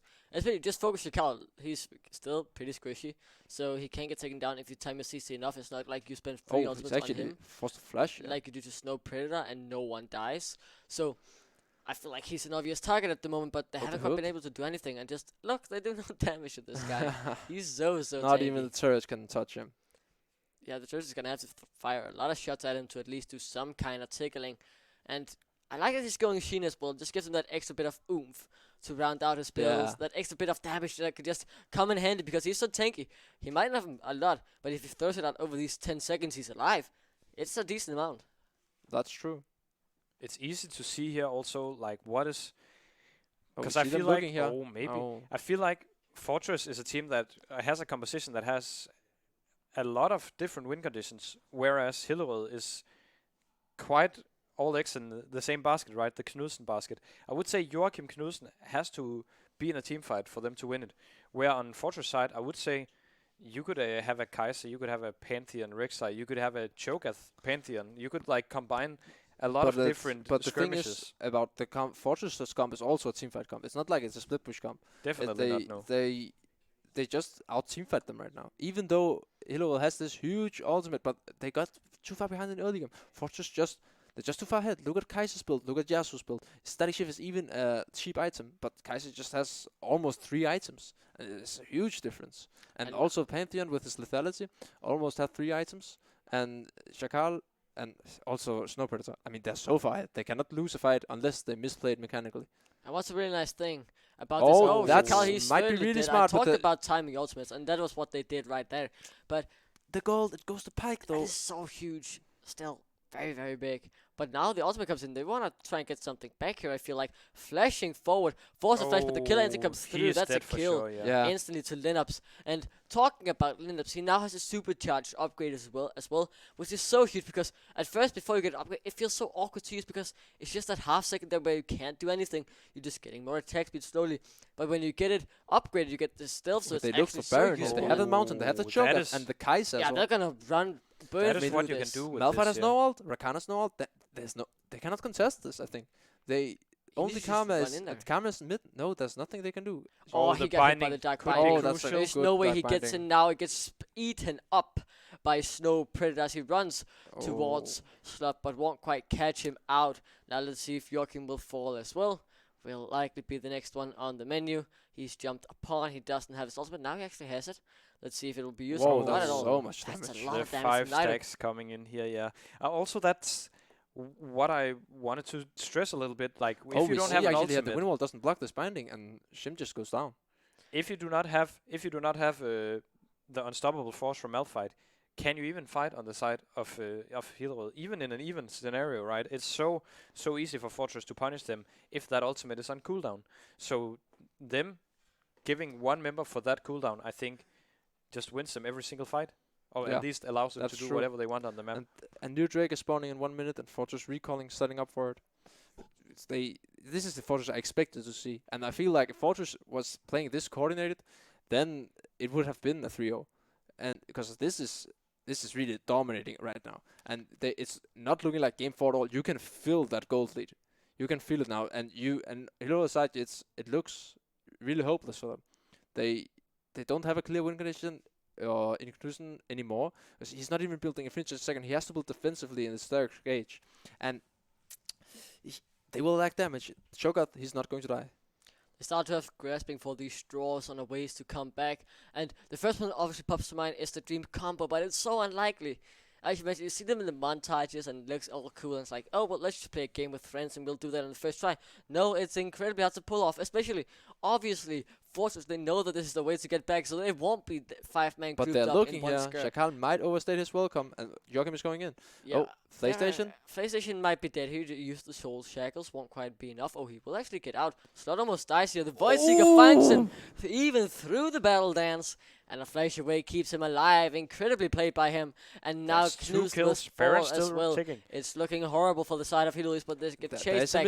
Stunned. Killer instinct comes through. The quickness is not quick at all. Lennox picks up the rampage. And this is certainly a fight that Hillerød has won. And they'll try to break up in the base. They might even be able to end the game here if they do it quickly enough. Can they, though? I think they take it. It Depends. If Joachim gets caught here, he might actually go down. And Nida's coming up here as well. Shim might even go down here. That's the game if he goes down. Shim, he flashes away. Oh, they're on the inhibitor here. They have the wave. Oh, Hillerød spawning in a few seconds. Sloth is up. Knudsen is up soon. But Rakana will as well. They're looking to stall this, but it's a Baron. They just scored the ace, and they're looking to at least take second in hand. Oh, yeah, Shakal, though, will likely go down into the 30. He's down. But the Nexus is the focus. They want to get the third place seed. They might just be able to run it down here. They got one kill. It's only Knudsen. He's not fit at all. He can't do anything. And the Nexus is open. Fortress on the verge of being reverse sweeped. Keep their cool. They keep their mind collected, and they will pick up the third game. And they will pick what they need. Don't fountain dive, guys. Just end the game. You have the third place in your palms at the moment. Don't BM. Please, don't do this. It's gonna end horribly wrong for you. Hit the Nexus. PlayStation. No! He actually what dies. are you doing? No!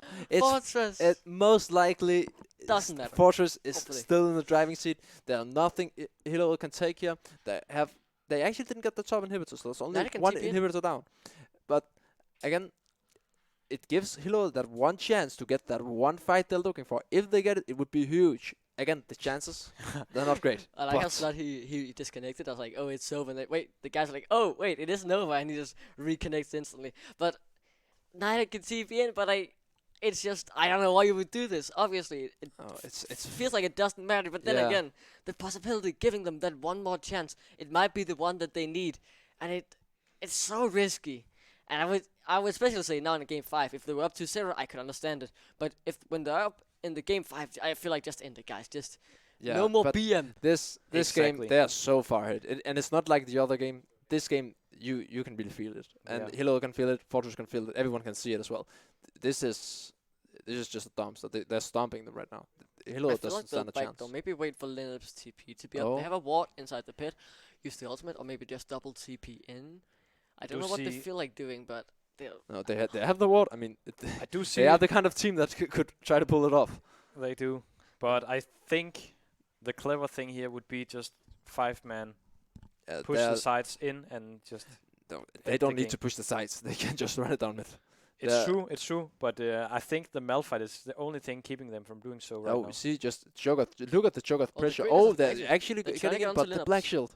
They can't quite get out to Lineups, and this is the crucial point. He's so strong. He can do everything he wants. The last bit doesn't do any damage. Double kill. He can't quite get the triple kill as it's been taken. He will not get it in the end, but this will surely be it. There are no one to fountain dive. There are no one else to BM in front of. And Fortress, again, we're on the verge of being reverse whipped, but they keep their calm and collected mind, and they will move on and take game number 5 and win themselves the 3rd place in this LCD. Congratulations to them.